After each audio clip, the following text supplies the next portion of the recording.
Oh, Noses well, didn't. Helen, but Yeah, she'll be I'm good. so sorry that I was not here yesterday. I did not she just remember wanted those until tacos. today on my way here, and I was like, I missed that. Was that yesterday? All right. Was that next week? Welcome to the City Council special meeting of Tuesday, November 14th, 2023. Two items on the agenda. The first of these is discussion regarding tax increment financing under the Local Development Act. Ms. Walker. Thank you. Given that you have a resolution on your agenda at 6:30, I wanted to kind of take some time to go through what the process is to create a tax increment finance district.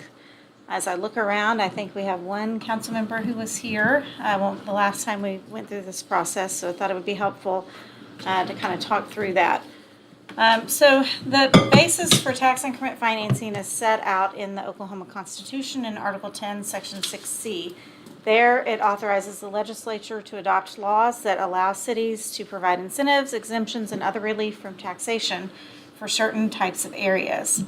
The Local Development Act was adopted in 1992 to activate that constitutional provision, and there it allows cities and counties to implement tax increment financing districts in areas that are unproductive, undeveloped, underdeveloped, or blighted.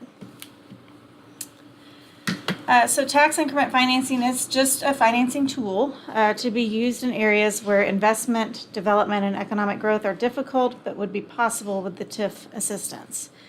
They're used to generate new employment opportunities through the creation of new enterprises, economic activity, and investment, attracting investment to areas of need, and that goes back to those areas set out in statute that qualify: reinvestment areas, historic preservation areas, and enterprise areas. And then generate new residential and commercial investment that enhances quality of life, education, and economic stability.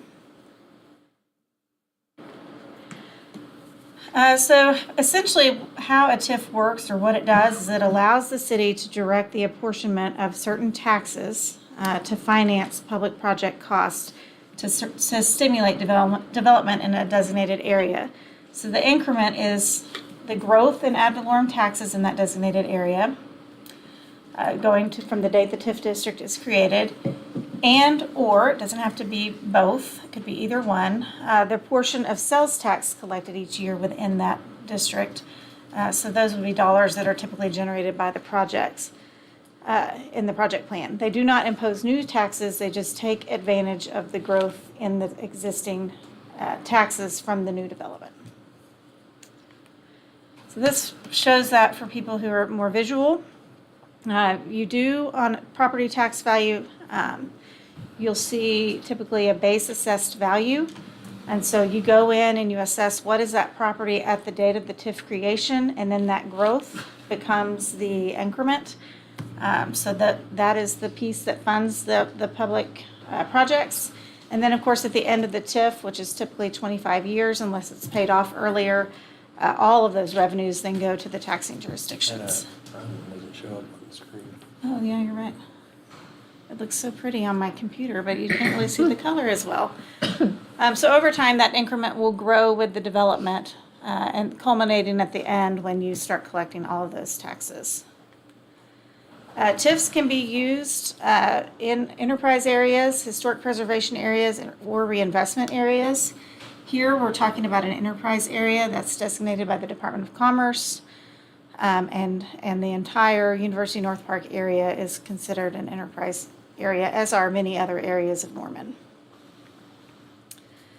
So when you create a TIF district, you have a number of steps. The first step is to develop the project plan, and then we have review committee, planning commission, public hearings, and then council vote. And I'll kind of talk through each of these separately. The project plan has a number of requirements that it has to include, including the boundaries of the increment district, the project area, a map showing those areas, general description of public improvements, private investment, and estimated public revenues to accrue from the project, list of project costs, general description of the method of financing, sources, and the time frame in which those would be utilized, maps showing the existing uses and conditions and any proposed improvements, any changes in zoning, changes in a master plan or city ordinances, typically names the person in charge of implementation, and then authorizes a public entity to carry out any part of the project plan. So in the past, the city manager has been named the person in charge of implementation because these are city TIFs. And then the Norman Tax Increment Finance Authority, a public trust authority that we already have in place, is used to carry out the project plan.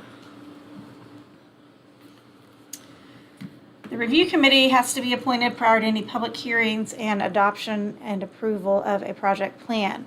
The membership is set by statute, so what you see in your resolution tonight is exactly what is in the statute. You have to have a representative of the governing body, you guys, and that person serves as chair, a representative that's designated by the Planning Commission, and then a representative of each impacted taxing jurisdiction. So for us, that's Cleveland County, the Cleveland County Health Department, Pioneer Library System, Norman Public Schools, and Moore Norman Technology Center. At that first meeting, the chairperson has to bring a list of 7 names, and out of those 7 names, the remainder of the committee selects 3 to serve on the committee. The role of the review committee is to make findings and recommendations to council on the eligibility of the district, whether the proposed project and the plan will have a financial impact on any taxing jurisdiction and business activities within the district. You have to include the analysis you use to project revenues over the life of the project plan, so they're really getting into the numbers, the effect on the taxing entities, and the appropriateness of approval of the proposed plan and project. And all of those findings, recommendations would then come to council, but they could recommend that you approve the project plan, they could recommend you deny it, they could recommend that you change some things. It's really pretty wide open what they can do, especially as far as imposing conditions. If council changes the area to be included in the district at any point, or substantial changes are made in the project plan or in the project itself, the review committee gets it again, reviews it again, and they may modify their findings and recommendations. Catherine, how minor do those changes to a proposed size? Say that in the project, the property description, it was, a pin was put in at the wrong place or something. Can that be changed without having to go through the whole process again? Yeah, I would think that would be more of a Scrivener's error and less of a substantive error. I don't think there's a case that's really analyzing what a substantial change is, but that's certainly something we would want to look at very closely to make sure we've covered all the steps if something happens.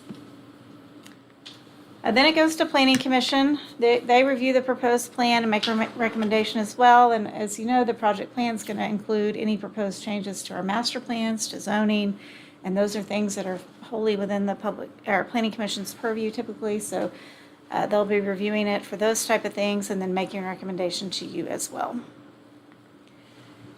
Yes, ma'am. So if it goes to Planning Commission and are they allowed to propose changes to the project plan? And then would that go again back to the review committee? I believe they can. I'm looking at Emily Pomeroy. She's with the Center for Economic Development Law, but I believe they can. The Planning Commission make recommendations. Yes, so the Planning Commission by statute is tasked only with determining whether the proposed project plan conforms with the master plan.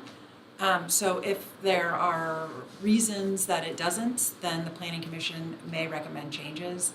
If there are recommendations from the Planning Commission kind of outside of that limited scope, I think it would be up to the city to determine whether or not it goes back to the review committee. There is a provision in the project plan that speaks to minor amendments versus major amendments. The project plan so minor amendments can be approved by the city council. Major amendments should go back through the review committee process. One of the things that the statute speaks to in regards to what's considered a major amendment is if the size of the TIF district, either by geographic boundaries or by budget, increases by more than 15 or 5%. 5%. That would be considered a major amendment and would have to go back to the review committee. Okay. And sorry, you said a lot of things there. The scope that the Planning Commission has authority over is our To determine whether or not the project plan is in conformance with the comp. Okay. Yes.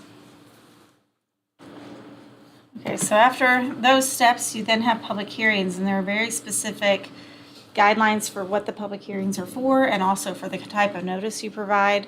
The first public hearing is just to provide information, and so people can come in and answer questions. It's not really for debate, it's just to get that information out there and get questions answered. And you must include at that hearing an analysis of potential positive or negative impacts which may result from the adoption of the plan. Then you have the second hearing, and you can publish notice of both of these hearings at the same time. You'll announce the second hearing also at the first public hearing, but that would be a hearing to give anyone who's interested an opportunity to express their opinions on the plan. And so how we've done that in the past is that's coincided with second reading of the ordinance. The project plan gets adopted by ordinance, and you're already having a public hearing, and so oftentimes we'll put those two together. So, as I said, council would adopt the project plan by ordinance, or consider it by ordinance on its agenda for a first and second reading, like you do other ordinances. We'll provide you with all the minutes, the reports, everything that the Planning Commission had, the Review Committee had, as well as any economic analysis used to evaluate the proposal. I would note that the TIF Oversight Committee for UNP TIF 2 has asked you all to for an opportunity to review the proposal as well, and I know from talking to council members that's important to you all, and so we'll get that scheduled when we have the project plan. So that'll be another layer of input that you'll be able to get. Yes, ma'am. On the public hearings, could they be standalone public hearing meetings so that we're only talking about this one item, that Yes. it's not on our regular agenda? I'm just thinking that with this one particularly, like, it gives it some air to breathe, Yeah. and that people can really feel like they have the time to listen and to do those things. Like, that would be my recommendation, is that we're doing them separately and allowing the public to have a full, robust conversation about. That's a project great plan. idea, and I do think we did that on at least one amendment maybe to a prior project plan, but we will also have the hearing with the second reading ordinance in addition to any standalone. There'll be two hearings? hearing. You have the first hearing, then you have the second hearing, but when you adopt anything by ordinance, you have another hearing. Yeah. So you can combine the two or not. It's really just up to council. Yes, ma'am. Okay, any other questions? Not really a question, just kind of more of a follow-up statement on, Councilmember Schuler's comment there. I think,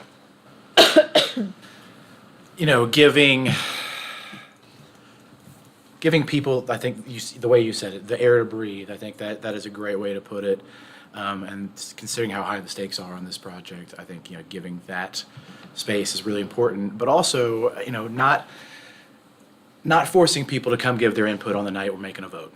I think having another opportunity to be able to air those grievances or promote the project, whichever it may be, shouldn't happen probably on the night that we're actually making the vote. It's going to give us time to digest the comments and wrestle with things. And Absolutely. so, And maybe saves them from a late meeting that they might not otherwise attend. So absolutely. definitely. I agree. Any further questions of Catherine? Okay, that's all I had. If you have any other questions, just let me know. Reach out anytime. Thank you, ma'am. I do have one Oh, question. please do. So, in the process of the TIF that we're talking about this time, do we have a project plan ready for the review committee to review? Not yet. No. And when do we expect that to be fully together for a review committee to start meeting? I think we have some questions we need to get answered. We need to have further discussions with OU to develop that project plan and make sure it's something based on feedback I've received so far that you all are comfortable with. I would hate to go through the whole process and at the very end hear you guys say, we never really liked that to begin with, So we want to keep working on that and get something put together that answer some of the concerns that we've heard from council and from the community. So that means tonight, all we're doing is talking property description and setting up a template for the committee. Tonight, all you're doing is appointing the committee. It's the holidays. I suspect it'll get a little dicey to get everyone scheduled. That first meeting, nothing substantive happens. They just vote on the additional 3 members. And then the second meeting would be where we would want to have a project plan and some very substantive things to discuss with the committee. are we and OU 99% agreed on what the property is? Is there? I don't think that property descriptions is as much of an issue. We're just working through some of the other components. Yes, ma'am. So about the at-large members that are that get appointed to the committee, it says that the chair is the one who recommends 7 names, and then the committee votes on 3 to appoint to the committee. So is it just arbitrary? Whoever the chair is gets to pick 7 names out of the air, and those are the ones that go forward? Like, what is the boundaries around? So the statute gives that authority to the chair and only the chair. It does say one of the at-large members must be a representative of the business community in Norman. And if a proposed project plan objective is development of a principally commercial retail, such representative shall either be a retailer or a representative of a retail organization. So there is some language to try and make sure there's some representation for people that might be impacted. But the chair is the one given the authority to choose those 7 names to put before the committee. Are there any restrictions around where these individuals live? Like, do they have to reside in Norman, like we've talked about with our other committees?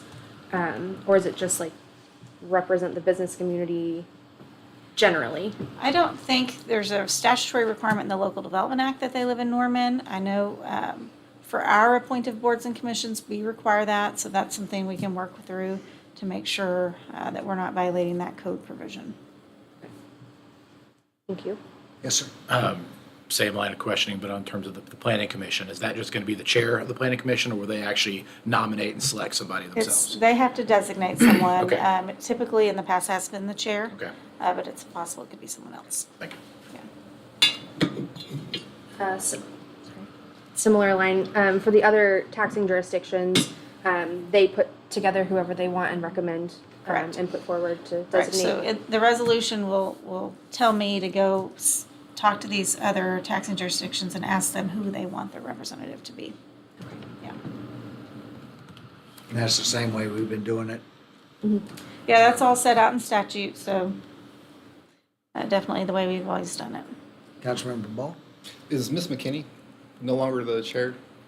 That, you're thinking of the comp plan committee? Oh, the comp plan, Yeah, okay, I'm not- sorry, Not the sorry, statutory different. committee. Yeah. Another committee. We don't have very many committees.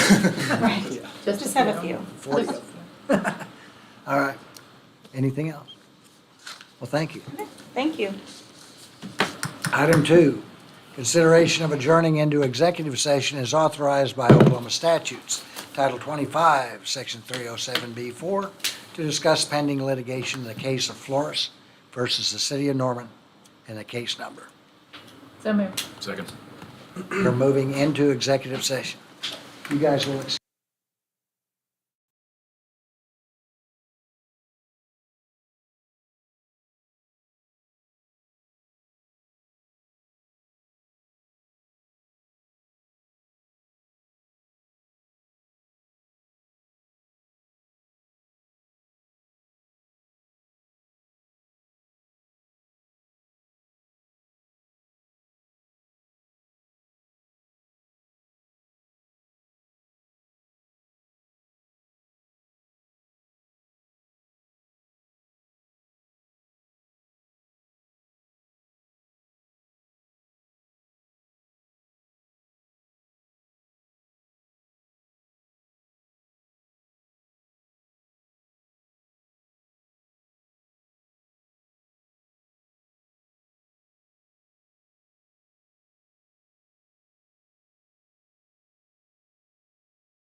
Good evening and welcome to the City Council, Norman Utilities Authority, Norman Municipal Authority, and Norman Tax Increment Finance Authority meeting of November 14th, 2023.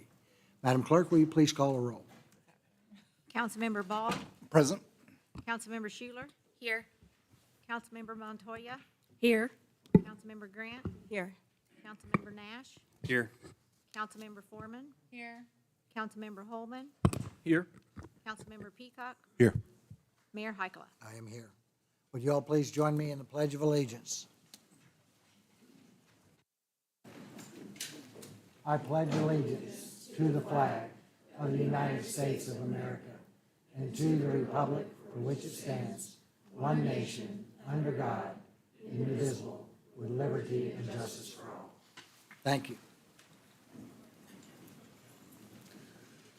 Item 1, approval of the City Council special session minutes of April 20th, 2021, August 1st, 2023, August 8th, 2023, and the Finance Committee meeting minutes of October 19th, 2023.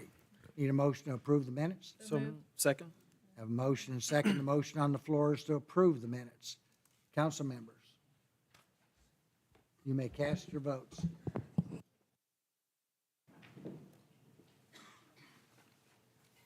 All votes have been cast and the motion to approve the minutes passes unanimously. Thank you, ma'am. Item number 2, presentation of a civilian service medal and certificate to Mrs. Kaylee McKinney and Mrs. Kiana Cross for their exemplary assistance to first responders. Recognize Deputy Chief Jackson to make a few comments and to make the presentation.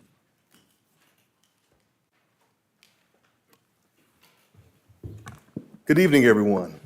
Glad to be here this evening for this esteemed presentation for these two fine individuals. I'd like to award them with the Civilian Service Medal from the Police Department.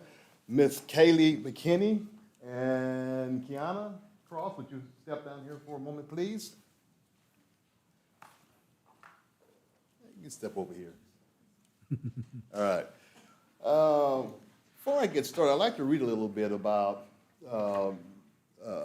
fentanyl. It's been a scourge in our community for a number of years now, particularly taking off around 2019 to date. And I want to read you something from the CDC, just a couple little information about fentanyl, what it is, and a little bit about the deaths it's caused across our country, not just in our community, across the country. Pharmaceutical fentanyl is a synthetic opioid approved for treating severe pain, typically advanced cancer pain. It is 50 to 100 times more potent than morphine. It is prescribed in the form of transdermal patches or lozenges and can be diverted from misuse and abuse in this country, and it has been. However, most recent cases of fentanyl-related harm, overdose, and deaths in the U.S. are linked to illegally made fentanyl. It is sold through illegal drug markets for its heroin-like effect. It is often mixed with heroin and or cocaine as a combination product with or without the user's knowledge to increase its euphoric effects.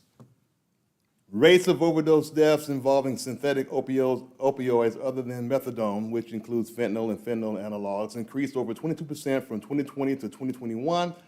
The rate of overdose deaths involving synthetic opioids in 2021 was nearly 22 times the rate in 2013. Nearly 71,000 drug overdose deaths involved synthetic opioids other than methadone in 2021. The latest provisional drug overdose deaths count suggests overdose deaths accelerated during, of course, like I said earlier, the COVID-19 era. Now then, a little bit of what these fine young women did. On March 22nd, 2023, the Norman Police Department received a 911 call for a welfare check at an address here in Norman. Call notes that stated that an individual who was currently in a Zoom meeting with two other individuals had suddenly passed out and was gasping for air. The reporting party that called in was Kaylee McKinney, and Kaylee said that along with a third student, Kiana, were on a Zoom call with this person when they saw him in distress. They had just come back from a short break. They thought he had originally fallen asleep, so they tried to call him. Couldn't get any response. McKinney stated that she and Cross attempted to wake the individual, were unsuccessful, advised that it was this point they noticed that he was gasping for air. They again tried calling him, no response. They said he started shaking at that point, and they realized that there was something very seriously wrong. So they sprung into action. Kaylee, I believe, called 911, and she didn't have an address, so Ms. Cross provided an address. And so between the two of them, we were able to then respond to the appropriate location and render assistance to this individual. Unbeknownst to these two individuals and us, when we responded, we also found 2 other people in distress that had overdosed from the same drug at the same residence. So instead of saving 1 life, they saved 3. So for outstanding performance and teamwork with the Norman Police Department, Kayla McKinney and Ms. Kiana Cross are awarded the Civilian Service Medal given under my hand, this 9th day of October 2023 by Chief Kevin Foster. So again, thank you very much for what you guys have done, what you've done for our community, what you've done for those 3 individuals. We'll give you your awards. All right. And you got 2 nice shiny awards to go along with those. Or medals, actually. So, one for you. DC, show it to the camera. You're behind you. Where is it? Show me. There? Is it there? Up there? Here we go. Thank you. Whatever. We'll pass it around the room. Thank you so very much. We appreciate you guys.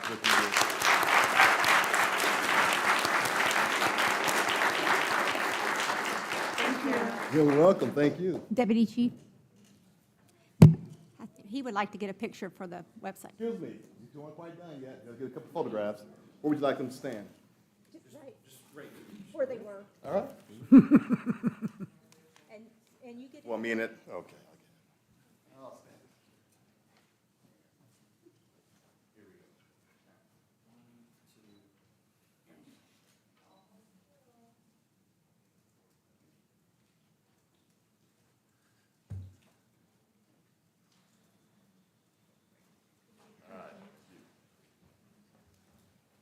All right. Thank you, sir. Item number 3, a proclamation proclaiming the month of December 2023 is National Impaired Driving Prevention Month. I'll entertain a motion to acknowledge receipt of the proclamation. Do I have a second? Second. Thank you. The motion on the floor is to acknowledge receipt of the proclamation. Council members, you may cast your vote.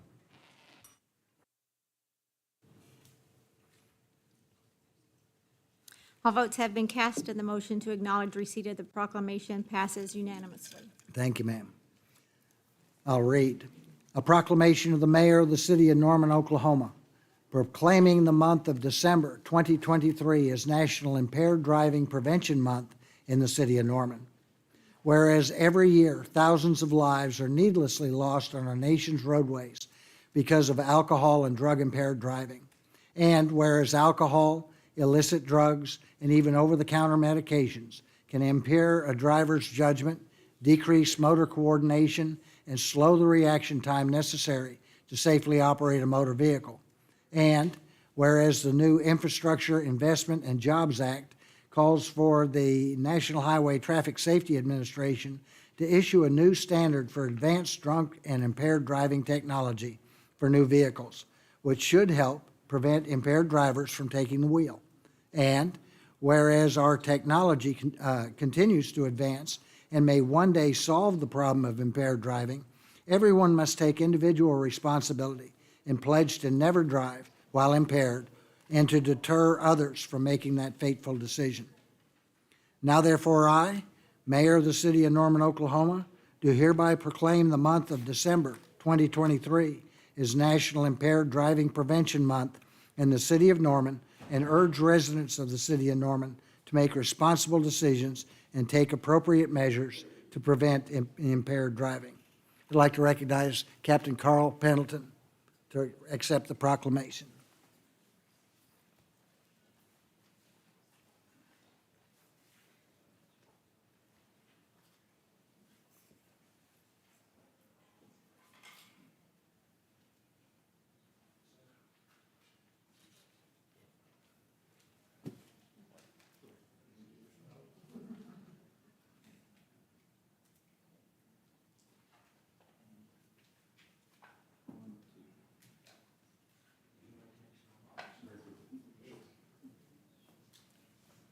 Good evening, ladies and gentlemen. I have the opportunity to serve as a commander for our collision investigation reconstruction team that investigates all fatality collisions in the city of Norman. Would like to thank you all for declaring December as Impaired Driving Prevention Month in the great city of Norman. Thank you for making that choice. I will also not drag this out, and I will make the choice to keep my remarks short. I did mention making choices there a couple of times, primarily because we understand that addiction and substance abuse is not a choice. Also realizing that getting behind the wheel of a vehicle and operating while impaired is absolutely a choice. That said, we want to make sure that we have this proclamation so that those who are suffering with and struggling with addiction know that there are resources available for you, there is support available to you, and that may be as simple as reaching out to those resources by dialing 988. Getting connected, although the road and the journey may not be easy, those resources are available to you readily. I also ask for this proclamation so that we remember and remind all citizens to make sure that anytime you get behind the wheel of a vehicle, you do so sober. It's not a difficult choice. It's the right choice. It's the prudent choice. It's the only choice to keep our roads, our citizens, and most importantly, our children as safe as possible. Thank you. Thank you, sir.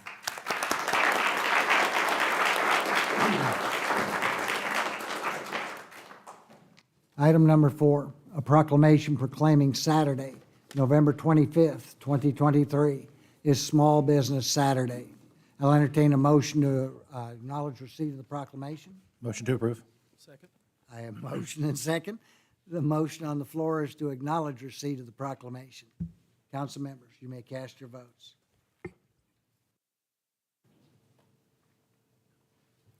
All votes have been acknowledged. Receipt of the proclamation passes unanimously. Thank you, ma'am. I'll read. A proclamation of the mayor of the city of Norman, Oklahoma, proclaiming Saturday, November 25th, 2023, as Small Business Saturday in the city of Norman. Whereas the city of Norman, Oklahoma celebrates our local small businesses and the contributions they make to our local economy and community. And whereas, according to the United States Small Business Administration, there are 33 million small businesses in the United States. Small businesses represent 99.7% of firms with paid employees. A small business are responsible for 62.7% of the net new jobs created since 1995. And small businesses employ 46.4% of the employees in the private sector in the United States.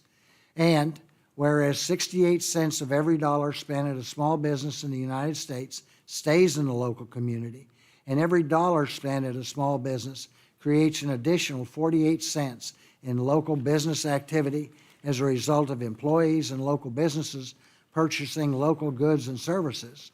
And whereas 72% of consumers reported that Small Business Saturday 2022 made them want to shop and dine at small independently owned retailers and restaurants all year long.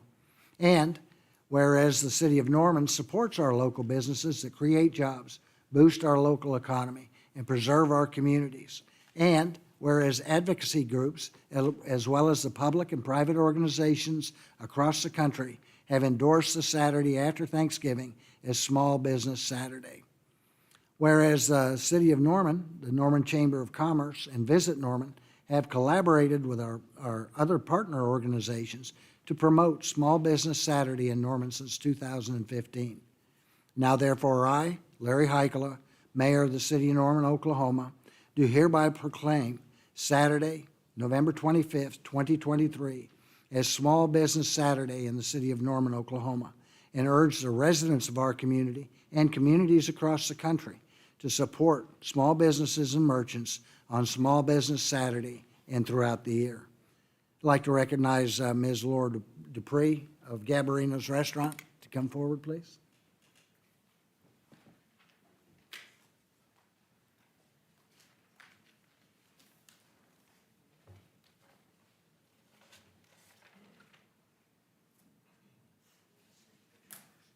Picture first? Okay.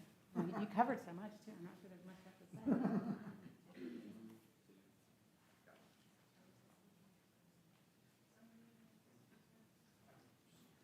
Thank you. Let's see if I can get this to pull up. Good evening, everyone, and thank you for having me. I'm Laura Dupre. my husband Mitch and I are the owners of Gabarino's Homestyle Italian Restaurant and now Il Dolce Gelato as of July. Kind of fell in our laps and meant to be a thing that we didn't plan on, but we're happy to be doing it. I'm honored to have been asked by Scott Martin of the Chamber to accept the city's proclamation on behalf of small businesses for Small Business Saturday on November 25th. We've all said and heard the phrase, small businesses are the backbone of our community. And to be frank, I didn't understand it entirely when we first started our business 13 years ago. But it rings truer and develops more meaning to me every year. And while being a part of a community wasn't front of mind when we began our business, it certainly is a big part of what keeps us going day in and day out. We experience it within Gabarino's each or once every few months when we call Wagner's or Wade Electric to fix an AC or our parking lot lights. And serving gelato from Il Dolce on our menu for more than a decade and telling our customers there's more where that came from right up the road and it's another small business. I witness it when we attend our kids' sporting events and notice banners for our local businesses hanging from the rafters or fences, or when we go to see a Sooner Theater production or dance recital and ads for Norman's local businesses are in the programs, and chefs to teach their cooking classes. I really enjoyed the one that I did immensely, and one of these days I'm going to have time to do another one. But like the mayor said, the gist is that our local businesses support our community in so many important ways. I hope I speak for all our local businesses when I say that we feel supported by our community and y'all in return, and we're grateful. So after doing some of your shopping on Black Friday with the big box retailers, convenience and saving money have their place too. I encourage everyone to get out and shop local on Saturday, the 25th. I promise you'll find joy in browsing for unique gifts in our great local gift shops with the smell of holidays in the air and maybe some Christmas carols playing in the background. And stop by one of our local coffee shops or cafes for an afternoon treat or pick-me-up, and then go enjoy dinner at or from one of our many wonderful Italian, or not just Italian restaurants in Norman, but I'm so used to saying Italian restaurants, y'all. But yeah, we have more than just ours in that department. Thank you to the Norman Chamber, to Scott, and Visit Norman, and all of y'all and our city government, all parts of this community that make it a great place to run and own a small business. We're happy to be here. Thank you, ma'am.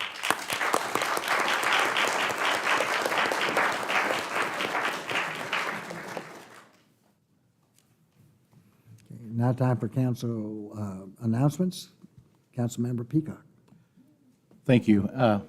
I know we've got a lot to talk about tonight, so I'll be brief. This Saturday, November 18th, from 10 a.m. to 12 p.m., at the Central Norman Library will be a styrofoam recycling event. They are asking that you bring clean styrofoam, which will be fed into machines, and 3-foot logs will be created to repurpose into other items. So if you've got any spare styrofoam laying around your house, it can't be put into the recycling bins, but it can be recycled at this event, so please show up. And then we don't have a council meeting before Thanksgiving, so I just want to welcome everybody, wish everybody a happy Thanksgiving, and also, when you're out doing your Black Friday shopping, pay special attention to the parking in the areas that you go to. There's something in the nationwide called the Black Friday Parking Lot Photo Contest, and it really is used to highlight how, even on the quote-unquote busiest, most high-demand day of the year, we have parking lots all across the nation that are underutilized and really unproductive in terms of sales tax or contributing anything to quality of life. So as you're out there doing your shopping, please pay special attention to that and just know how overbuilt we are in that realm of the city. So thank you. Councilmember Hall. Thank you. I have a lot that I'd like to say tonight, actually about 2 pages worth that I've written. But since we have a very long meeting, probably at least 5 or 6 hours tonight, I'm going to keep it a little bit shorter than usual, and save my comments that I have written down here for our next meeting in 2 weeks. I do want to say, encourage everybody to take a look at the new project that we opened yesterday, the Adult Wellness and Education Center, otherwise known as a senior center. After many years of a lot of challenges, I'll just say. It took a lot to get there. Yesterday, we had the biggest ribbon cutting ceremony for any project I've ever been a part of in Norman. And it was a testament, I think, to how much people care about that facility and how much it's going to be used for decades to come. So please check that out, get a membership if you're of age, and go use that facility. Also wanted to encourage everybody, as Councilmember Peacock was saying, next Friday, when you're thinking about where you're going to go shopping, think about doing it all in Norman if you can, and specifically your locally owned small businesses here in Norman. So all over the city, we have locally owned small businesses that are competing against big box corporate retailers, and they need your support, especially during this time of year. So I encourage you all to think about that as you're doing all of your shopping. Thank you. Councilmember Foreman? Well, I expected you to go a lot longer, Councilmember. I was not ready for that. Okay, so I see a lot of 2, 4, 6, and 8 hopefuls in the crowd. So I think you all picked a good meeting to attend tonight. So welcome. Just to further what Councilmember Holman was saying, we did open the Adult Wellness Center, the AWE, right, AWE, yesterday, and that was really, really amazing facility. Hopefully we can get a bus stop for the bus stop people in the crowd listening to there. That was something that the seniors did request there. Also yesterday, another exciting thing in the city of Norman, Mr. Mattingly. It's not all just fun for you, Mr. Olson. We received a $2 million grant from the Bureau of Reclamation to use towards our new meter. So our city is constantly looking at ways to try to get grants and do things so we're not burdening the general fund for these things. So it's really exciting and the work that they do. But then, Mr. Olson, thank you for having some Christmas decorations up before Halloween. I really appreciate that because we are in the Christmas season. So thank you for that. And since we don't have another meeting before the holidays, however you celebrate, I hope you all have a good, happy one. Thanks. Councilmember Nash? No announcements this week. Thank you. Thank you, sir. Councilmember Grant?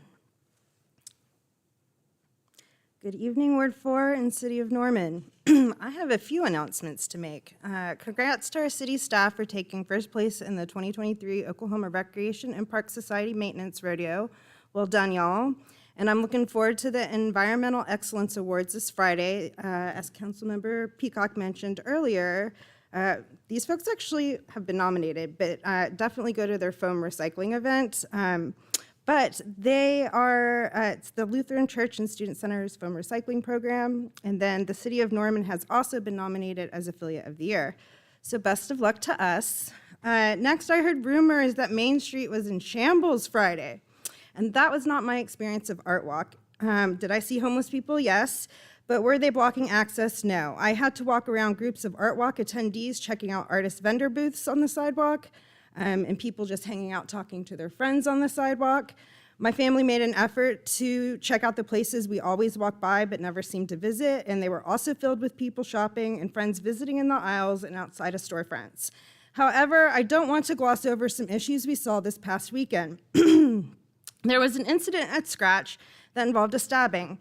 As per our NPD press release, the initial investigation indicates that Jasper Evans entered the restaurant, that would be Scratch, in the 100 block of West Main Street and stood near the bar. The victim, an employee of the restaurant, approached Evans to inquire if he needed assistance.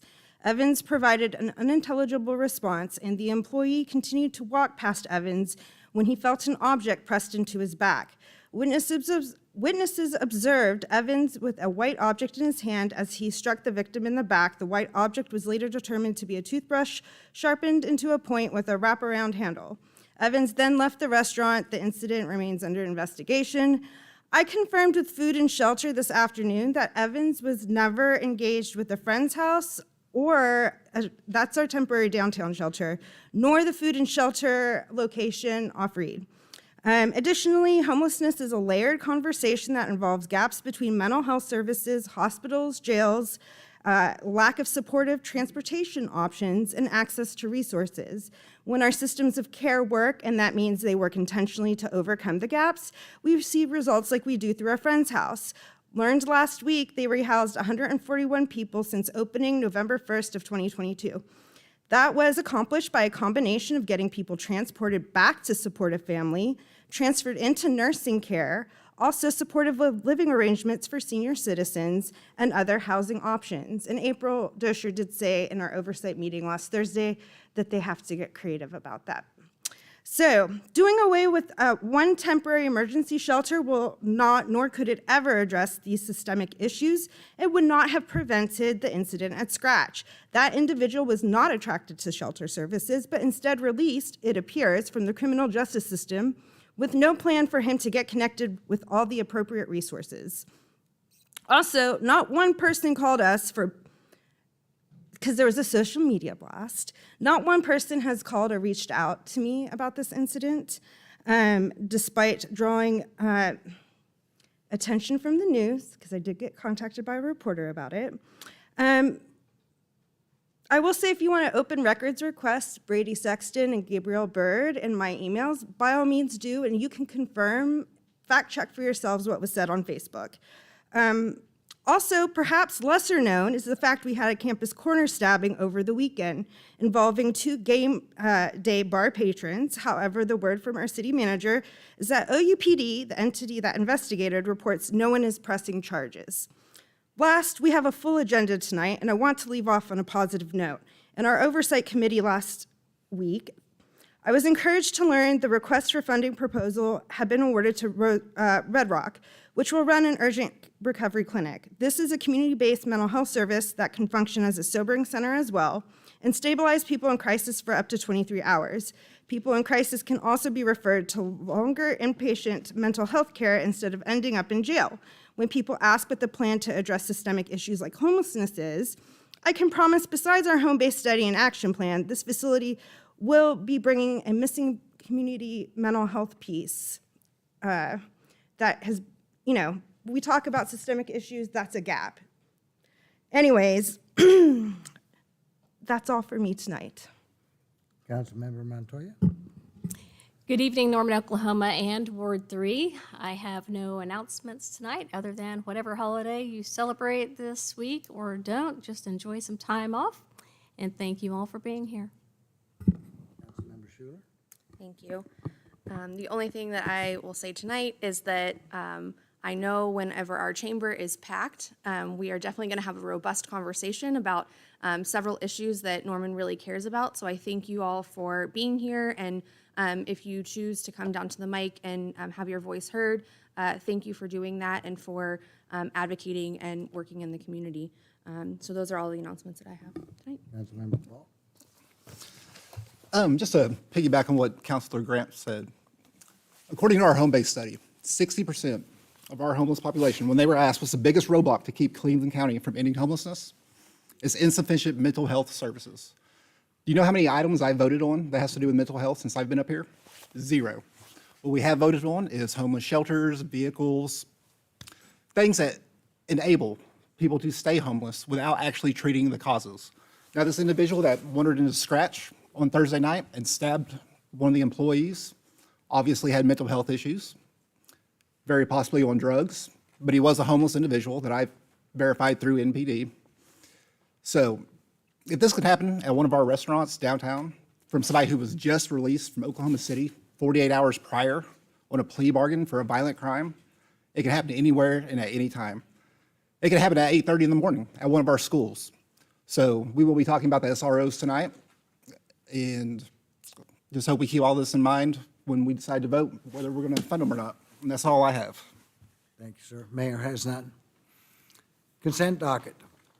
This item is placed on the agenda so that the city council, by unanimous consent, can designate those routine agenda items that they wish to be approved or acknowledged by one motion. If any item proposed does not meet with approval of all council members, that item will be heard in regular order. Staff recommends that items 5 through item 35 be placed on the consent docket. I'll entertain a motion to place items 5 through 35 on the consent docket. So moved. Have a motion and second. Motion on the floor is to place items 5 through 35 on the consent docket. Council members, you may cast your vote.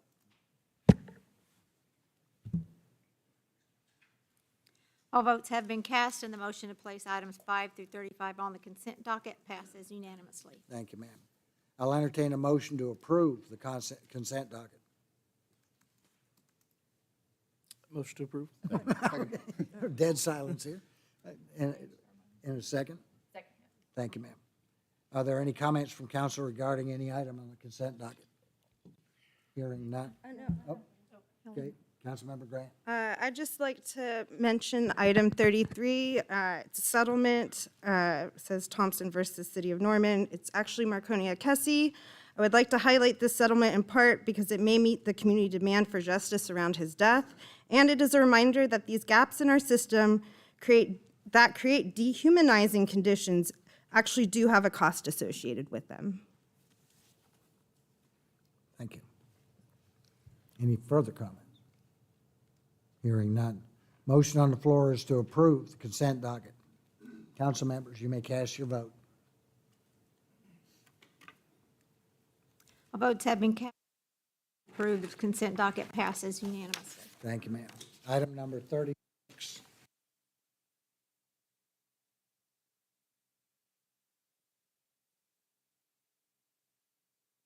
Property located at the northeast corner of 36th Avenue Northwest and Franklin Road from future urban service area and place it in the current urban service area, and from medium-density residential designation and place it in the mixed-use designation and remove it from Special Planning Area 5. I'll entertain a motion to adopt or reject the resolution. Second. To adopt or reject? Adopt. Thank you, ma'am. Is there a representative of the applicant, Mr. Gunnar Joyce?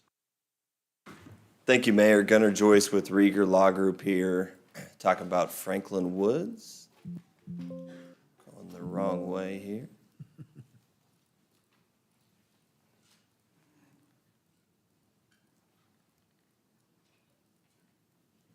Bryce, are we after Crimson Flats? Perfect. Excellent. Okay. So with the project team, the applicant is Alliance Development Group, and I have Richard McCown here on behalf of the applicant. And then the civil engineer is SMC, so Chris Anderson here as well. I know we have a long meeting tonight, so I'll be pretty quick in an overview. Obviously, full team is here to go in detail with questions if needed. Here is the 60 acres, 60 and a half acres.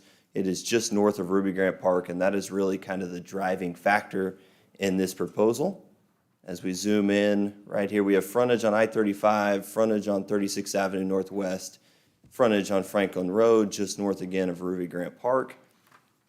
The current zoning is A2 rural agricultural, but as you see, that zoomed out picture of zoning, we're not in a rural area of Norman. We're actually in a pretty populated and built out area, especially with future projects in the pipeline. This big PUD is already approved. That is the J&J addition. It's a master plan community that has approval for multifamily, commercial, a school district, and single family. There's a brief update to that that'll be in front of you in about a month, so that's coming as well. There's substantial single family built out to the south, single family uses to the north as well. And then as you're aware, we've had multiple projects along Indian Hills in the past year, and obviously there's discussion about the turnpike in that location as well. And so the proposal is to take that to a PUD just like J&J and Bridgeview at Carrington. On the right side of the screen, you see the 2025. That is the comp plan.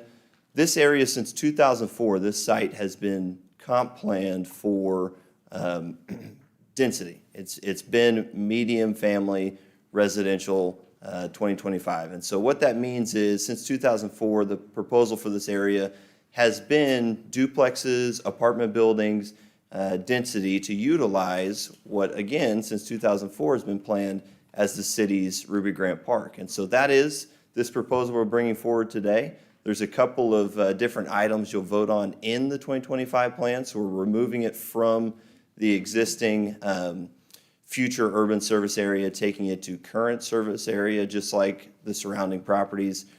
We're removing SPA 5, that's a special planning area, and back in 2004, that special planning area was basically designating this site for a unified master plan to ensure that it was actually built out with the density sought. So again, that is the proposal here, is bringing that density, but also being respectful to the other uses that we have on this project. This owner fronts I-35, and we abut a single-family residence to the north. And so here is the master plan. It's a very thoughtful design by this developer to not propose duplex, not propose apartment houses across all 60 acres like the 2025 plan currently designates, but instead have single-family residential lots along the north that abut that existing neighborhood, have commercial and light industrial uses along the I-35 frontage road, as that's obviously highly visible and great commercial land. And this is not part of the project, but just so you see in context, that is the approved Battison car dealership right along I-35. So again, a proposal to kind of match the commercial frontage on I-35 of what's been approved. That was in 2020. And then the density that this site has always been planned for has been pulled to the corner of 36 and Franklin for a 350-unit luxury apartment community to utilize Ruby Grant Park.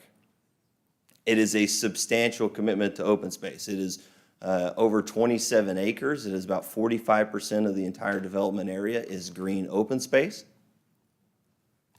And again, a big feature is the utilization of Ruby Grant Park. That is what the 2025 plan always designated this area for, and is what is being proposed tonight.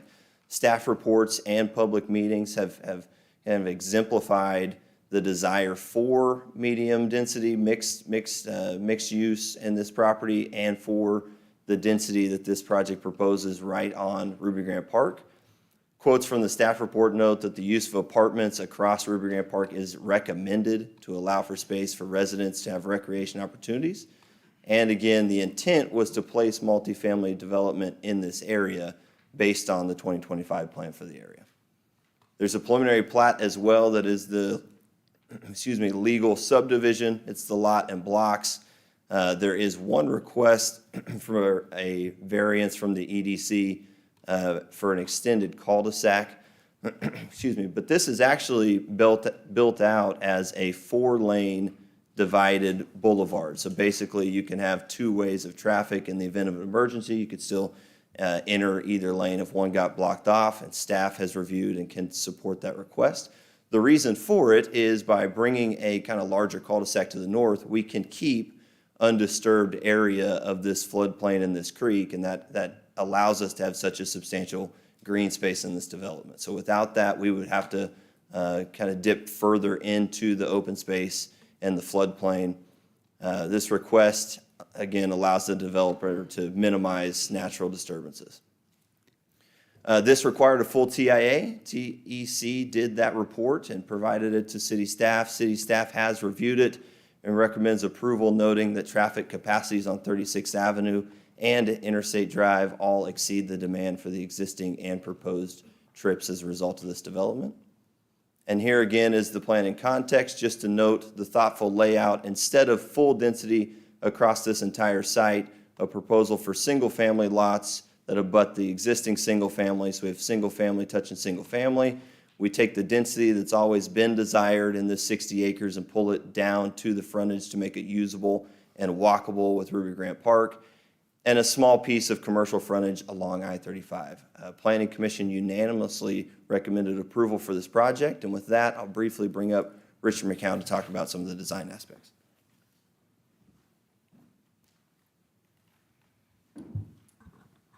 Thank you. Richard McCowan, 4409 Cannon Drive.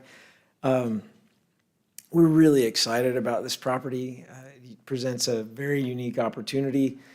The multifamily building on the screen right now is a rendering of a building we're building in Edmond, Oklahoma. And we've been working on this for a little bit more than a year. Hopefully we'll have a building permit and break ground sometime in early February. The opportunity to build a community that not only has open space immediately behind us to the north that is within this development, which is a wildlife corridor, and maintain that as a wild space with a few entertainment activities or recreational opportunities on the edges of it, but to also be able to introduce numbers of people to be able to be in the park and to keep the park busy and keep the park busy from 7 a.m. till 11 p.m. And that's what really makes a park safe and vibrant, is if there are people in it all the time. These are luxury apartments. They are at the top of the market.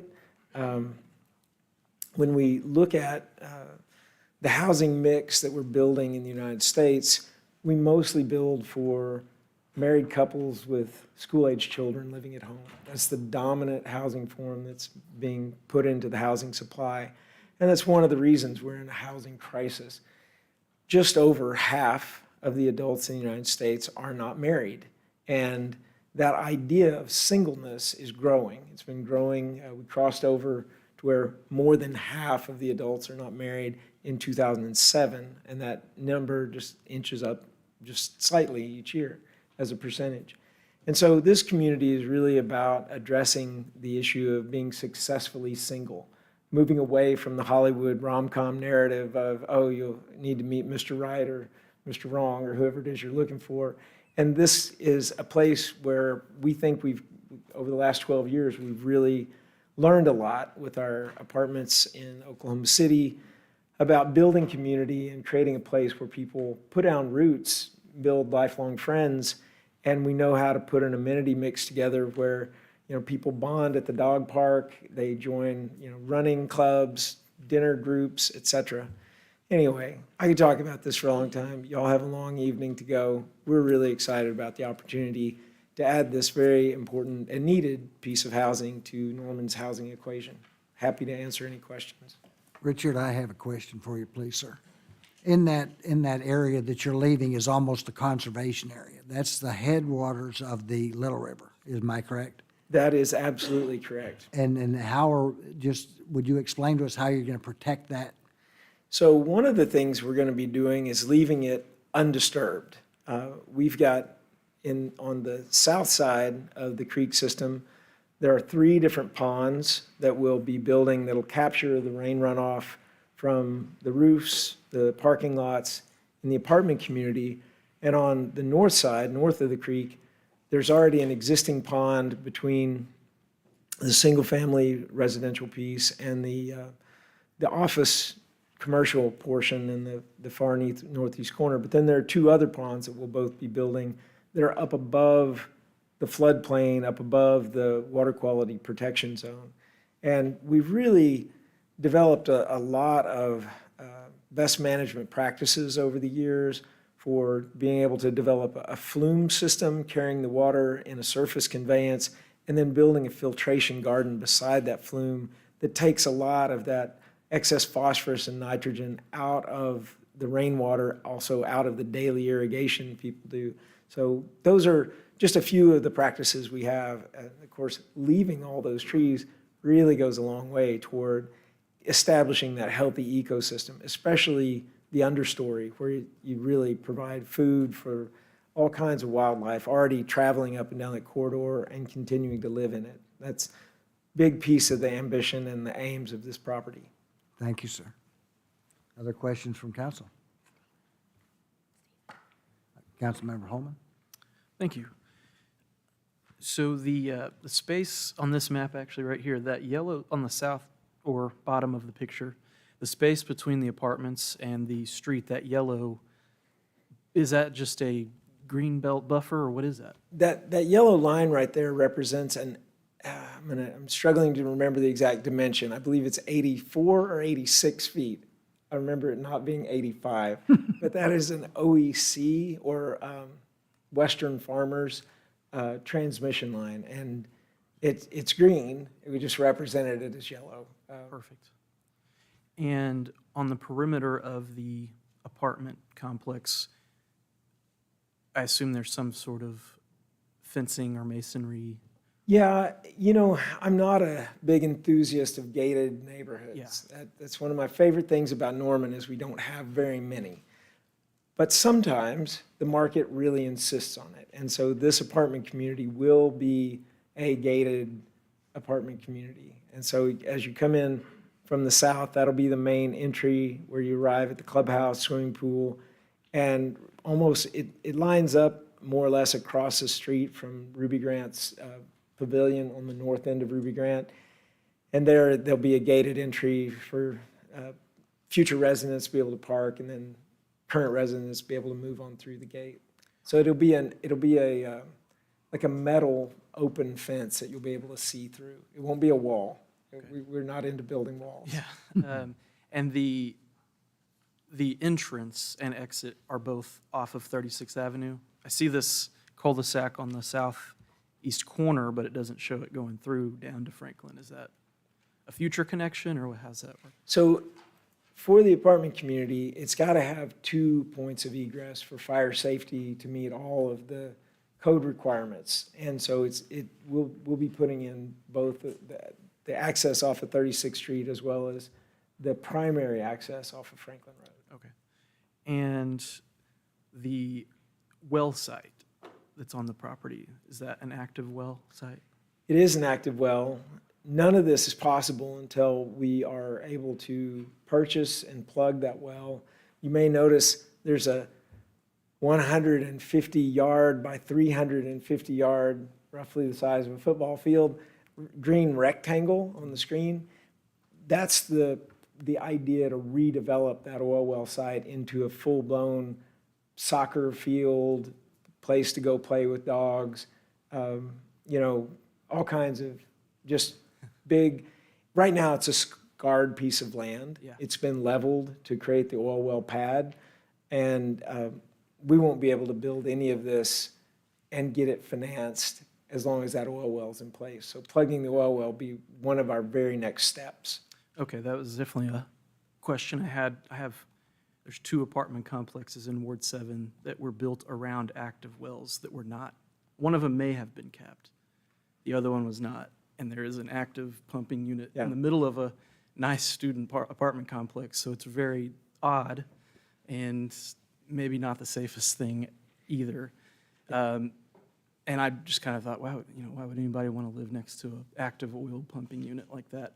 So I'm glad to hear, though, that the plan is to remove it and turn it into more green space and activity space even. So, okay. And then maybe a couple questions for city staff, Public Works, if possible. Sitting in the back row.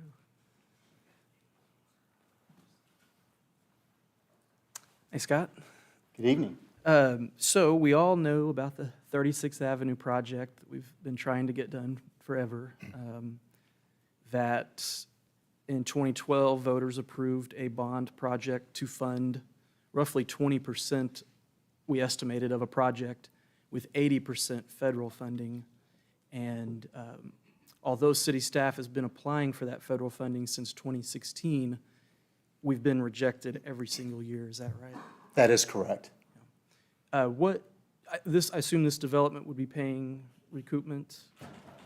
Or what's the, plan for this improvement project and this proposed development and their relation? Certainly. So we have done all the right-of-way acquisition for 36th Avenue Northwest. By the way, Scott Sturts, city engineer, sorry. So we have done that. They are listed in the recoupment, but they actually, if memory serves me right, they actually donated that. So the recoupment does not apply to this property. However, with the development, whenever we're developing along Franklin or 36, if it happens prior to the project, then we would ask for deferral of those improvements along those roadways. Okay, and we don't have a current project to improve or widen Franklin Road between the service road and, I don't think we have a Franklin Road project at all, actually. That's correct. We do not currently have any plans to widen or to improve Franklin Road, other than at the intersection of 36, which is part of the plans for the 36 Road project. That pretty much just brings you into the new alignment there for the proposed signalization, bringing you into the proper number of lanes there, and then transitioning back out.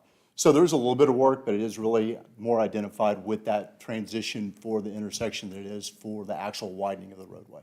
Okay, and do we still plan to signalize that intersection at Franklin? Yes, that will be a signalized intersection as part of the plan. Okay, and will this project, will they construct a sidewalk along Franklin and along 36th, or would that be deferred until future projects? That's something we would discuss when we get to that point. It'd probably be looking at how close we are in relationship to those projects. If there's going to be a time gap, it's probably best to go ahead and have those put in. But knowing if we're going to be very close behind that, if they were to develop first, it doesn't make a lot of sense to put something in, turn around and tear it right back out within just a year or two. Right. So they just take a lot of coordination, and also depending on, we do not know where they're going to start their development, which order they're going to develop in the phasing. So we'll work with the developer and their engineers on that as we move forward with the projects. Okay. And there would be a connection to the park across the street, or of a path of some kind, I assume, before or as part of road projects? Maybe that's a For question future road them. projects, I don't know that we really have anything planned. I don't think we go that far back to where their entrance is with our current plans. But it's something that would probably need to be looking at closely, just like looking at the number of people that are coming from Carrington over to the park, and we're addressing that with the 36th Street plans also. Okay, thank you, Scott, appreciate it. That is all the questions I have at the moment. Thank you. Councilmember Peacock. Yeah, so I was actually going to ask about the wildlife corridor as well, so thank you, Mayor, for asking that. And then I was going to ask about a pedestrian connection to Ruby Grant Park, and I would love to see an actual crosswalk there with flashing beacons in the road, really something that highlights that there is people moving across this, because I hear that complaint a lot about Ruby Grant and Carrington and just, how that is tied to 36th Avenue, which I understand from a feasibility standpoint, but that doesn't do anything to address concerns today. And so I just want to go on the record and make sure that we get something included for pedestrians. We're very committed to making that pedestrian connection, not only at the intersection of 36th and Franklin Road, but also a robust connection at our south entry that lines up across from the pavilion. And when we were talking about this with the Parks Board, the same question came up. We also, I believe it actually came up, or taxing my memory here, I believe it came up during Greenbelt and we talked about it. So there's a parkland deferral because we have so much open space. And however we need to do it, to help the park there's just a little short spur to be able to connect across. And as Scott was saying, there's certainly a timing thing. We don't want to build something and immediately tear it up. And if I could have just addressed that for a moment, while we did go through a year-long process to design that apartment community in Edmond, we're going to start all over, like tomorrow, assuming with your all's blessing, we'll start designing this apartment community. And it's different. We will make several adjustments. We're actually going to be working with a different architecture firm, doing something probably more handsome than what I showed you. I'm really excited about it. But it'll take another year to get it all the way through the design process, get it submitted, and then get a building permit in hand. And then it's another 26 months to build a property like this. Now, we do lease it up in phases, so there will be some buildings that are, where residents start moving in at that 18-month mark. But the fastest we could possibly have anyone living there is about 2.5 years away. It's more realistically about 3 years away. So I would very much love to be improving the pedestrian access at that intersection. I'm very grateful for that stop sign.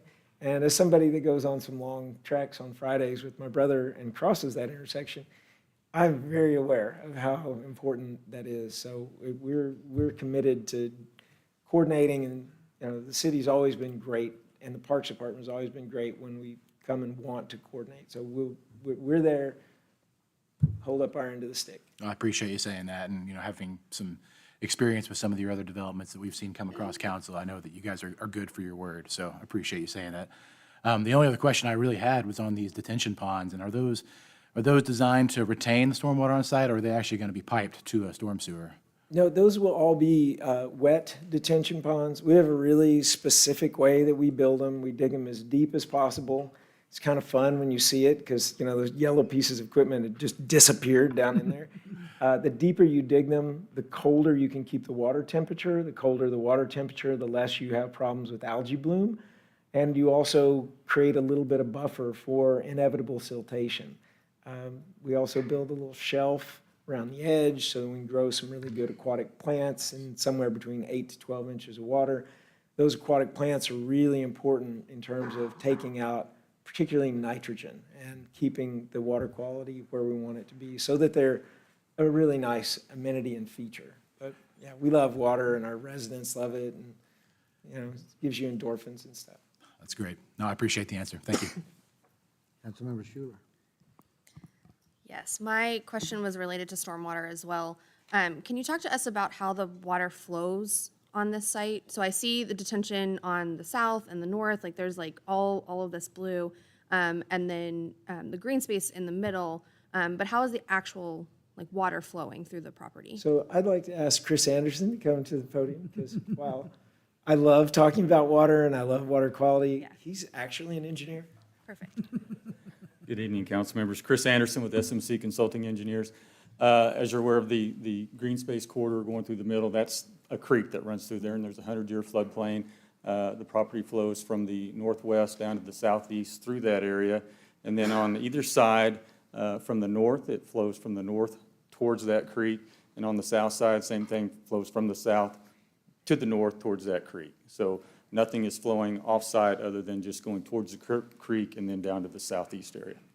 Okay, so everything is retained in that kind of central kind of creek area. That's where all the water is flowing towards. Correct. And as Richard pointed out, we've got the detention ponds that will detain the water. So retention also holding water, but also designed to detain the stormwater runoff before it goes into the creek in that 100-year floodplain. Okay, because I had seen, like at Planning Commission, there were concerns about flooding adjacent properties, but all of this flows to the middle of this parcel. Correct, and then out to the southeast. Okay.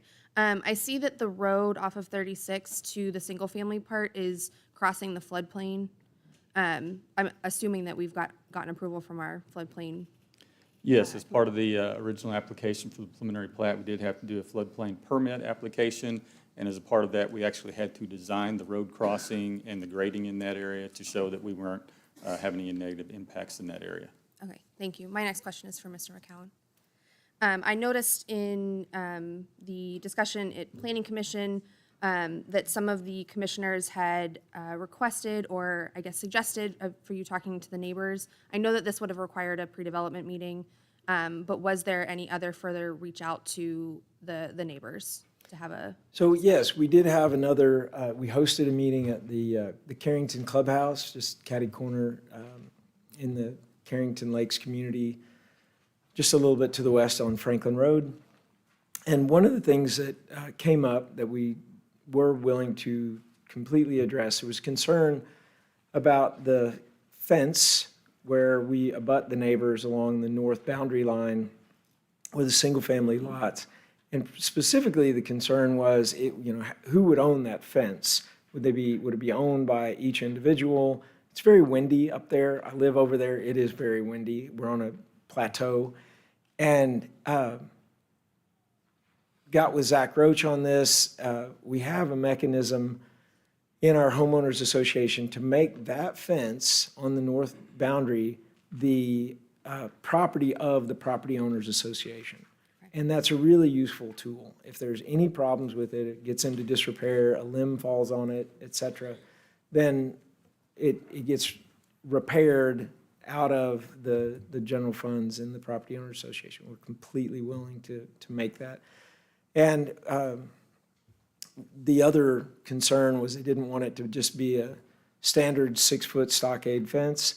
The fence that it needs to be that will make sense will be like a 6-foot cedar fence with a decorative cap and trim.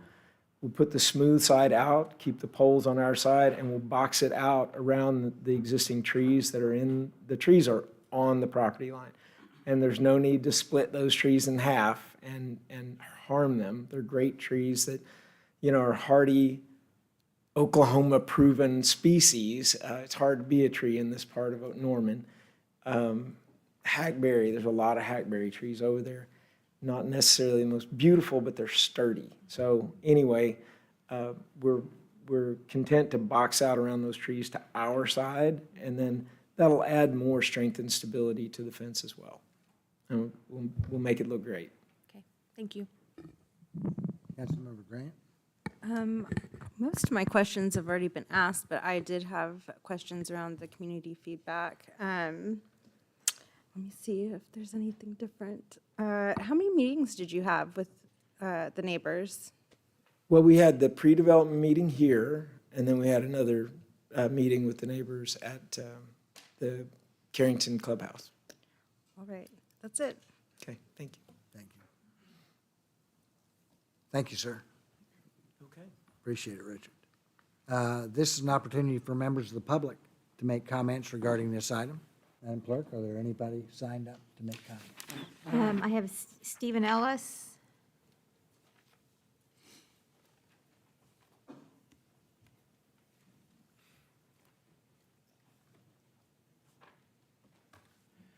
Steve Ellis, Ward 4.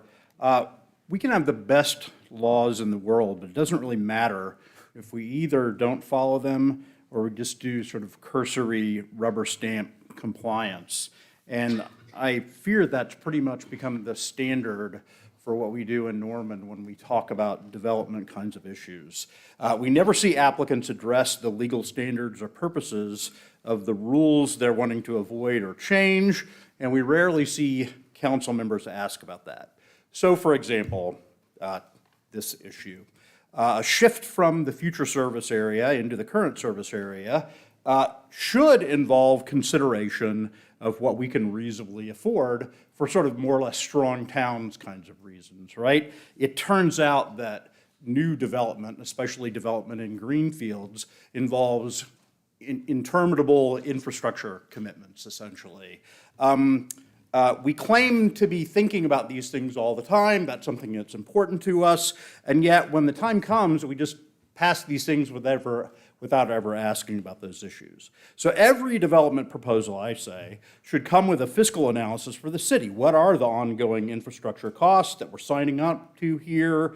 How do we expect to pay for them? What's the revenue generation kind of process? Or should we fold those things in more towards sort of center city development? I mean, the kind of stuff that's been talked about in the strong towns things. So instead of putting in serious efforts here, basically how it goes and how it went tonight was we look at stuff that we already did before next door on the same sort of sloppy criteria and say, well, you did it there, we got to do it here, right? And that leads us to legal problems, which is a point I think I made last time we were all here together. So ultimately, we're not asking the questions that we need to be asked, and we don't demand accountability from anybody, so we really never get any. So that's going to be kind of theme of the evening for me, is trying to get accountability for the kinds of decisions that we're making and making good decisions. So I think that's probably a reason to hold off on a bunch of the development stuff going on tonight. Thanks. Evan Dunn. Are there any final comments from council? I think I have a final question. So the single-family portion, the road you mentioned, Gunnar, that caught my attention, that you mentioned that it was a 4-lane divided road. That caught my attention because of a wider road through a neighborhood and the potential for the encouragement of higher speed traffic as people go in and out. I know we've seen that in some other neighborhoods in Norman that have a kind of wider main road that goes through the middle of the neighborhood, and then they petition to have speed humps put in, or, radar, signs and stuff like that. So what's the, I guess, motivation for having such a wide street in the neighborhood? I thought I had this one, but Richard is the guy that designs these. So I'm gonna Okay. Sorry, Gunnar. I don't want to dive too far into the weeds. That divided roadway is certainly something we don't build a lot, and it's certainly something we don't build at this length very often. But one thing that we've been doing consistently in our new communities, several years ago, we were able to work out an option B for the location of water lines when they go in, the space between the curb and the property line. And in that option B, we moved the water line further back. Costs us as the developer a little bit more because we have slightly longer services and these type of things. But what it does is it frees up space to plant a tree in the tree lawn. Who knew that's where the trees want to go, is between the curb and the sidewalk. So in this instance, I'm relatively confident that we'll be able to also plant trees in those islands. I think you can find examples of that in Brookhaven, one of our oldest and most, that neighborhood's 56, 7 years old now, and it has trees in some islands along the way, I think. I gotta go check that. That's kind of what this road made me think of with Brookhaven Boulevard, which has speed humps. Yeah, and I think that the idea of giving motorists a tree hug is a little bit like ODOT. The only way they've ever figured out how to get cars to slow down is by putting those barriers closer and closer, giving us a squeeze. That's why narrow driving lanes are really good at reducing speed. But trees are even better because they're up in your field of vision. So we're very committed to picking the option of moving the water lines back so we can plant those trees in the tree lawn. So definitely, I'm very concerned about neighborhood driving speeds. It's my understanding every collector road in town has had a car clocked at 70 miles an hour at one time or another. So we're very sensitive to it. Okay, I appreciate that. And I would just say that had this only been single family, I would maybe feel different about this proposal. But I think we're in desperate need of any kind of multifamily housing in this city that we can get. And that hopefully, theoretically, this, I don't know if it's downward pressure or upward, but if people are living here, they're not living in other apartment complexes that are older that would be available to lower income residents, theoretically.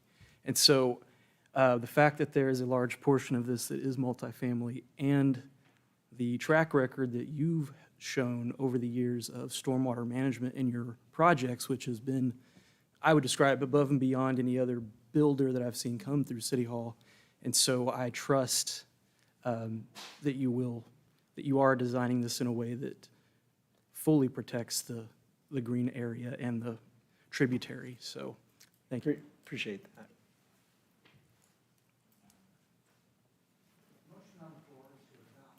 The resolution. Council members, you may cast your vote. All votes have been cast. The resolution passes unanimously. Thank you, ma'am. Item number 37, an ordinance upon second and final reading, rezoning property located at the northeast corner of 36th Avenue Northwest and Franklin Road from A2 Rural Agricultural District to PUD, Planned Unit Development District.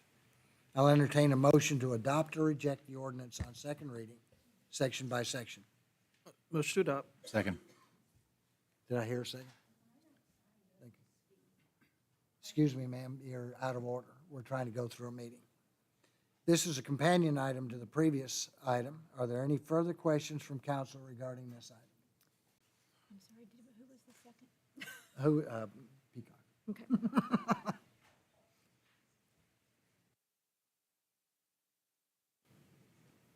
Are there any speakers?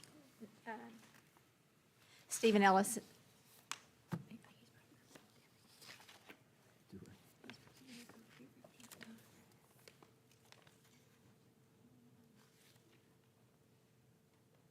I'm going to be a little briefer now. Steve Ellis, Ward 4. Again, we're talking about rezoning, and we're rezoning into a sort of special use PUD kind of district. And that, by statute, is supposed to be a kind of deal. What a developer gets in return for sort of roll their own rules is the city is supposed to make a deal where it gets something special in terms of design, innovation, something that we couldn't get unless we relaxed the rules. And, given that we can build lots of stuff that meets our plan right now there, it's not at all clear on what exactly the city is supposed to be getting for the special zoning category. So it's unclear what the trade-off is here and whether or not it's worth it. And when we don't hold developers accountable for at least putting forward the kinds of deals that they want to get, and we don't hold ourselves accountable for being explicit about what those deals are, we get bad deals. It bites us in the hindquarters. So again, I think we should wait until we vet this proposal property. That's what appropriate accountability tells us to do. Thank you, sir. Evan, did you want to speak? Okay. That's all, Mayor. Ray, did you have a question or comment? So I had a long laundry list of questions, but everybody else addressed them. So I just have a comment about housing. So according to, so I obtained housing information for the second quarter of 2018, 2020, and 2023. And according to the National Association of Realtors, the unsold housing inventory is as follows, or was. So the second quarter of 2018, there were 4.3 months of unsold housing inventory. In the second quarter of 2020, the unsold housing inventory was 4 months. This past second quarter of 2023, the unsold housing was 3.1 months. So we all are aware we have a nationwide housing crisis. We need housing. We need housing of all types. We need middle income, high income, and low income. So that is really the comment that I want to make, because our town has grown, it's continued to grow.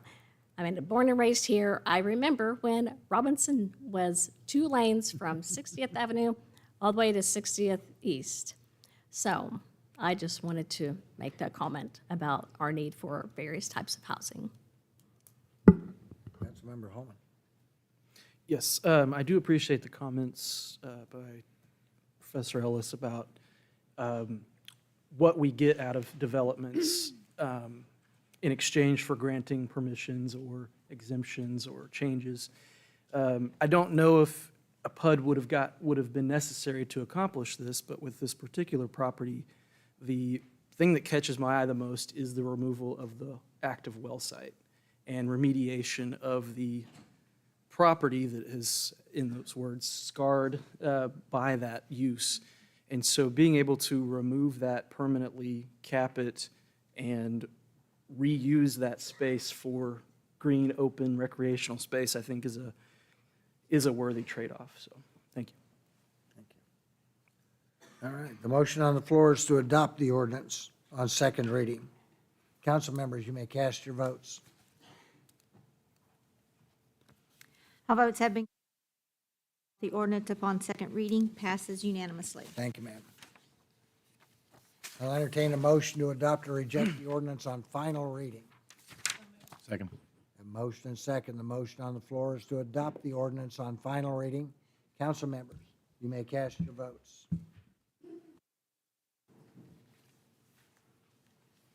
All votes have been cast. The ordinance upon final reading passes unanimously. Thank you, ma'am. Item number 38, a preliminary plat for Franklin Woods addition to planned unit development. I'll entertain a motion to approve or reject the preliminary plat. Motion to approve. Second. Thank you. This is a companion, 2 items.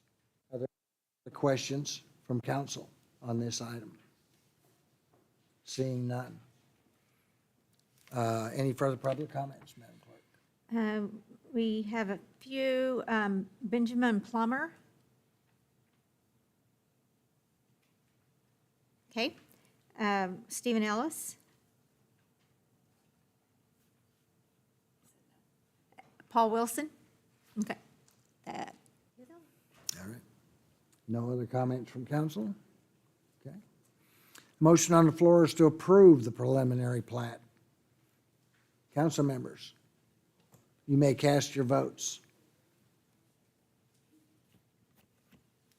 All votes have been to approve the preliminary plat passes unanimously. Thank you, ma'am.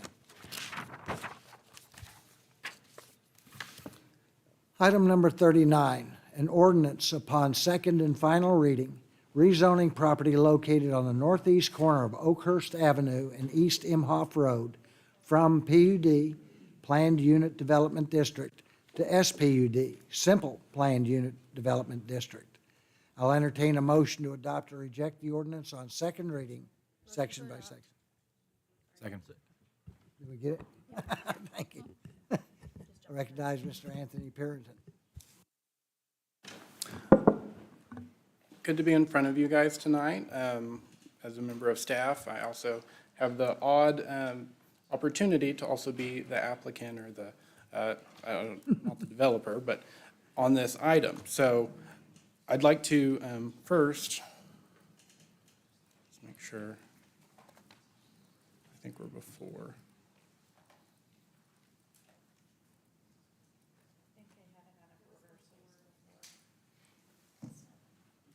Bryce? Just keep going backwards. Bryce has got me.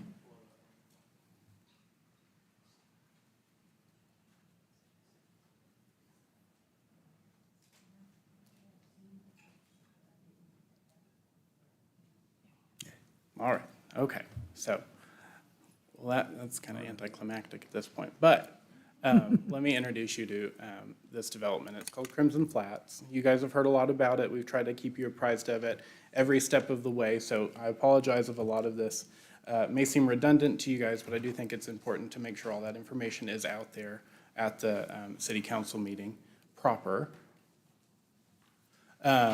And I'll just give a little bit of a background to this project and how it got here. As you guys know, the city did allocate a large portion of its ARPA funds to affordable housing. With that direction, city staff bought a parcel of land for an affordable housing development. We went through an RFP process to get a developer who is experienced in Oklahoma-specific affordable housing projects that utilize specific federal funding for affordable housing.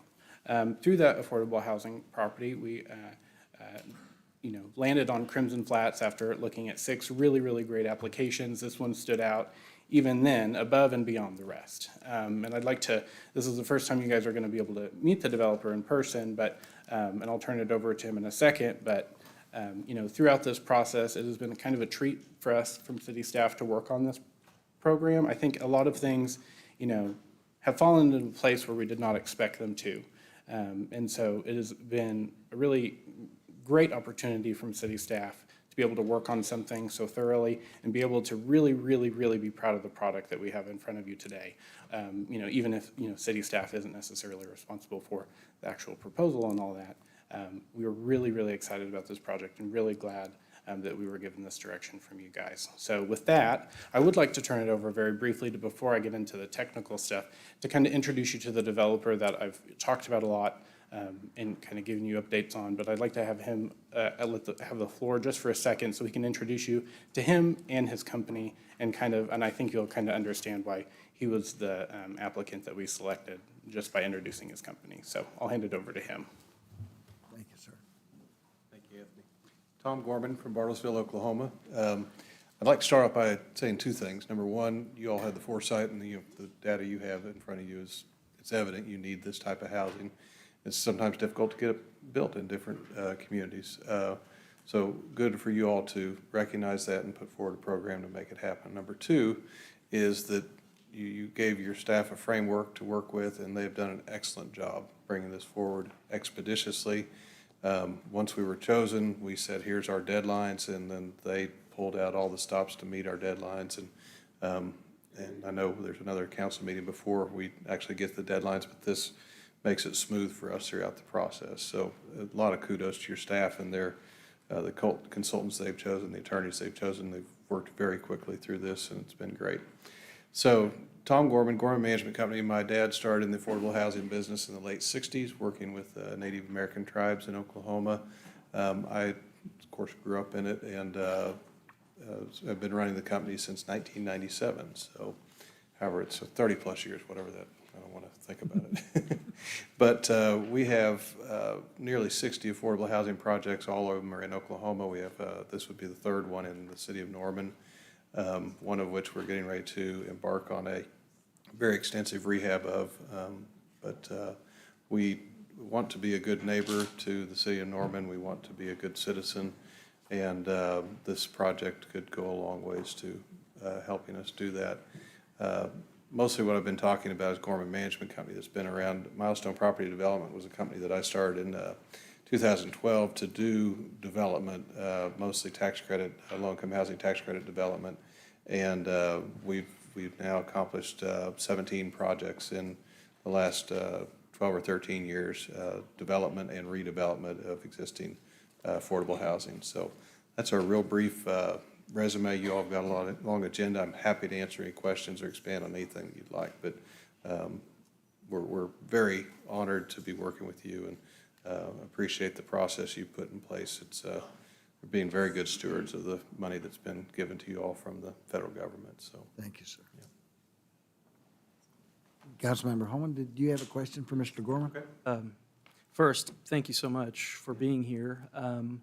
And that is an impressive resume, I think, of projects that your company and your family's company, I should say, have done. What are you said 3 that are existing, or this would be the third? it'd be the third, yeah. And what are the other? So Vicksburg Village, my dad developed it back in 1982. Okay. So the corner of Alameda and Vicksburg there. And then Willows Pathways, it's not actually a property we own, it's a nonprofit property, but we've managed that for them since 2015, I believe. And it's a scattered site, elderly and disabled, low-income housing. Just across the street from here? Yes, correct, part of it, yes. Yeah. Okay, well, thank you very much. Yep. Anthony? All right. So now I'll kind of get into the 3 different items. This will be just one presentation on all 3 items combined. It is a rezoning application from what was a PUD to now a SPUD. Then you also have the preliminary plat, and then finally you'll have the contract, which is just basically a more fleshed out version of the term sheet that you guys already agreed to at a previous council meeting. So I kind of already touched on this, but it's a little bit more specific about the property. This is just a under 5-acre piece of property that we did purchase earlier this year specifically for this project. We were able to find this project through our actual partnership with Norman Housing Authority. Karen Canavan called and she said, I think this would be a great parcel of property. Turned out to be absolutely right, and that's kind of where we got the lead. The previous owner of this property was actually going to turn it into a senior affordable housing project. And for some reason that did not pan out, but we kind of took that and then we kind of used that a little bit as a framework going forward. So for example, they used a PUD. Now, after some ordinance changes, since it's under 5 acres, this would need to be a SPUD. I'll get a little bit more into the reasoning and why we chose a SPUD later.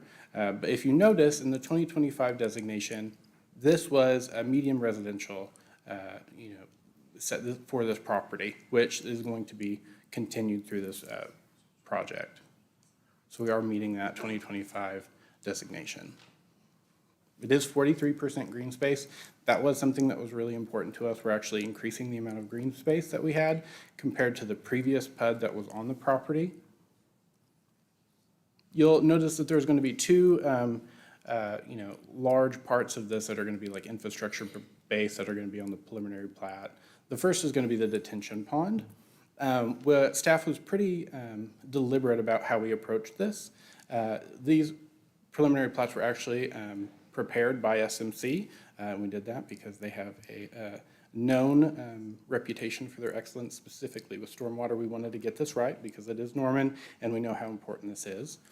And also, you'll notice that there will be an Imhoff widening project. That portion of Imhoff that is slowly getting widened, this project will also include the widening of Imhoff. It's already, I think, widened to the right of that through the church project that went through, and then it'll be widened with the single-family housing that's going in that was approved earlier this year.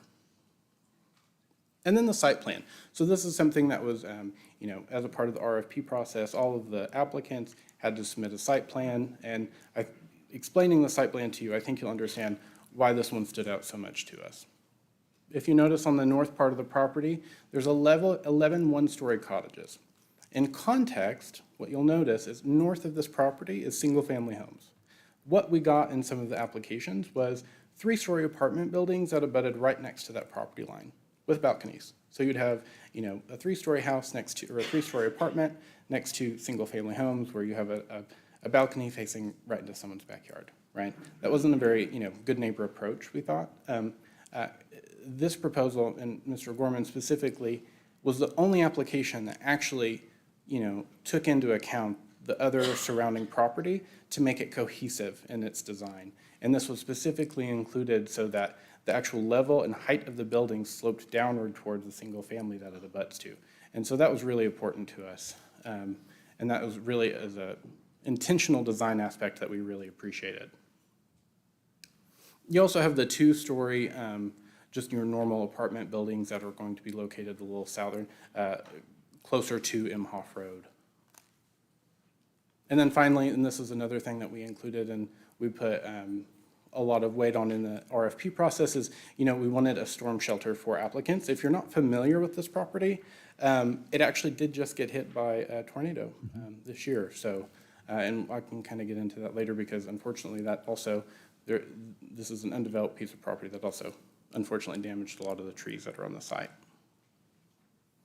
Okay, so, and we also paid special attention to the permitted uses that are going to be on the site. There are no new uses added. We didn't technically have to come forward to council with this SPUD.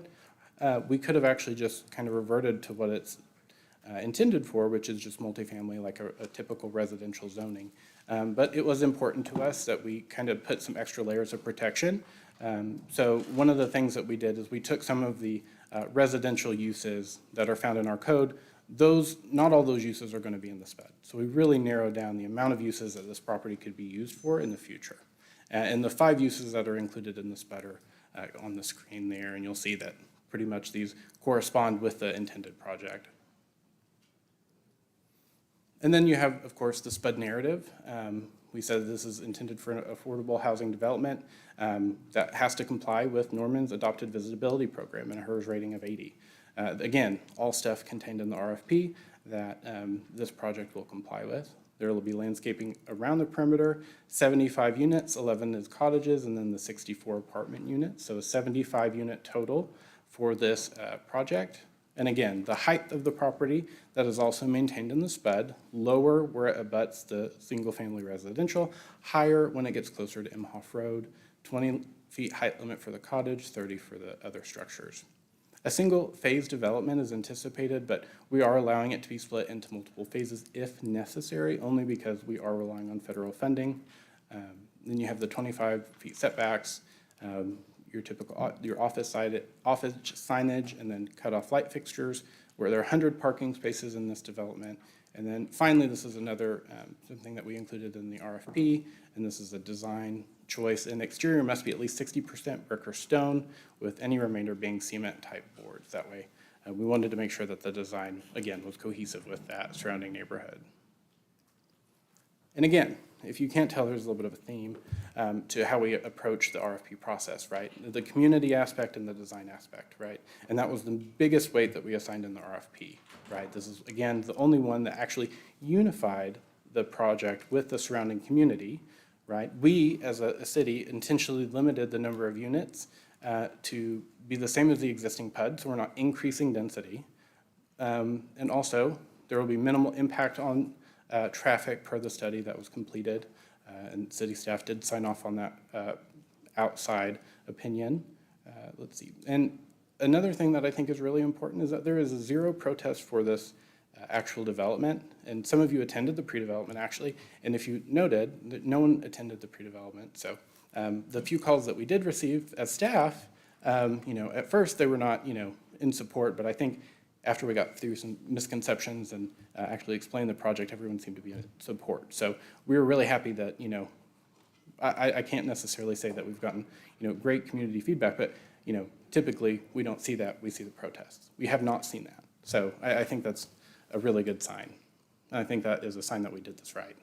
So those were the first two items. Now I'm going to kind of move into the third item, which is the disposition and develop agreement, right? So you guys have already voted on the term sheet agreement, which was contained the vast majority of the terms that are contained in this agreement. It's just a lot more fleshed out, contains a lot more legalese, right? And it contains, really just spells out everything that City Council had anticipated to be in this agreement that it agreed to in the term sheet. So I'm going to go over those in about the same level of detail, because I could go on and on about it. It's a pretty long document if you've had the opportunity to look at it.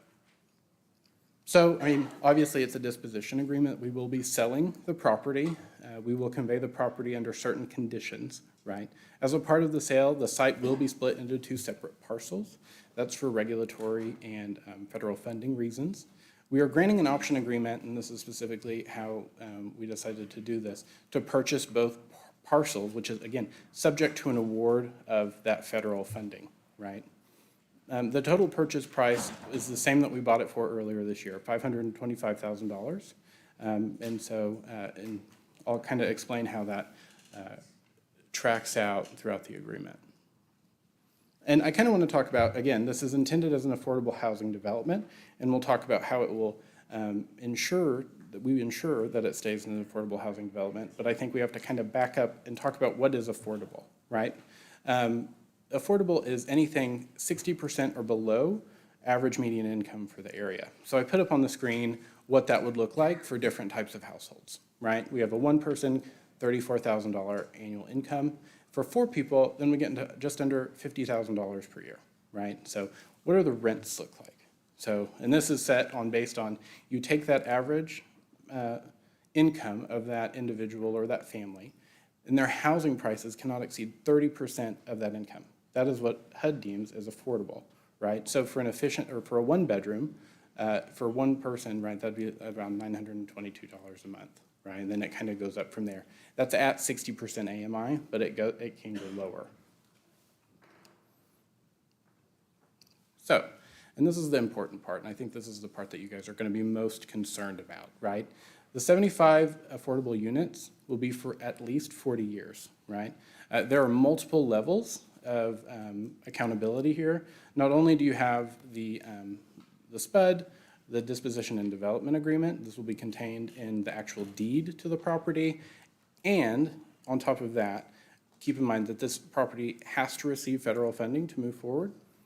So what that means is that both the IRS and state agency, Oklahoma Housing Finance Authority, also require this, right? So basically, we get to piggyback off of the IRS and the state agencies in order to ensure compliance. So not only do we get to know that there will be compliance, but we're not the ones who are actually the big dogs. I mean, the IRS has a little bit more muscle than we do. So luckily, we get to kind of rely on them as well. So there's a lot of different layers of accountability to this program.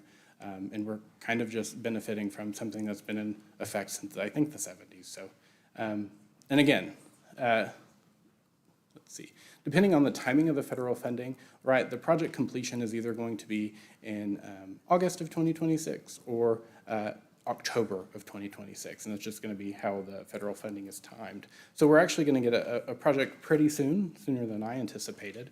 But, and again, those are completion dates that are also overseen by, again, the state and federal agencies. So, and finally, the built project must meet certain minimum requirements that we are requiring, such as HERS rating, compliance with our visibility program, and the other city-specific provisions that we had in our RFP, and now those are going to be baked into the contract.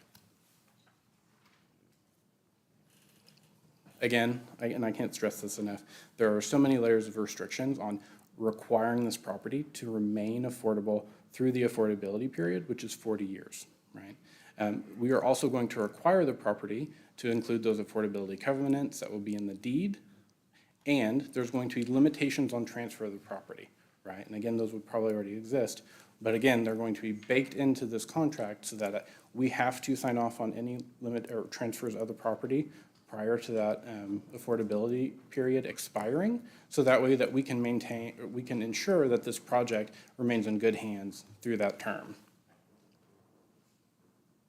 All right, And again, this is something that this was an extra ask that we came to council for, and we did receive, and you guys did approve. But as again, a part of this contract, the city agrees to contribute to the site work of the property, which would not exceed $500,000, right? So, and this is for a specific reason, right?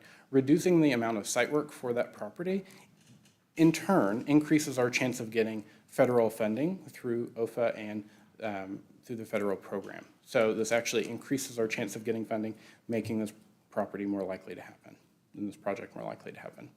And then finally, again, there are specific contract requirements in the contract that the developer has to meet in order for the project to go forward and for us to convey the property. So we do have some, fallback there in case to make sure that the property is being developed as required by all those layers of regulation. All right, so again, the city was very generous in its ARPA allocation to affordable housing, and this has allowed us to have this level of a project. So out of the original allocation, we can, what we're going to do is we're going to loan the developer $5.5 million in those ARPA funds, right? So this is actually something that the federal government continually, I think they really did get this right, because when they first rolled out the ARPA restrictions, this was probably not even possible. But through feedback from local agencies and through a lot of different back and forth, what we actually came around with was a final rule that allowed cities to actually use their ARPA allocation to loan as a long-term loan to affordable housing developments. Specifically, what those rules allow is if they meet certain requirements, which this one will, then the repayment of those funds over that period comes back to the city, and the city can retain them without the ARPA restrictions. And that's a really big thing. And I think, the goal from council from previous conversations is that that money can be put into, some sort of rotating fund that we can use to fund additional projects going forward. And staff is currently working on putting together a proposal for you to agree to later down the road, so we can do that. The repayment of the loan over 30 years is at 3% interest. Part of, loaning the money, keep in mind is, we are trying to make it more affordable so that, again, one, we get a better product, and two, the project works out on paper so they can apply for that federal funding. However, those terms are contained in this document, but we will need more detailed loan documentation closer to closing, which you guys, again, will have an option to review prior to closing. All right, so that was a lot of information. I know, thank you guys for bearing through it, and we are happy to answer any questions, and I'm sure you guys have plenty, so. I have one for you. Anthony had, well, I guess not for Anthony, maybe for Mr. Sturts. Have you spoken with Hitachi, telling them that this is coming down, or coordinated with them? No? Okay. Thank you. I will. They were very interested in this project, and we're actually offering employment to those who could take it. So, Councilmember Peacock. You briefly started to touch on this, but can you describe the existing PUD for the site? I know it's multifamily, but could you just dig into the details a little bit? Yeah, it's a senior, like the current PUD that's in existence that we're seeking to change was for a 75-unit senior affordable housing development. So that was, again, an affordable housing project that needed, federal funding. That did not receive federal funding, but that was specifically for senior housing, right? So since I think fiscal year 08-09, that property has been, sitting vacant until we bought it. So other than the, 75 unit, I don't have a whole lot of detail because I don't necessarily think it was fleshed out that much, but that's about what we know. That's all I was really looking for. And so we're matching that 75 unit number in this development? Yes. We're not exceeding it, basically. No, it's the same unit, or Okay. unit cap. I saw that, a lot of the trees on the site are planned to be removed. Can you tell me how many we're replanting offhand? And if you don't have an exact count, that's I fine. don't Generic think so. numbers. Not offhand. We did look into keeping any trees that we could. Again, those are already kind of damaged after the tornado, unfortunately. So combine that stress with the stress that this property will need significant site grading. And when you, combine, top damage with then you're going to have root damage, the success of those trees, even if you did try to keep them, would probably be more of a maintenance nightmare. So I think in the end, it would be better to replace with new trees, which we would like to do. Since we're using federal funds, was there a requirement to include any accessible units above and beyond what's just required by the code? In terms of the federal requirements, is that 5%? 5%, okay, thank you. And then I saw that there was, you said 500,000 in site work is being done by the city? Yes, and that's when we'll still own the property. We'll do the site work before we convey. Okay. Will those savings to the developer be passed on to the residents? Is that bringing the overall cost of the project down and passing those savings on? I think of it from the city standpoint, when we kind of, thought about, why we would want to do that. It's more about, again, bringing the cost of development down to make it a more competitive project when we apply for federal funding. And then again, if you can, take that part out of it, you get a better product going out of it. So we didn't necessarily, it was more about increasing what we had to make it, one, better for the community and better for that eventual application. Excellent. I appreciate your answers. Thank you. Councilmember Holman. Thank you. Okay, so one of the things we talked about was we have a 6+ month long backlog of people have a housing voucher. There's there's a 6-month long backlog to get one, and then you have X amount of 2 months, 60 days to find a place that will take it. And so that's an issue that we've been discussing, is that if you can get one, if you wait the 6 months to get one, and then you do get one, you then have to find a place that will accept it, and if you can't find anywhere within 60 days, you lose it. So you could potentially spend almost a year in Norman, if you're someone that needs an affordable housing voucher, you could spend a year trying to obtain that voucher, roughly, and applying for a place to use it, and then getting rejected after spending all of that time waiting. So one of the things we talked about was what percent of this project would have, I guess, guaranteed units that would accept those housing vouchers. So I know we didn't maybe write that in, but.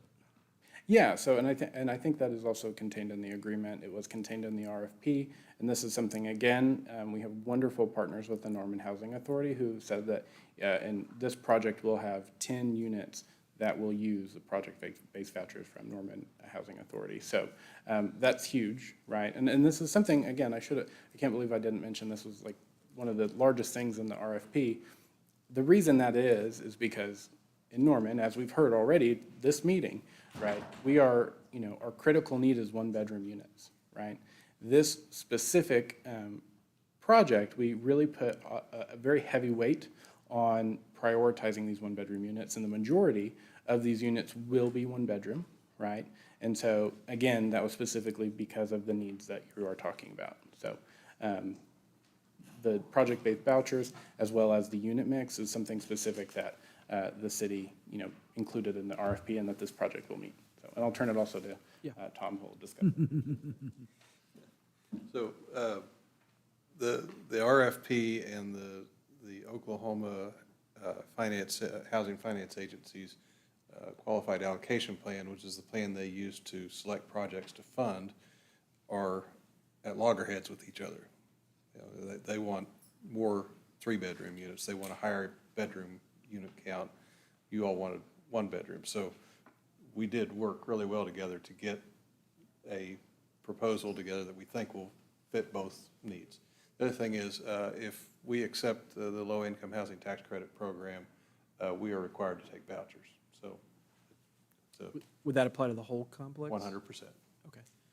Because I think the goal of the whole council would be that due to that 6-month plus long wait, and then 60 days to get one, and so that uncertainty and the stress that can put on people, obviously, that are already experiencing a difficult time, perhaps, we wanted to make sure that this project, if the city is the one doing it or financing, whatever you want to call it, that we would be making sure that this would be, although not enough to fully address the need that we have in Norman, which is in the thousands of affordable housing units that we are lacking as a city, based off of median income in the city of Norman and the average rent in the city of Norman. So I just want to clarify that, yes, this project would be a pretty good step in trying to address that situation. 100%. Okay, thank you. And then you mentioned the history of the property and how it was already zoned for multifamily before, or in your, as you mentioned, a senior assisted living or independent living perhaps. The history of the project, Anthony, we've been talking about this for a couple years when we first knew that we were getting federal funding that could be used for affordable housing initiatives. If I recall, the first thing we looked at, the first property we looked at was the abandoned Norman Specialty Hospital on Robinson that had been empty since 2016 or so. We looked at that, which if I recall was maybe 40 or 50 potential units that it could be converted into. But the building the roof had been leaking for years apparently, and it was in really bad shape. And if I remember, asbestos and lead paint were things in there too. And that quickly went beyond the budget we had. Is that what you would recall as well? I will say that we went through a lot of, we went through a lot to get to where we are, but yes. We did encounter some, projects that did not pan out, or in the case maybe of that specific facility that you're talking about. Not only did it keep looking like it wasn't going in the direction that we wanted to go, but then we kind of got input from, a federal agency that they wanted to use it for another really, really great use. And so, I think, all of that being said, I think made the smart decision to kind of shift. Keep in mind, we also started doing that around the time that the rules changed to make, using it for this specific purpose from the federal level a lot more attractive. So I think, again, this is kind of when I was talking about a lot of things fell into place at the right time to kind of move us in this direction. That's one of them. Yes, and it did make sense to, I think, the council at the time that the use of that building was going to be way more than we could afford, and we had the VA saying that we would like to buy it and use it for veteran services, which I think we all think was a good idea. So, and then if I recall, we then looked at the Sure Stay Plus Best Western Hotel on Ednova Parkway that was for sale, I guess. It was still in use, but for sale. We looked at that and looked at how many different units we might be able to fit in there. And then we looked at the Country Inn and Suites by Radisson, which is at Lindsay and Ednova Parkway, another hotel that was, I guess, for sale at the time. I don't recall any other ones, but after that one is when we landed on the piece of property that we're talking about tonight. Is that how you remember the kind of process we've been down as well? Yes, that is. And so, and I think, again, if you notice that there was kind of a shift towards more rehabilitation of, existing properties. And then, again, it's not, super common to come across like, a parcel of property that would, just kind of suits the kind of purpose that you're looking for at any given time. I'm sure council's aware of that issue keenly. But again, this one kind of jumped out at us perfectly, just one, because of the previous use was already for affordable housing. But again, this one kind of fell into our laps. And so, and when you have to choose between rehabilitation of an old project or building new construction on a new one, especially in a position such as the city is in, right? We get to, we don't have to work with what's there. We can build from the ground up and make sure it's done right instead of having to work with the quirks that are already there. So again, I think we're getting a much better project for less money than, the previous iterations of, the direction council wanted us to go in. Okay, and only because I've definitely seen a lot of comments or questions about this one particular property, but I don't recall it being for sale in the period of time that we were looking, but the old Holiday Inn on Frontage Road, North Interstate Drive in Robinson, in front of the Hollywood Theater, that's a very large building that's been vacant and had work done on it and isn't having work. I'm not sure the current status of it. Did city staff ever look at that one at all? Again, I don't recall it being for sale when we were looking. It was never for sale. We were looking at it for different reasons that would have likely made it not an attractive option for this particular use. Okay. And let me see. Well, I appreciate that, Anthony. I just wanted to mention all of that to show that we have been exploring options really citywide. I mean, from my perspective, our direction to you, maybe, was really any piece of property, any abandoned building you can find in the whole city of Norman, we're interested in looking at it and seeing if it would fit or work or not. And so, because we've had that question a lot, how much did we look? Did we just pick this spot on the east side or whatnot? But I think we've made a significant effort to try to explore the whole city and whatever options might be out there before we landed on this. So I did just want to mention that. So that's all I have right now. Thank you. Councilmember Grant. Yes, I just mostly had some positive comments because I have been with you through this process and even went to the pre-development where there was no protest, can't confirm. Somehow I missed the storm shelter part, so that's great. I didn't realize that was a part of the project. I really appreciate the green space and that you'll be bringing forward contract language or agreement language around what we'll do with that funding when it comes back to the city and possibly putting it into more affordable housing options. And to speak to Hitachi, I don't remember if you were with us, Mayor Heikla, but Councilmember Holman and myself went on a tour in April. We thought they were talking to us about this project, but really they were concerned with the development across the street that we had approved prior. And I made note that their concern actually was who was going to live there, not just for the types of activities that might conflict with their traffic, but also they found that housing to be quite unaffordable, and they consider themselves to be good paying employers in our city. So just to answer the Hitachi portion, I think they're okay with it. Yeah, I think they are too. Yeah. Councilmember Ball. Just want to remind everybody, a few months ago, livability.com rated Norman as one of the top 100 cities in America. And the reason, our highest metric was for housing and cost of living. Relatively affordable housing for renters and owners. So the previous items we voted on, that's more up, high-end, upper scale models. But the affordable housing, I just want to say how proud I am of you, Anthony, and of Ms. Craig back there. Y'all have done an amazing job putting all this together. Mr. Grumman, you mentioned that, is it the Vicksburg property that's going to be getting revitalized and refurbished? Correct. Good. That's right around the corner for me. So it definitely needs a little TLC and. It's not 100% yet. Okay, well, I sure hope it is. But so I appreciate you coming down here and working with us and getting this in. Because it's not just about affordable housing. It's about quality affordable housing. And the affordable housing we had when I was a kid, that was a whole lot different than what we see today. So I just want to say how much I appreciate everything you guys are doing and bringing this to our city. So thank you. This is an opportunity for members of the public to make comment. Is anybody signed up, Madam Clerk?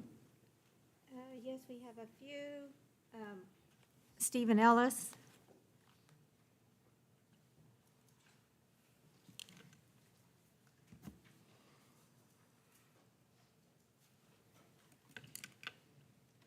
Steve Ellis, Ward 4.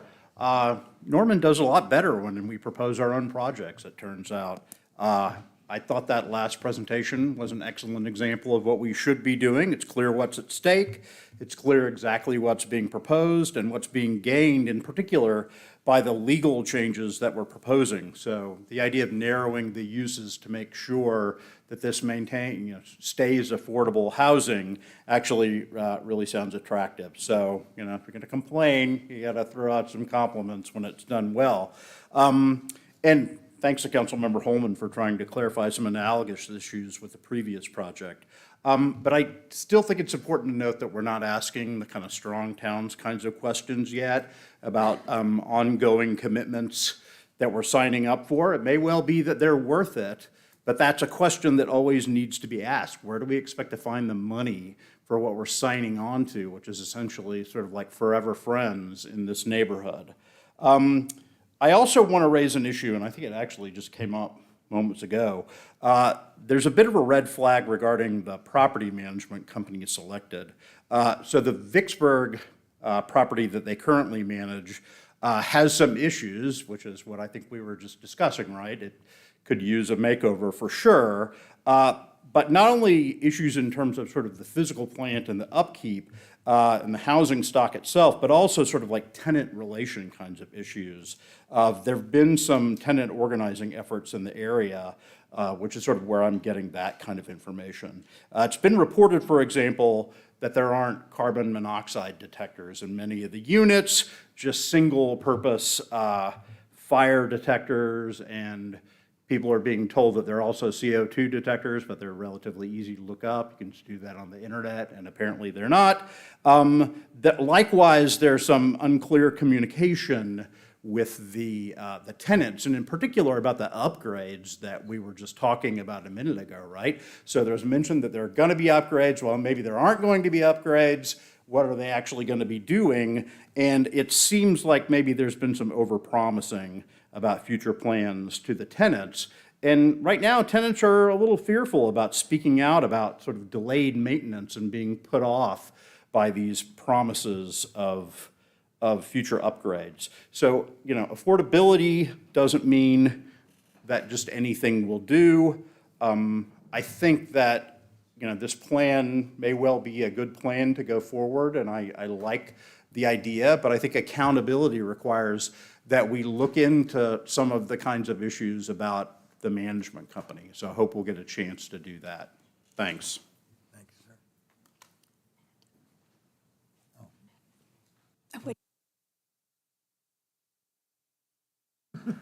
sir. Got out of track there. Cynthia Rogers.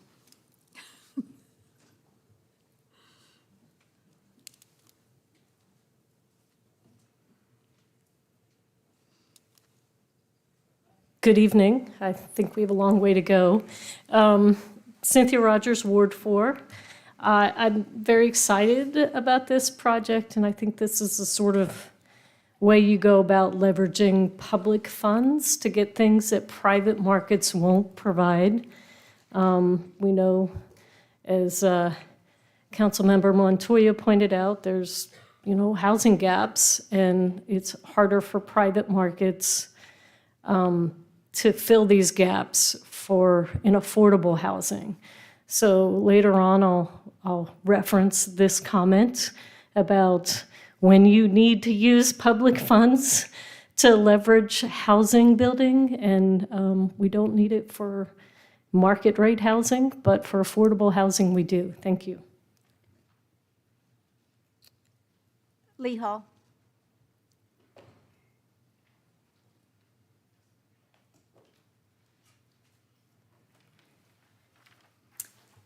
Good evening, Mayor. Good evening, council members. My name is Lee Hall, and I live in Ward 4.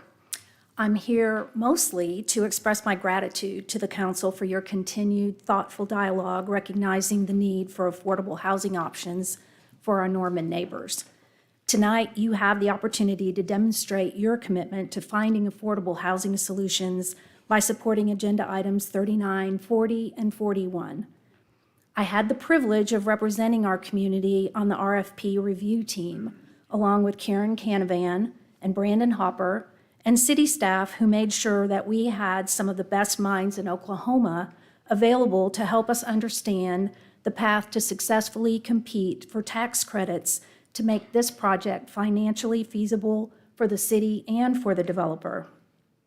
The process was competitive with multiple applicants who have had years of experience. I have confidence in the Gorman Management Company and their demonstrated success across Oklahoma in not only building a project like Crimson Flats, but managing the property for years to come. This is a true affordable housing project that will meet the needs of those who are rent burdened and being squeezed out of our housing market. Most of the units will be one-bedroom units that are so desperately needed in Norman, with a healthy mix of 2- and 3-bedroom units for multiple housing options for families. The site plan takes into consideration how it transitions to the neighborhood to the north by placing 11 one-story cottages along that shared property line. It has abundant outdoor space, providing opportunities for gardening, gathering, a playground for children, and a storm shelter. This is a quality project that has been thoughtfully designed not only for the residents who will live there, but for the surrounding neighborhood, and a positive step forward for our community in addressing our shortage of affordable housing by adding 75 units. So I thank you all for your support for that. Paul Wilson. Good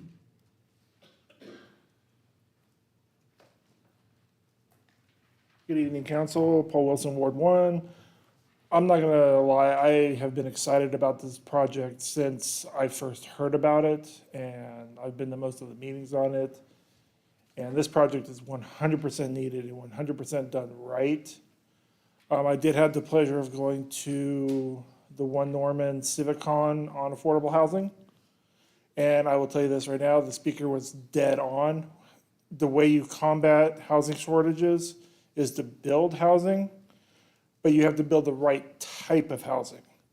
One thing Norman is desperately needing is affordable. The previous item, the thing that stuck in my head was luxury apartments. That is not what Norman needs. Norman needs more affordable and done right and basically for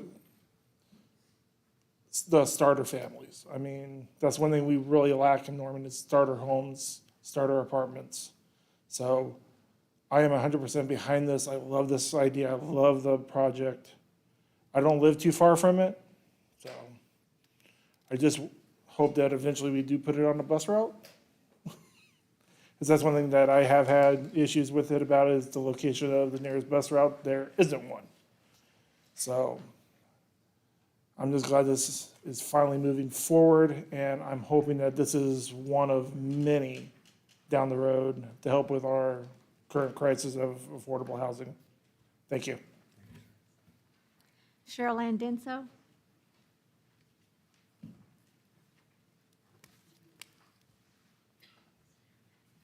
Good evening. I'm Cheryl Ann Denso, Wards 4 and 6. I'm property owner.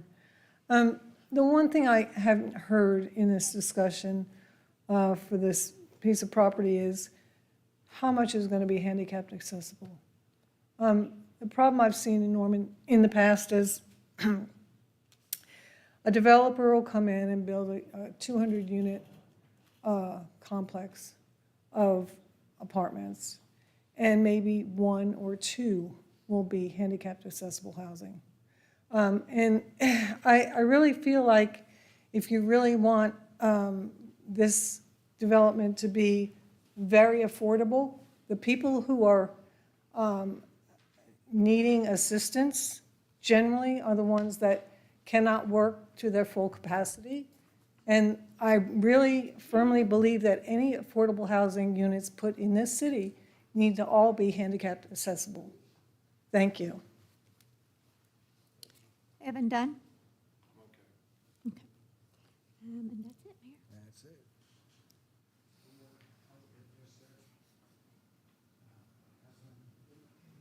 it. Thank you. So I just want to take the opportunity to drill down on this concept of affordable housing real quick. The threshold for affordable housing in Norman is somewhere around $1,100 a month for rent, which in relative terms is not really affordable, but that's the current condition of Norman. The professions in this price range are teachers, firefighters, municipal workers, et cetera. Basically people that we ask to serve our city but don't value them high enough to support them with housing. We currently have a shortage of over 9,000 units to meet current demand, not accounting for future growth. This project will start to change that, and I'm extremely proud in what staff has been able to accomplish here and how we'll be able to rinse and repeat with these funds to build more affordable housing projects in the future. Thank you. Yes, Anthony or Tom, would you, one just real quickly over the accessible part. You mentioned that this will comply with our visibility ordinance, which is designed to help make sure that units are accessible for families that have visitors that may be elderly or disabled. You said 5%. Is it 5% above what's required, or is it 5% of 75 units will be? What I know about it. Sure. I'm not that familiar with your visibility ordinance. I'm pretty certain that the federal equal housing opportunity requirements that we have to follow and the ADA requirements will exceed your visibility.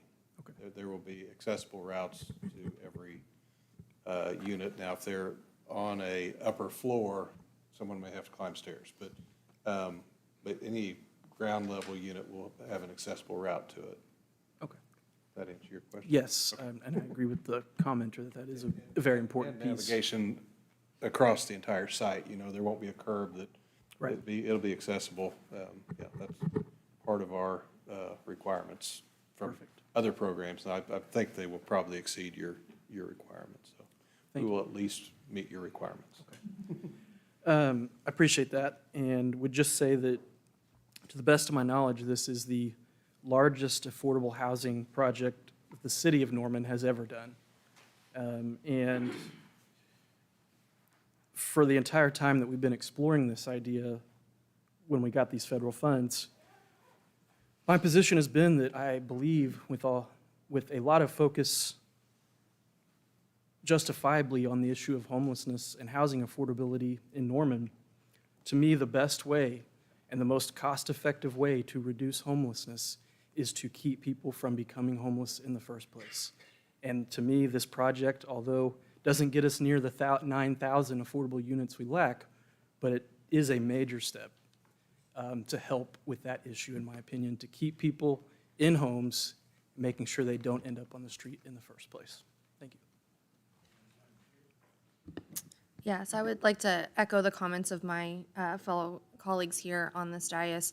I've been working on this project, I guess the city has been working on this project since I've been on council, so just about 2.5 years since we received our ARPA money and since we decided to appropriate this for affordable housing. And Councilmember Holman talked about the struggle that we had to kind of figure out how we were going to utilize those dollars in the most appropriate way to benefit the community. And I really want to thank staff, Mr. Purington, Ms. Krieg, Karen Canavan as well, for identifying this site and getting this kind of pushed into motion, and excited to have Mr. Gorman and his company along as, developing this property, since we can't do this alone, to receive those federal tax dollars back. So I'm really excited that we are moving forward with a project like this. Like Councilmember Holman said, affordable housing is one of those solutions identified in our gaps analysis with Homebase to addressing homelessness. So this is one of the ways that we, as a city, are continuing to identify different types of solutions to address homelessness in our community, and there's a whole number of them. We'll be talking more about our gaps analysis review and our action plan at the next oversight meeting in December, so look forward to that, but this is one of the identified mechanisms for us to help address that. So I'm really happy to support this project tonight.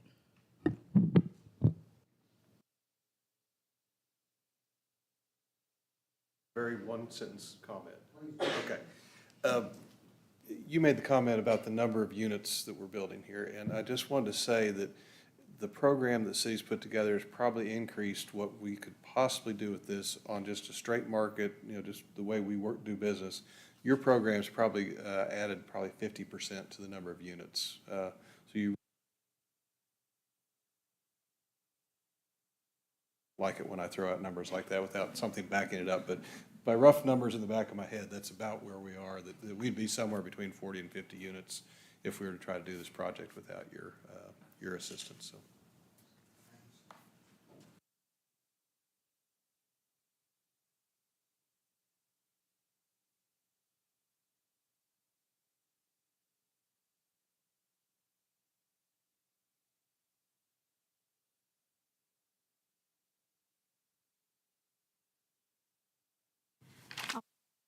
The motion to adopt the ordinance upon second reading passes unanimously. I'll entertain a motion to adopt or reject the ordinance on final reading. Motion to adopt. Second. Have a motion and second. The motion on the floor is to adopt the ordinance on final reading. Council members, you may cast your votes.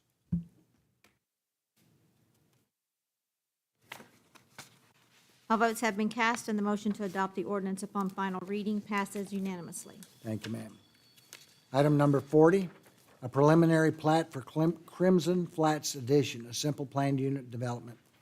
I'll entertain a motion to approve or reject the preliminary plat. Motion to approve. Second. Thank you. This is a companion item to the previous item. Are there any further questions from council regarding this item? Hearing none. Any further public comment? We do have the same speakers signed up. Stephen Ellis. Actually, I have Russell Rice on this one. No? Okay. Paul Wilson and Lee Hall. Okay. Oh, wait a minute. Cheryl Ann Denso.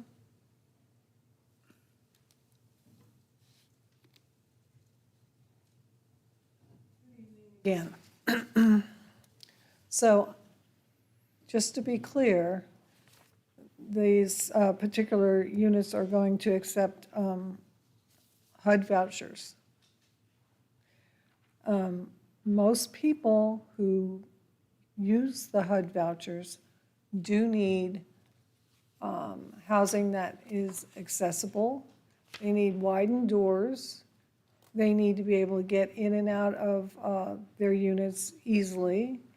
They might need to have a bathroom that's accessible.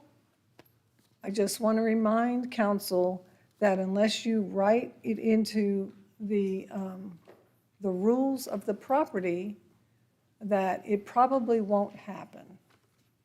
Okay? Again, I am imploring you to make sure that any development that goes in for housing has more accessible housing. Thank you. Thank you, ma'am. Evan Dunn. Okay. All right. I see no other comments from council. Hearing none. Motion on the floor is to approve the preliminary plat. Council members, you may cast your vote.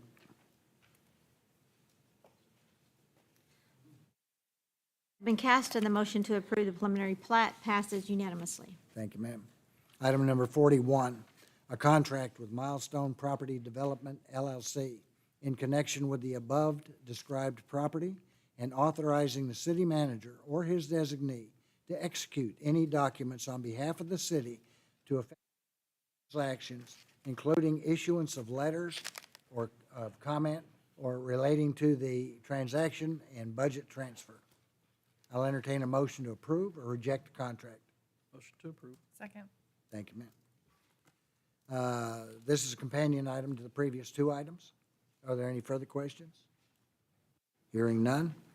Let's see, further public comment. Marguerite Larson. She was here. There she is.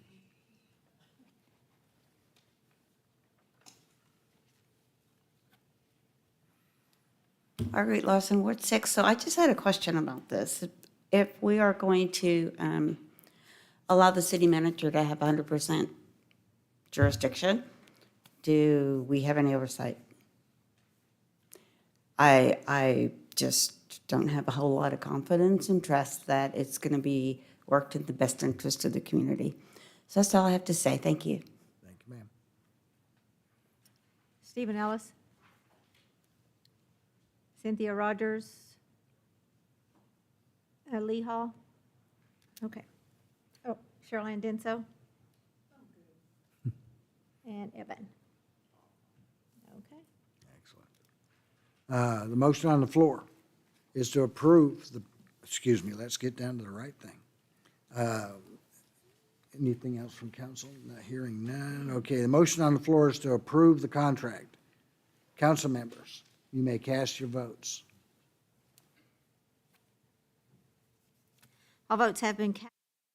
The contract passes unanimously. Thank you, ma'am. Want to take a break? Let's take a break for 10 minutes, come back at 5 minutes until 9 o'clock, please.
Let's come back into session, please.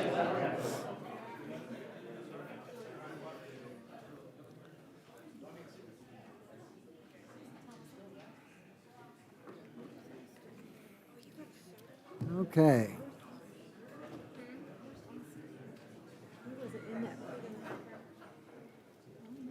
Item number 42, a preliminary plat for Destin Landing Addition, a planned unit development generally located south of Cedar Lane Road and 1/4 mile west of 36th Avenue Southeast.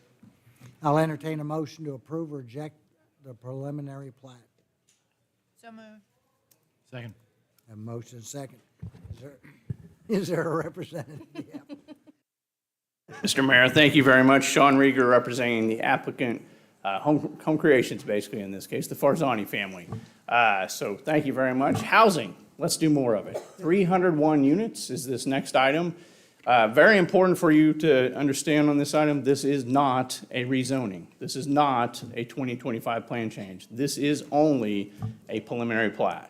And a preliminary plat, I would remind you that Catherine Walker, I think, has reminded you before, there's really more of a ministerial function, and we're simply seeing if we have met the engineering design criteria guidelines, which have been updated recently, and this will meet all of those updates. So that's really the focus of a preliminary plat vote, is just simply seeing if we have met the engineering design guidelines. The staff brings this to you tonight with recommendation of approval, affirming that we have met all those. But I'll take you through it to orient you with where it's at. This is Destin Landing, and this is an exciting night for us because this is the first preliminary plat to roll through with Destin Landing.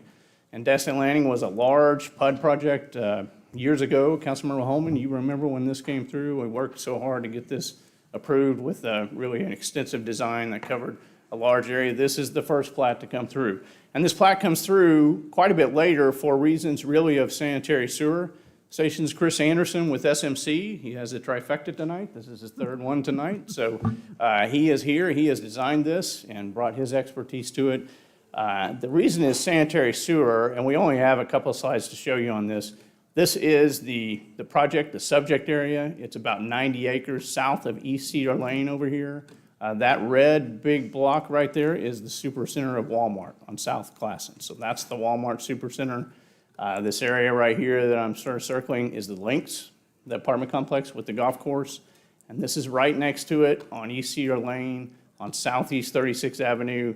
It's about 90 acres. And again, this is just a preliminary plat. So what you're voting on tonight is the engineering of this development. The zoning is done, approved, 2025 done and approved. So the plat, and Chris will be much more able to discuss it because this is all engineering, but basically has one access point off East 36th Avenue. You see it right there, coming down into the development, 301 single-family lots. And then the other part of this, if you just marry those two drawings, north and south, with an access point off 36th Avenue on the east side of it, coming in, and then in this southern area is the park, a clubhouse, private park basically, and ponds and WQPZ zones, and sort of the central area of this development. This will expand on throughout this entire area south of East Cedar Lane and 36th Avenue Southeast. This is just the first phase. And I mentioned the sanitary sewer. The reason this has taken a while to come here and really was paused for a little while was because the sanitary sewer solution will take a lift station. And the next item on the docket is the lift station agreement.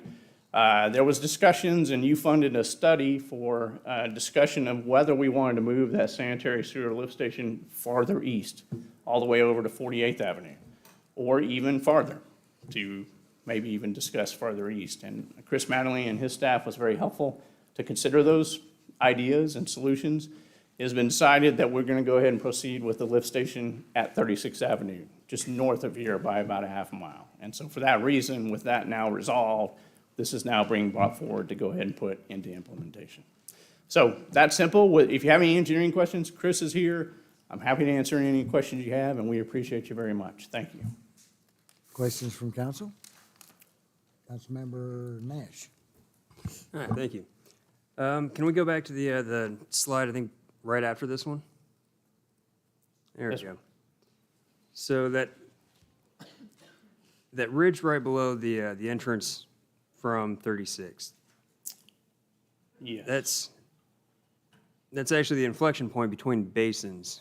The South Basin watershed going to like the Canadian River, directly to the north is Dave Blue Creek. Dave Good Creek is the drainage basin. I don't remember exactly where the actual creek is, but there are three different drainage basins on this. One goes to the southeast, one goes to the southwest, and then to the north as well. So this is sort of an area of a very high zone that drains in three different directions. Yeah. This entire neighborhood drains in one direction. This first one, yes, because this will gravity flow to the sanitary lift station that will be north of here. I don't think I have a graphic that shows that. Yeah, the sanitary sewer lift station will be, see my pointer right there? It will be, well, you know where Saxon Park is. Saxon Park, the lift station will be just south of Saxon Park on 36th Avenue. And so this whole drainage basin drains to that. So none of this will be going into the lake?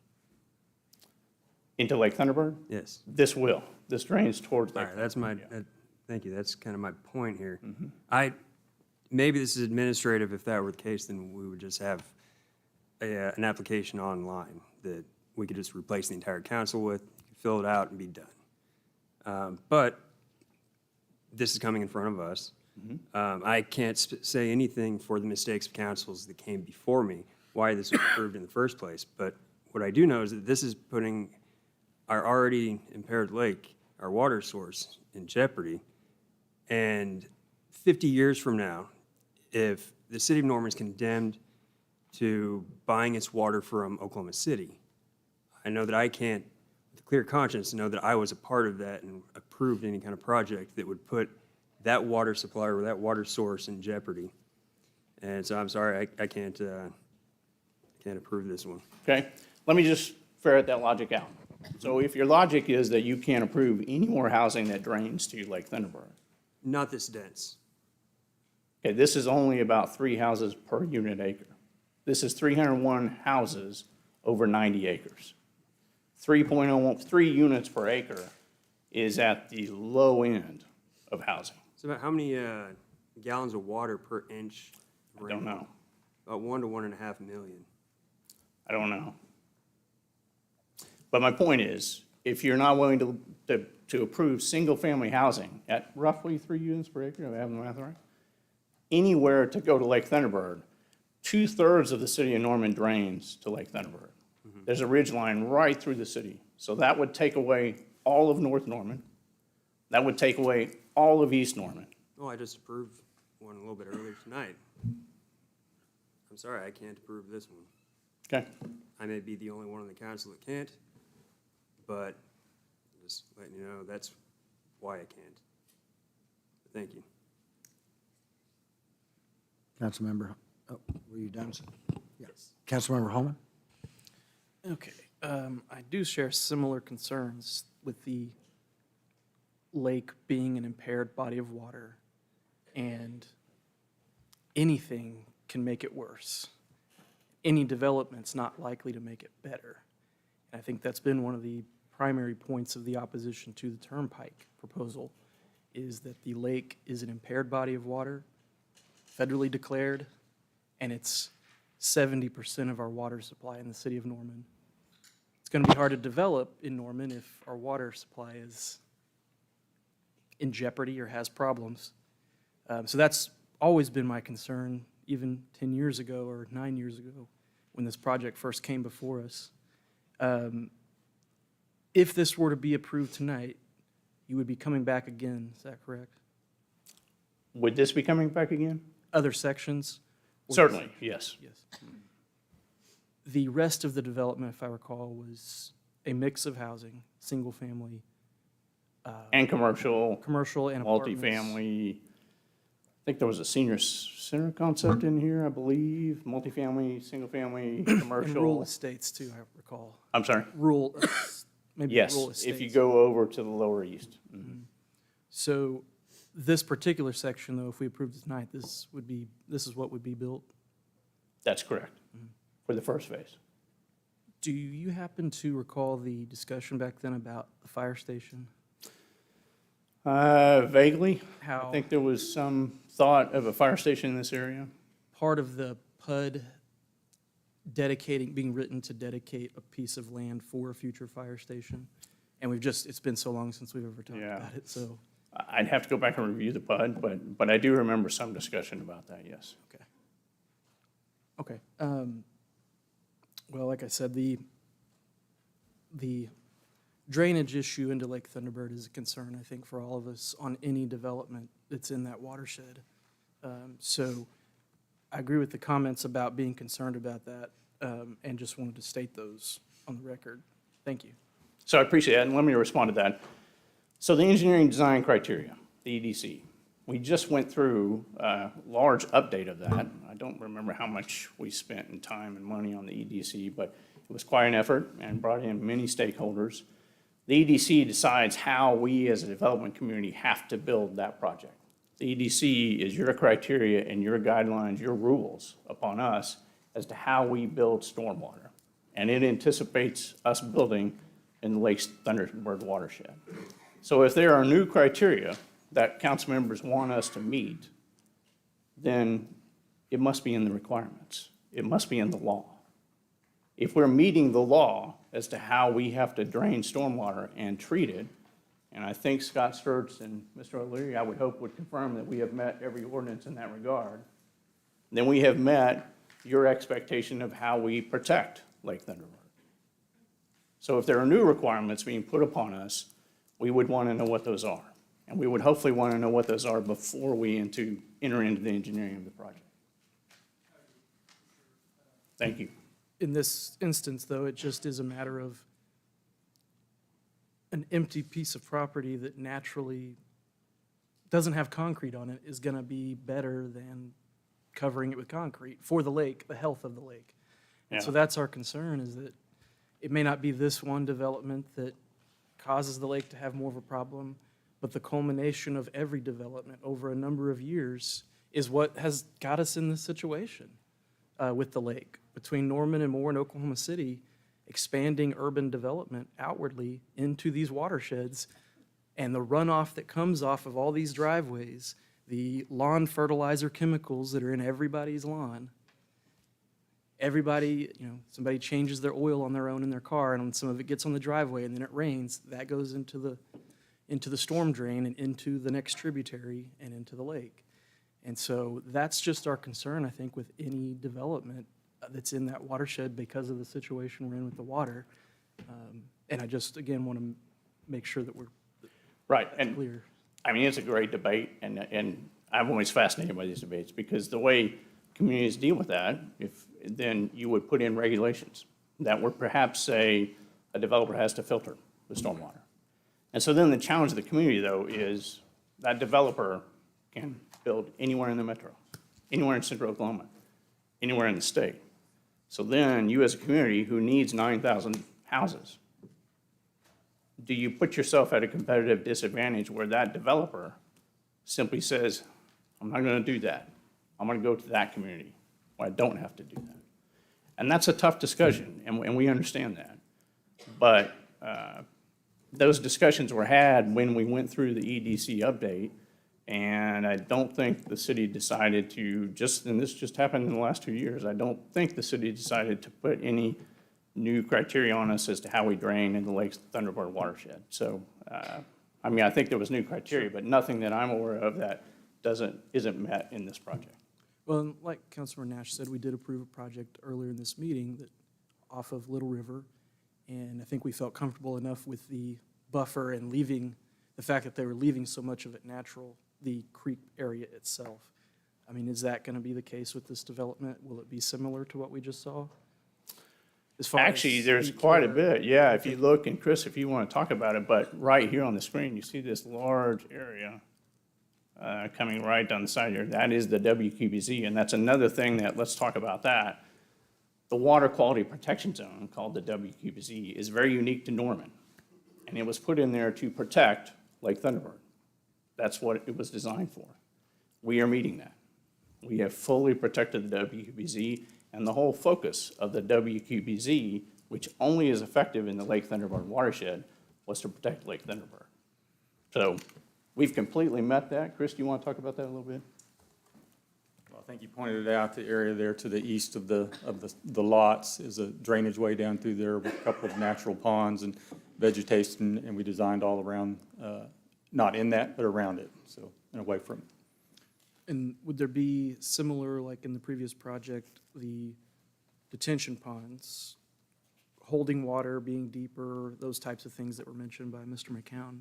Yeah, there's, like I said, there's a couple of existing ponds in there, and we'll be modifying the outlets on those to handle the stormwater that goes into those, the excess stormwater. That's all I have right now. Thank you. Councilmember Pico. Thank you. I was actually going to ask if that area there was WQPZ, so thank you for clearing that. And I just actually had a question for Mr. Mattingly. Is he, thank you. Really, I was just kind of curious if the city water treatment plant can handle the water that is in Lake Thunderbird currently. Handle the water? Yeah, treat it. Yes, yeah, absolutely. Thank you. Councilmember Grant. Yes, this question is for the applicant. We did have an affordable housing town hall and learned about market compression. Our 9,000 unit shortage is actually affordable housing. What's the price point on these? I don't know. As a preliminary plat, we don't really get into the construction aspect yet. We're just doing the engineering of the site, so I have no idea what the price. Well, I think if you're going to talk about needing housing that meets this certain criteria, I think you should know that price point to be able to say that. But I do realize market compression, which we talked about earlier in a different form, is when you have people who are in older housing who can afford more, having that housing available to them to move into. So anyways, just want to set the record straight on that. Thank you. Nothing more from council? Okay. Madam Clerk, this is an opportunity for members of the public to speak. Stephen Ellis.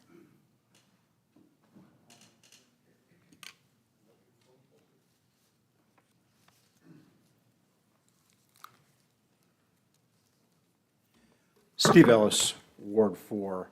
I'm not sure this is a purely ministerial vote, because we still need to sort of ask our strong towns questions, right? So what are we committing to with this plat, and how are we going to pay for it, are two questions that I think we always need to look at. And those are actually the sorts of things that you only can look at when you're looking at the potential engineering solutions, right? We needed something like an item 43, the lift station contract later, because there were engineering costs that came up that needed to be divvied up. And apparently, we need to check and see whether or not there are any other analogous issues, engineering issues that pose costs on the community that need to be considered. I mean, Councilmember Nash just talked about one that's at least something that we need to take seriously.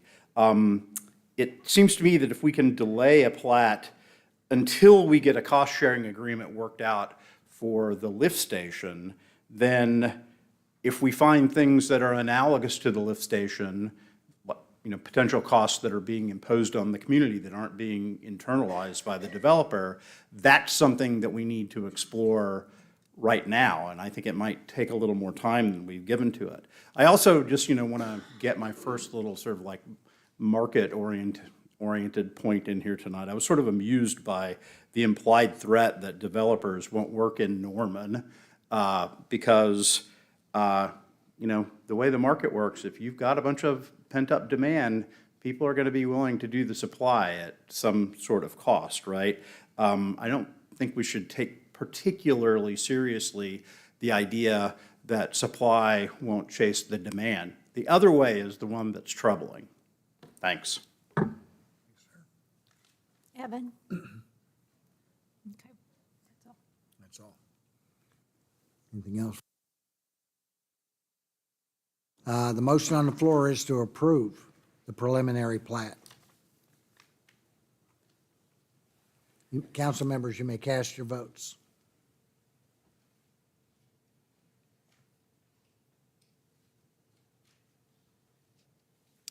All votes have been cast by a vote of 8-1. Voting against, Councilmember Nash. Thank you, ma'am. Item number 43, a contract by and between the Norman Utilities Authority and Farzani Development authorizing collection of a monthly lift station fee from developed lots in the Destin Landing development for the operations and replacement of the Destin Landing lift station. I'll entertain a motion to approve or reject the contract. Motion to approve. Second. Have a motion and second. This is a companion item to the previous item. Are there any further? Council? Seeing none or hearing none? Any further public comments? Stephen Ellis.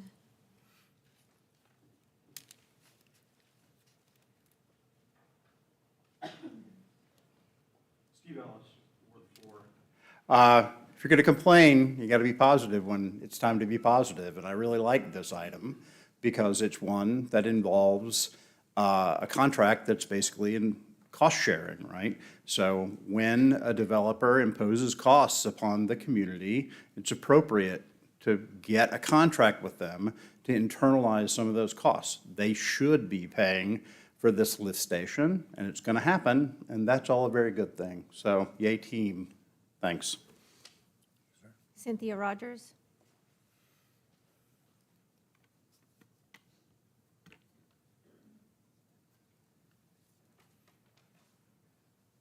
Yeah, I just wanted to say that I appreciate the comments and the discussion, which, are things that we've been talking about for a long time. And how do we protect Lake Thunderbird? How sprawling development, development on the edges is not only hard on our city's infrastructure, our ability to service those, fire, police, trash, sewer, all those things, but also is hard on our lake. And honestly, water is one of our most important assets. They're not too long down the road. If you have water, your community's going to survive. And if you don't, you're going to be just out of luck. So I hope we can follow directions that were suggested, and that would be to put forward more strict, thoughtful requirements for how we protect the lake as we, continue to allow more housing. Thank you. Cheryl Ann Denso.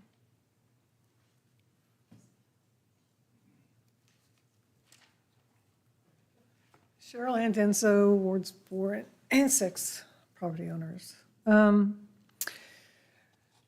I used to live way out by the lake. Had my children out by the lake. And it was always amazing to me how there used to be a hard, fast rule of you couldn't put more than one house on 10 acres to protect the water. And Norman has annexed way out past Lake Thunderbird, hopefully to protect the water and the watershed. And now I see more and more and more development encroaching, since I'm always going out east to take care of things, encroaching on that, on the lake and the watershed, Blue Creek particularly. So I want to implore you also to be mindful that Thunderbird is an asset to our community. We don't have exorbitant water bills because we have water available. We don't have to purchase it from somebody else. But if we continue this sprawl, we may not be so fortunate. And clean water is something that people all around the world struggle with. Thank you. Evan Dunn. Okay. That wraps it up, Mayor. That wraps it up. Council? Hearing none. The motion on the floor is to approve the contract. Council members, you may cast your vote.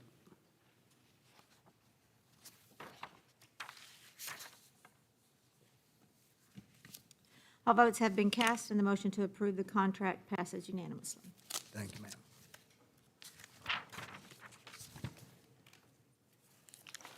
Item 44, a resolution to consider approval of a project plan and creation of one or more tax increment districts under Local Development Act, directing project plan, appointing a review committee, directing the review committee to make findings as to eligibility and financial impact, if any, on taxing jurisdictions and the business activities within the district, and directing the review committee to make a recommendation with respect to the proposed project.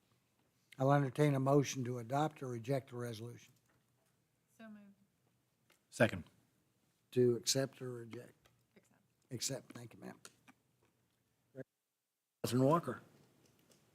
City Thank Attorney. you. We talked about this at the council conference, so I'll try to be brief. But essentially, this resolution is the first step of many related to a proposal that was announced back in September by Team Norman, a proposal for an entertainment venue and a development in University North Park. That proposal, in order to go through the process to create a TIF, or to have council consider creating a TIF, begins with the appointment of a statutory review committee. This committee would be made up of representatives of the city, the planning commission, the affected taxing entities, and then 3 at-large members, who would then consider the proposed project plan, the financial analysis, and all the things that are needed to make a recommendation. Once that is, goes through that process, it then has several more public pieces to the process, including a hearing by planning commission, 2 public hearings, and then, of course, council consideration. This resolution was put on your agenda at the request of council to get that process started, and I'm happy to answer any questions. Councilmember Schuler. So we learned in the conference session beforehand a little bit more about the process that Ms. Walker laid out. So the first slide that we talked about in the process was a project plan, and you outlined some of the things that need to be included in that project plan. Do we have a project plan currently? We do not have a completed project plan at this point. We are still working on that, and there are still negotiations to be done with the developer. Who writes the project plan? The city will write it typically. We'll take that proposal, we'll take council input, and we'll take the financial information that we know and put together a project plan for all of the consideration points in the process. Is it customary for us to create a statutory TIF committee before we have a project plan complete? It's not a requirement necessarily, but typically what we have done is develop the project plan prior to appointing the statutory review committee, because that is the focus of their review. So that is what we would be sending to a committee. So if we don't have anything to send to a committee, then what do they do? Essentially, we would be appointing them to be in place until the project plan is finalized and able to be presented. When is the anticipated date that we might see a project plan? I don't really have an estimate. We're working on it very hard. We're working on it with OU and trying to get that finalized as soon as possible. Thank you. Councilmember Holman. Thank you. We received a letter from the UNP TIF Development Oversight Committee. The 5 members signed a letter requesting that, basically, that they be privy, presented whatever information that exists. And I think I talked with you about wanting to make sure that was the case, that if we were putting this on the agenda, that we were also initiating that information to go to the Oversight or Development Oversight Committee at their request. Yes, and I apologize, I didn't bring that up before. That is our intent. I outlined sort of the statutory process, but this would be an additional level of review that committee has requested and council has expressed support for. So our intention would be to take that project plan proposal to that group as well. And then after a plan is made, after it's reviewed by both of them, both of these committees, it would then come back to city council for consideration of approval? Correct. And it also would have to go through planning commission as well? Yes, that's right. Okay. Does it have to go through pre-development? The project plan does not, the proposed development will, because it comes with a zoning change. Okay. So potentially 4 public hearings before any decision by the council would be made. Correct. That Correct, would and- just be standard, in Right. addition to whatever other public meetings we all hold. Right. Oh, thank you. So Ms. Walker, what we're actually doing is laying down, describing the property that's going to be in this tax increment finance district and laying a framework for the administration at some later date. Is that correct? That's what the project plan will do. This resolution is just sort of kicking that off with the committee. The project plan will outline the boundaries of the increment district in the project area. It will tell you what public improvements would be included, the amount of anticipated private investment, as well as public revenues that we believe would accrue, a list of all project costs, and then a general description of the method of how that would be financed, and then any proposed changes in zoning or master plans, and then, of course, maps that show all of those things as well. Thank you, ma'am. Councilmember Nash? Yeah, so I'd like to say, I believe that the formation of this committee is. Tip down a little more. Thanks. All right. I believe the formation of this committee is incredibly premature. I think that this organization wanting to build this arena, this entertainment district, hasn't achieved the basic and fundamental thing that we're supposed to be representing up here in the dais, the will and the desire of the people. There's been nothing but overwhelming opposition to this project and this arena. And as of yet, even though this is a project that I would love to get excited about, that I think it has the fundamental pieces that can make into something that can be an economic boon for the city and the community and something that we can be proud of, but none of that except for the arena and a large piece of land. In effect, the same thing that we were proposed last time is where we're at now. And because of this overwhelming opposition, without any kind of fundamental desire from the people to want to see this thing, then it would be inappropriate to progress this project forward, to make even one more step progressing it forward. Now, there's nothing that's prohibiting them legally from divulging this information, this economic situation that they're proposing to create. So far, everything that I've requested has been denied. The only thing that they've given us is what's statutorily required to form the TIF committee and to move this thing forward. Now, if that's not barreling it through the process without us knowing, then what's it feel like when somebody's getting one over on you? It feels like everything's fine, like everything that you're doing is inconsequential and has no negative ramifications until you find out that you're wrong. And I see this as a step in the process being pushed way too fast, way too early. We just had these meetings a couple of weeks ago to just even get basic numbers. We haven't even had time for them to come back with answers to our questions yet. And here we're already taking the next step to get this thing passed through. It just seems incredibly inappropriate. And that's why I can't approve this one. Sorry. Thank you. Other comments from council? Yes, sir. So when the idea of creating a new TIF came up, several of us mentioned that not only have been discussing the idea of multiple TIFs in Norman, how to best use the TIF tool to help other areas of the city. We've talked about East Lindsay and East 12th and West Lindsay and North Flood and Ednova Parkway and potentially the Griffin property, depending on whatever happens there, which is still up in the air. Does this give us the opportunity to talk about these other areas as like a TIF, an overall TIF conversation? Or is it we're just talking about this only one? This resolution is really just convening the committee. If there was another project plan out there, the same committee could consider that as well. Could we ask them to look at other Yeah, areas of the city that could be viable or attractive or appropriate for a TIF? Typically, the statutory review committee is looking at a specific project, and we would develop that and bring that to them.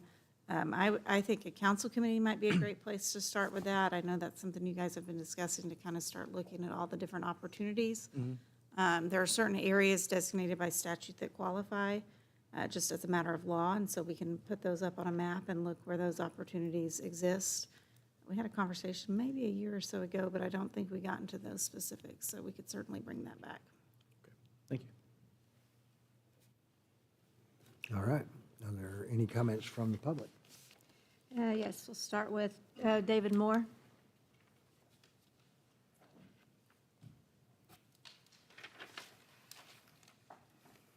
Thank you, Dave Moore, Ward 5 and Ward 3.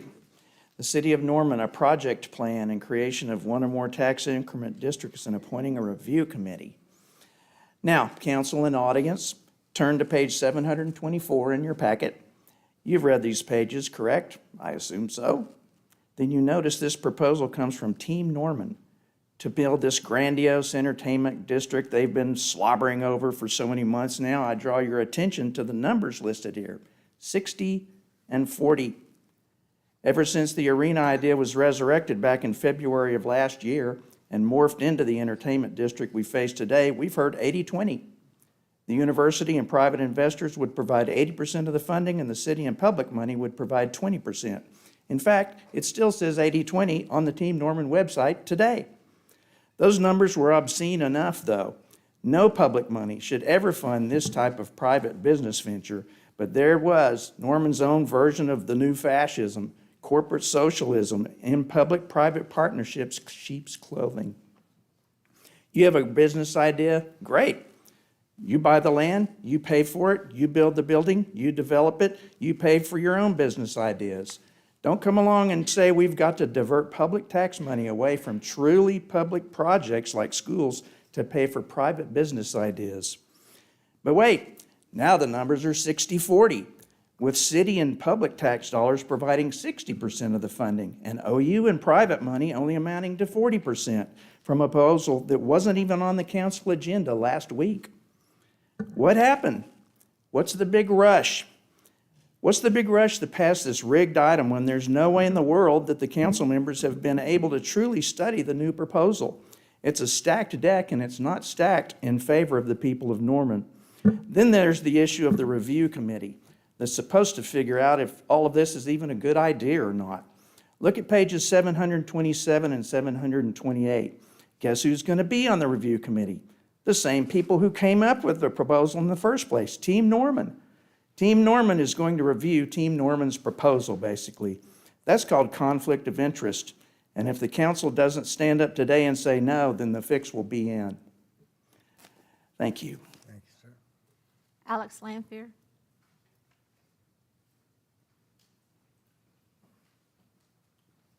Alex Lanfear, Ward 2. I don't know how to follow that, but I agree with Mr. Moore. I feel like this is a project that's been kind of like forced on us by NEDC and the chamber.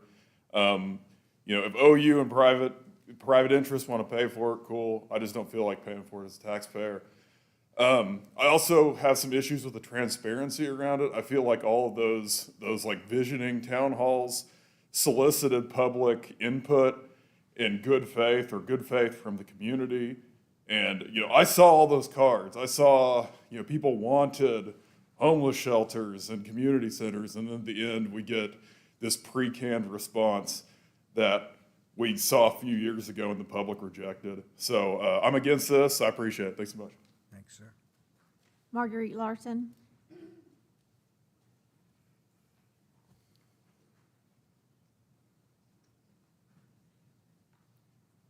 Marguerite Larson, Ward 6. I think this has been shoved down our throats since day one.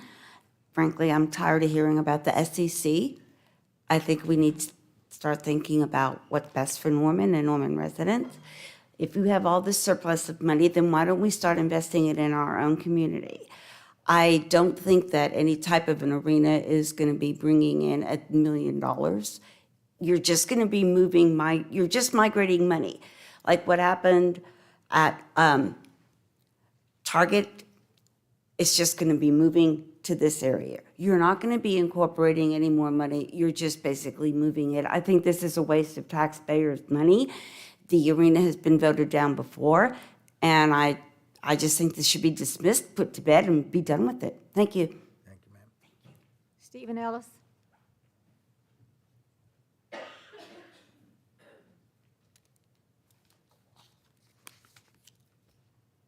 Steve Ellis, Ward 4. Everyone who cares about Norman should be embarrassed that this resolution is on the agenda. It's absolutely premature. It's a pig in the poke. The idea being discussed is extremely controversial. The public has received zero details. Evidently, you haven't received any details either. The concept itself is even Schrodinger's plan, right? It exists if you want to praise it, but not if you want to criticize it. It popped on the agenda scarcely 24 hours notice, and even then there were no details in the amended packet or presentation. That's not openness, that's not transparency, that's not accountability, the theme of the evening. The basic idea of the Team Norman plan doesn't pass the Econ 101 sniff test.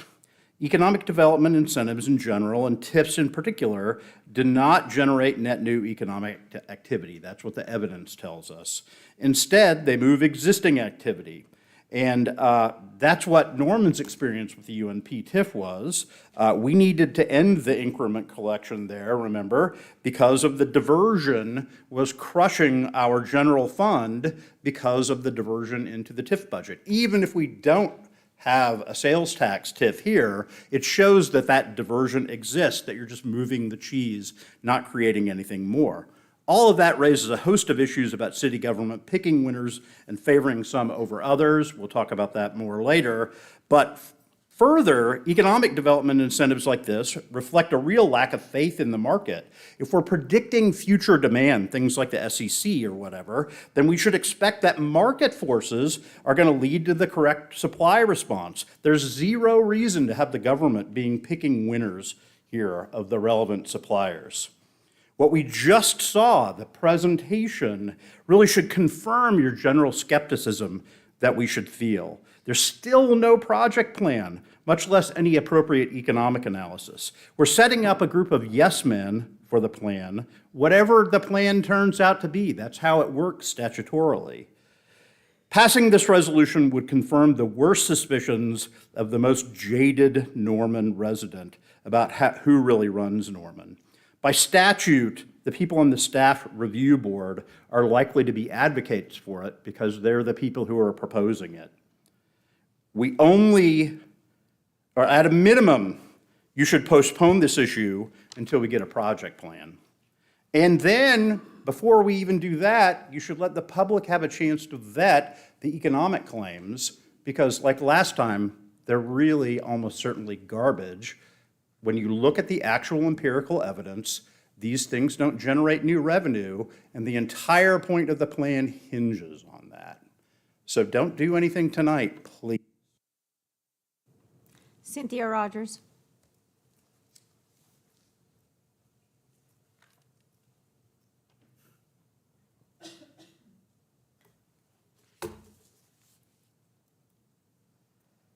Sorry, let me get up to the top here.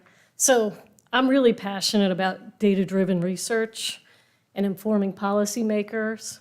As an educator, I'm passionate about intellectually honest and balanced discussions of projects.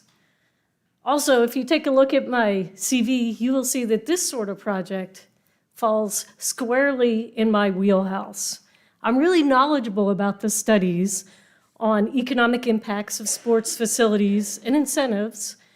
I've personally published a study on how the thunder impacted sales tax generations at different locations in Oklahoma City. I'll share that with you if you want it. Fascinating stuff. I served on the state's Incentive Evaluation Commission and have published numerous studies on the impacts of economic incentives and their impacts on economic outcomes. Basically, I know my stuff. Should we commit public funds to build a city-owned arena? If we should we use TIF? I would argue the answer to both of these is a definite no. TIF were originally envisioned to address blighted areas that face barriers to investment and to development and to capital, private capital. The use of TIFs has been expanded to areas that don't fit this criteria, to even subsidizing greenfield development, or in Oklahoma, maybe tan or golden field development. There's really no impediment for OU building an arena in the University North Park area. They own the land, they could build the project. Tomorrow, today, the city would have no way to stop that. But that's not what's going on. What's going on is, and the real controversy is, should the public commit funds to build an arena that would largely serve OU basketball, moving from one location to another location in Norman. So the research would suggest that this would just shift where spending occurs and not create net new activity, not create net new sales tax related to games. And logic would tell us that too. That's not new activity. It's not new sales taxes. That's a crucial point.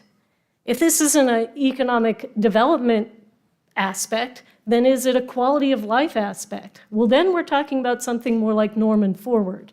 And if it's a quality of life because we want people to have a nicer place to view basketball games, but fewer fans, well, then that's something we should bring to the public the same. Paul Wilson? Did you say no? He said no. Okay, I'm sorry. Dan Shem?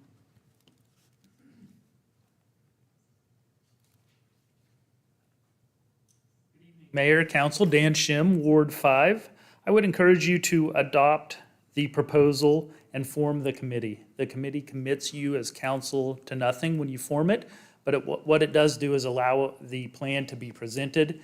As Catherine said, it will still go before the Planning Commission. It will come back in front of council, but this keeps the process going and lets the plan be presented. So I would encourage you to please form the committee this evening. Thank you. Scott Martin?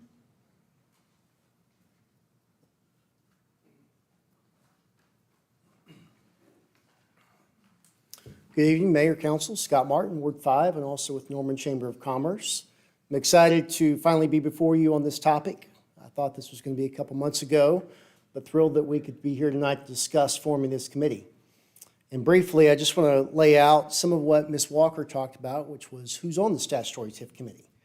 It's laid out by state statute, our taxing jurisdictions, and so representatives from the City Council, the chairperson, the Norman Planning Commission, Norman Public Schools, the Cleveland County Health Department, More Norman Technology Center, our Pioneer Multi-County Library System, and representatives from the public. Like you, I work with all of these entities regularly, trust and admire their professionalism, the expertise that they bring to the table. I'm anxious for them to get the project plan, which we're excited to see, for review. And lastly, I'm most excited probably about the one whereas clause where it mentions one of the 3 at-large review committee representatives is required to be a representative of the city's business community. And whereas proposed a project may include retail development, which I believe this project does, that representative must be either a retailer or a representative of a retail organization. So local business will be at the table. I think that's very important. And lastly, I would expect that this evening, this particular proposal and project to form the statutory TIF committee would garner the same, I believe, unanimous support that TIF number 3 did when it was formed. So I'd encourage you to vote yes this evening. Thank you. Holly Hunt?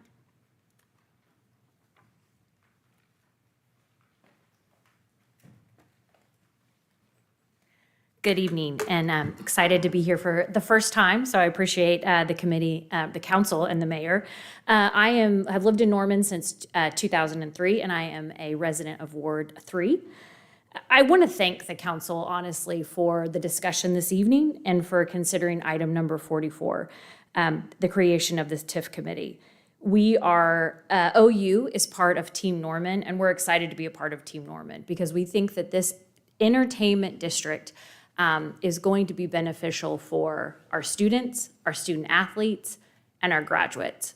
We're excited to continue this discussion. We've enjoyed all of the discussions we've had thus far with council and the mayor. It's been an honor to get to know each of you. And we do believe this is an important step tonight to continue to talk about the finances, to continue to talk about the development, and continue to try to push this project forward. So appreciate your consideration. We're honored to be here tonight. We ask for your vote on approving this committee, and thank you very much. Joe Castiglione.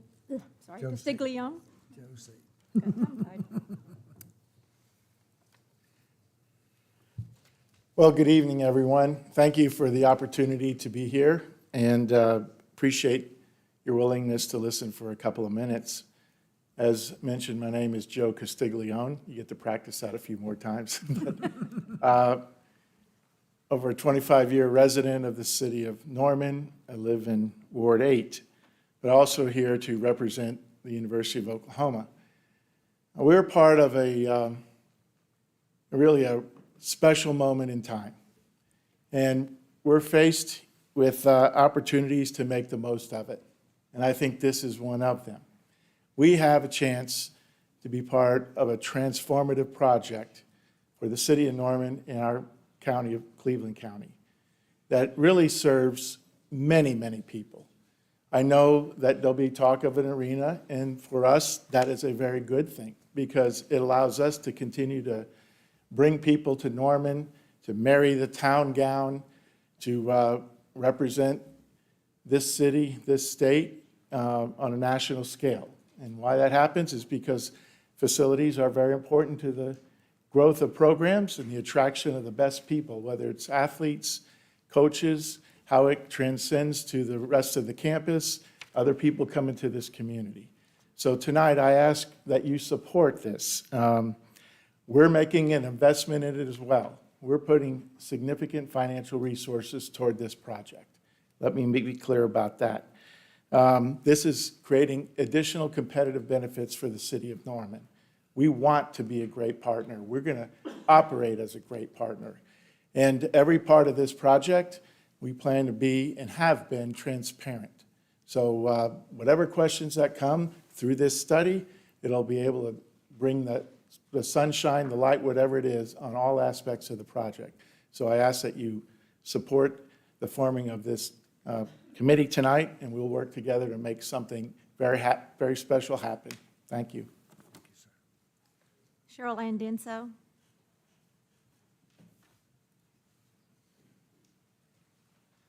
Well, OU is my alma mater, but, Norman is more than OU athletics.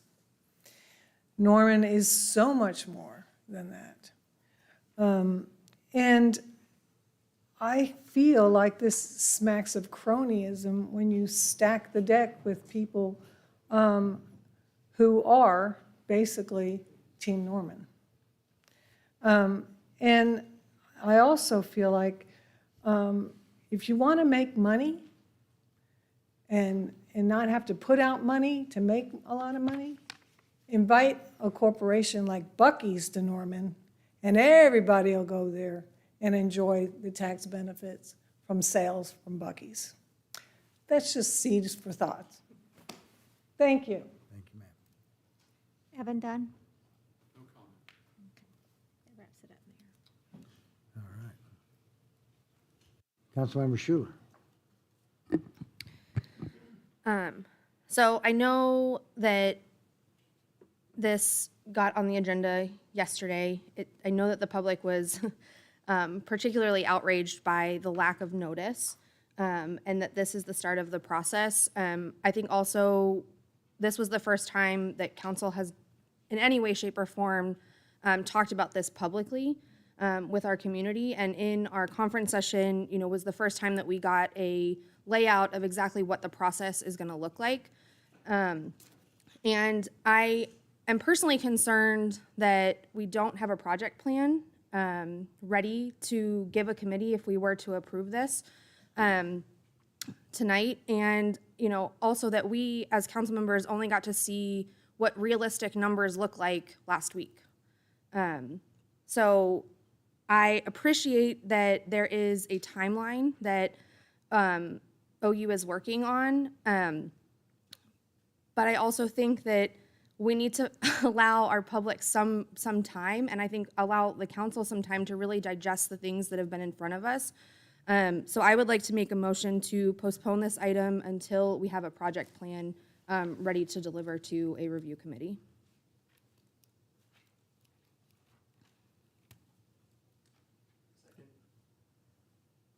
May I have a motion and second? Motion on the floor is to, what date? Postpone until we have a project review, or a project plan to review. Motion on the floor is to postpone until we have a project plan to review. Okay? Let her finish writing and then. Council members, you may cast your vote. Oh, you want a discussion? Sorry. Public comment. Public comment. Okay. Anybody in the public? Yeah, we have, to council have questions? Yeah. I don't know, everybody's button's been pushed. Yeah. Well, we've got the motion on there, I've got all kinds of people looking at wanting to make a comment. Who in council wants to make a comment? Councilmember Grant. Oops. A question. So could we still send that information to the TIF Oversight Committee after, like, we postpone this, but also the info that we saw last week moves ahead to that Oversight Committee? Is that possible? It's possible. That's not final information yet, so it'd probably be more Premature. productive if they see what you guys are going to see, so you have that feedback on the specifics. Okay, I just wanted clarity around that. Thank you. Councilman. So, okay. I kind of understood this as a vote tonight would be giving you direction to develop that plan. How long do we think a plan like that takes to develop? Because I do see the merit in, if it takes a month or two or longer to develop, having a committee formed and ready to review it when it's done, instead of waiting till it's done and then trying to form a committee. So how does that work out in your view? And that's what I understood, as well as that the direction would be to have the committee in place so that when we have the project plan finalized, we would begin those meetings. I don't know when the project plan will be complete. I can tell you we have an outline now, but we've got to continue our discussions with OU and finalize those details before we can finalize the project plan. We're working on that. We've had emails back and forth since Thursday night, I think, after I was able to talk to council members about it, and we're trying to get a meeting scheduled. Unfortunately, it's a day I'm out of town, so it'll be after Thanksgiving. That's the earliest we could get everyone together due to the holiday. So currently, there's not anything to review or look at, and there's nothing for us to share with the public.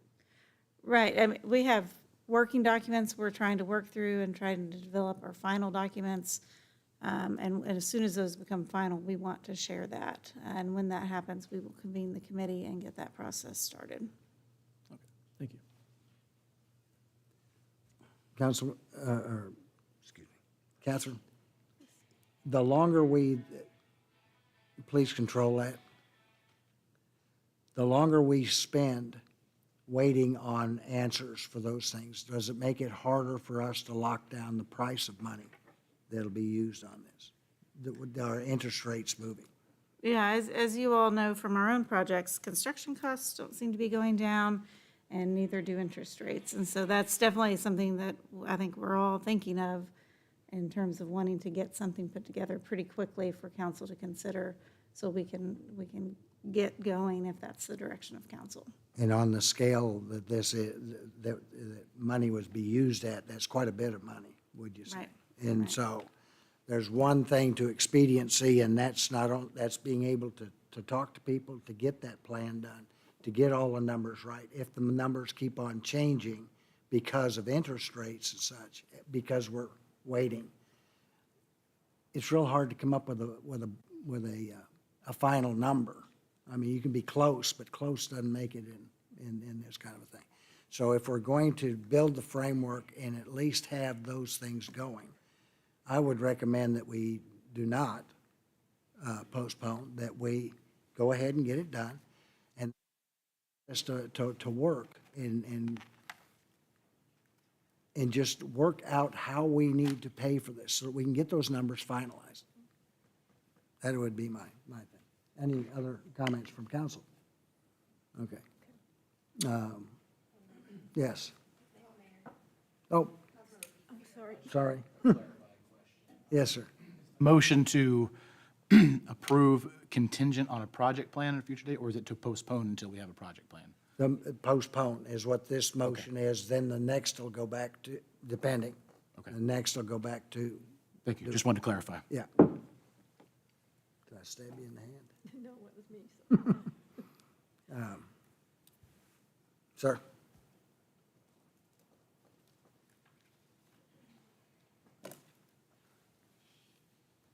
Steve Ellis, Ward 4. I want to speak in favor of the amendment because it actually really makes good sense timing-wise. As you'll notice, that we can get together a TIF statutory review board pretty much just at any meeting because almost everybody who's involved in that board is chosen statutorily, and the people who are interested have an idea of who they want to put on the board right now. So assembling that group isn't going to be difficult.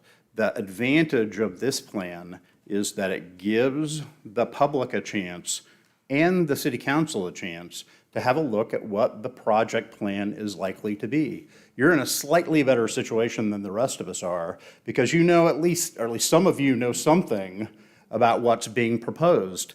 And notice there's zero barrier from the University of Oklahoma or the OU Foundation or OU Athletics from announcing what they're proposing right now and doing this in public, which would be the transparent way to do it.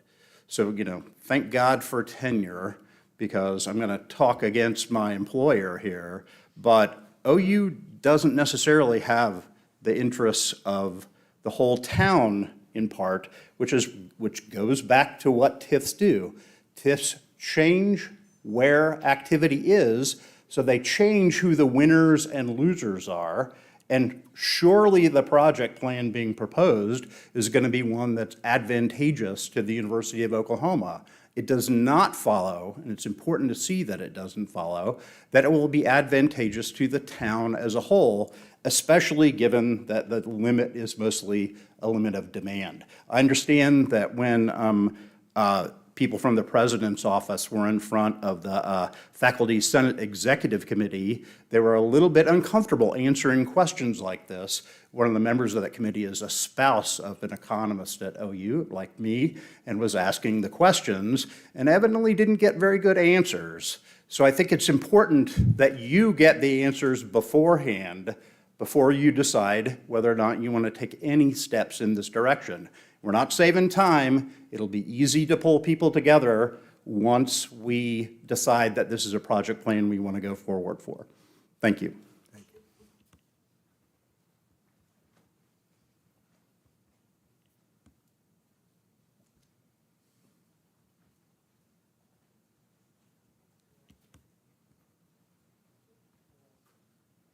Caleb Creed, Ward 5. I actually signed up to talk to this earlier. I had to sign up twice because this was put on the agenda so recently. Why did you put this on the agenda so late? Please stop doing this. Stop doing this. It's clear and transparent why this gets put on the agenda in this way and who this kind of procedural smoothness is for and who it's not for. When you choose to use your procedural expertise and administrative expertise to help some people get things through quickly and smoothly, and when you use it to obstruct, it's clear and obvious. We can see it. So whenever he was talking about some of the most jaded people in Norman, that this just confirms more of their own belief. I'm one of those people, one of the more jaded people in Norman about this process. And I started off extremely starry-eyed a couple years ago.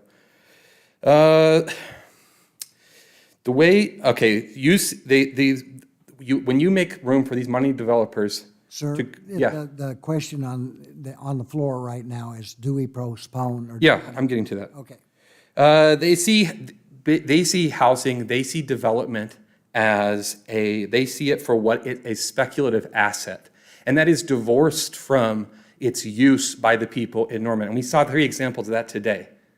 We saw 3 examples of the way that developers, landlords, they see these things differently than we do, including housing, including this new project right now. One example is the TIF itself, which to my understanding is it's capped at an increment, and then all taxes that come after that increment go back into the space, meaning go back into the area defined. Meaning if you define a poor area, then all that taxes is prevented from going out into other areas. If you put it in an area with rich development that's going to be producing a lot, all that money is going to be going back into this. This is what caused people for the last TIF to call some TIFs Robin Hood TIFs, i.e. take from the rich and give to the poor, and some reverse Robin Hood TIFs, i.e. take from the poor and give to the rich. This is an example of the second. It's developing all this economic benefit, but then capping it and putting it right back into the thing. That's one example. The second example is what Sean Rieger said a little bit ago. He said what? He said if you don't let us poison the lake, we're going to do capital flight up to the city. Like, let us poison the lake. I know you're in a tough position, but that's just how it is. Again. Sir, would you hold to the question, please? It's whether we're going to postpone or not. That's the question. What are your thoughts on that? Whether or not we're going to postpone. You should clearly postpone on this question because you don't have the information in front of you as to whether or not this is good. And every bit of context that I just gave is relevant. There's nowhere else that I can give this kind of context except for this tiny squished 3-minute forum. So when I come up here to say my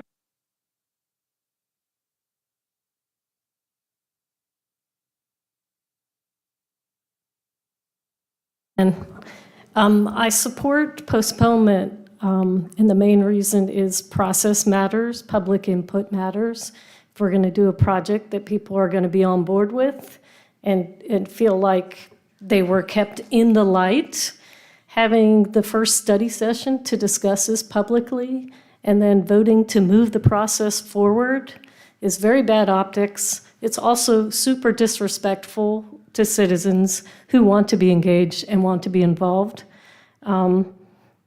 Luckily, somebody let me know it made it to the agenda, because when I looked at 4 o'clock yesterday, it wasn't on there. So I don't think we should proceed with processes where it looks like we're trying to sneak things past people, whether that's the intent, whether it was an oversight, I don't know. But I think that's really bad for the city to build trust. I also think that we're not asking the right question. This is about an arena. This is about the city paying for an arena. And we haven't asked the public if that's the number one thing they would want to put their tax dollars for or use a TIF for. We haven't asked that question.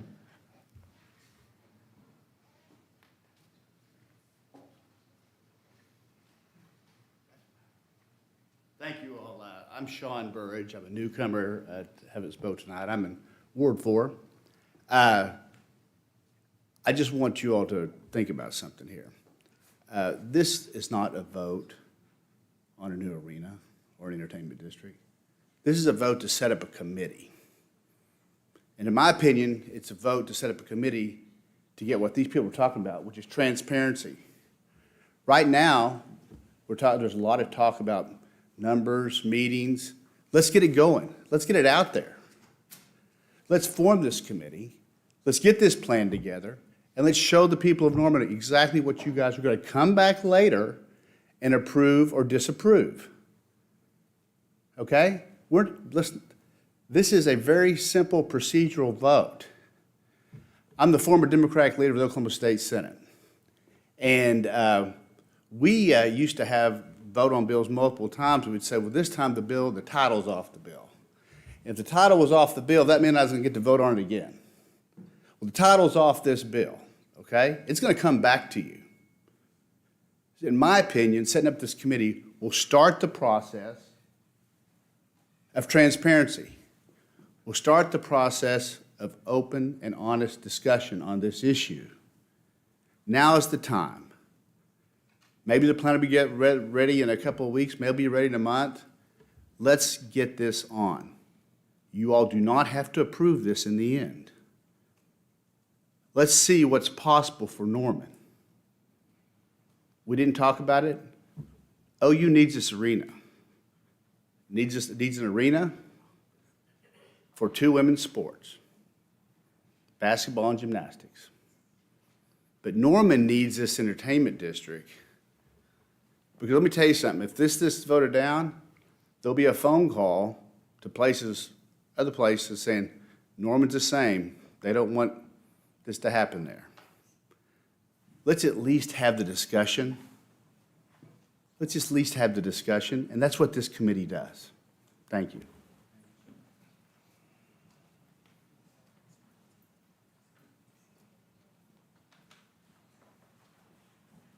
Sorry. Marguerite Larson, Ward 6. Okay, so you want to have a discussion, then have an open-ended discussion. Have a discussion that includes the community. Don't have a discussion that includes a hand-picked committee. Hand-picked committees don't have good discussions that include everyone. Hand-picked committees and have discussions that try to get their way. So you want to have a discussion, have an open-ended discussion, bring it to the vote of the community, because in essence, it's the community that is paying for this. So yes, you should just kind of hold off on this, get your marbles together, get your facts together, and then bring it to the community. This is a community project. Thank you.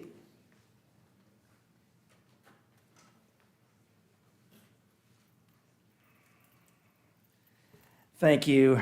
I do not believe that the threat of impending high prices is a reason that anybody's going to stop doing anything related to this project. I suggest we definitely postpone the decision. I think it's time for everybody to get all their cards out on the table. The time for open discussion and open transparency was months ago, not now. It should have started then, but let's start it now. Let's get all our cards on the table. I personally would like to know what the explanation for the new 60-40 split is, when we've been told for months it was going to be 80-20. I haven't even heard that touched on yet. So let's postpone it and figure it out. Otherwise, let's just postpone it for good.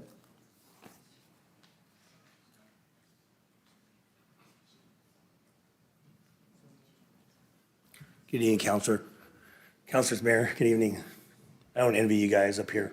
It's a tough, all these discussions. I'm Scott Lambert, Ward 4, owner of the Noun Hotel. I think that we can chew gum and walk at the same time. I vote that we don't postpone this. What I do think is this is a great opportunity to what Mr. Ellis, is that correct to say your last name? Dr. Ellis. Oh, Dr. Ellis, excuse me, I'm sorry, Dr. Ellis. A great opportunity now to start building that trust. It's a committee, you guys. This is not a final say. It's just an opportunity to look at something, and let's get a little bit ahead of the curve on this stuff. I'm telling you, people around the state, around the country, are watching us on how we are developing Norman, okay? And we're developing Norman in a great way. We're at a renaissance, beginning of a renaissance right now for Norman, city of Norman. So let's take advantage of that, you guys. Let's be winners, okay? Let's be winners. So just please don't postpone this. Let's just put it together and let Dr. Ellis, right here, get his people together to build the trust that you want. The 60-40, that's a legit question. That's a legit question. So let's get those questions out, but please don't postpone this, okay? This is just something that's going to be great for the community eventually. Thank you.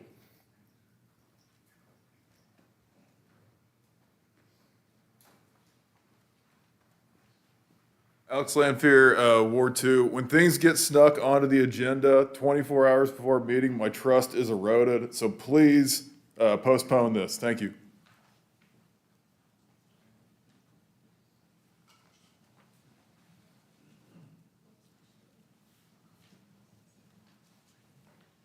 Good evening, council members, Mayor.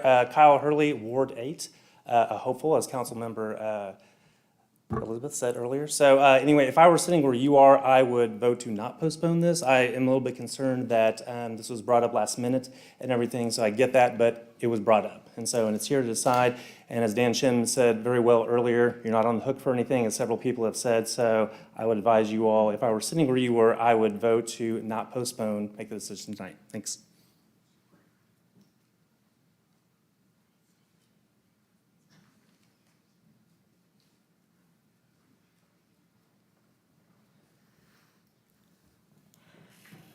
Mary Frances, Ward 7. Hope I'm not out of order right now. Please postpone. Give the public a chance to find out what's going on. Thank you.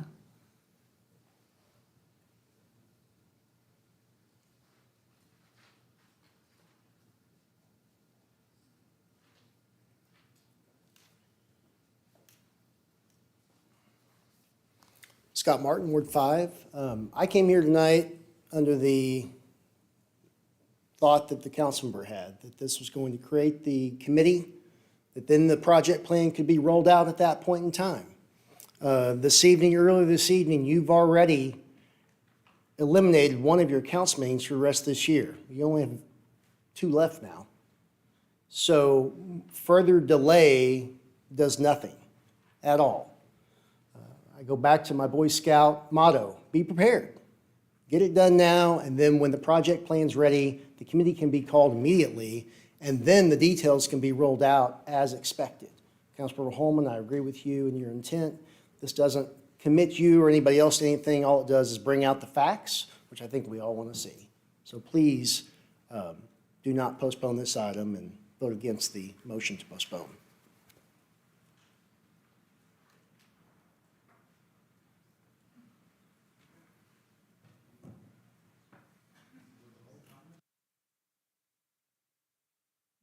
Foreman. So a lot of people have asked how this got back on the agenda, and it might surprise people that it was actually at my behest with my fellow council members. On Thursday last week, I met with Catherine and the AIM people, and what you all don't know, which we were told last week, was very shocking. And the next day on Friday, I met with some members of our OU community who are in the room right now, and I told them to their faces I would never approve it. Not in a million years, and nor would the Norman residents approve it. But the only way to get these things out there in public, for them to hear the feedback and get the ball rolling, so that if we did want to consider something like this, then it would be more amenable to the residents of Norman with a price tag that we're willing to assign to it. And by speaking with our city attorney, the fastest way, or not the fastest way, the start of it would be by forming this committee. So it commits us to nothing. We can pull the plug on it at any second if we wanted. They present something to us, we can say no. I even told them if council approves what I saw on Thursday, you would have signatures from every resident in Norman against it. You got to do better, right? We have to keep this conversation going. This is something that I think is important. There are aspects of it that I think are great for our community, but the only way to do this is by actually formally doing it. So we can form the committee now, we can form it in 10 months from now, and we'll still have the same people coming up with the same questions and concerns. So for me, this is for the public. You need to see what I saw.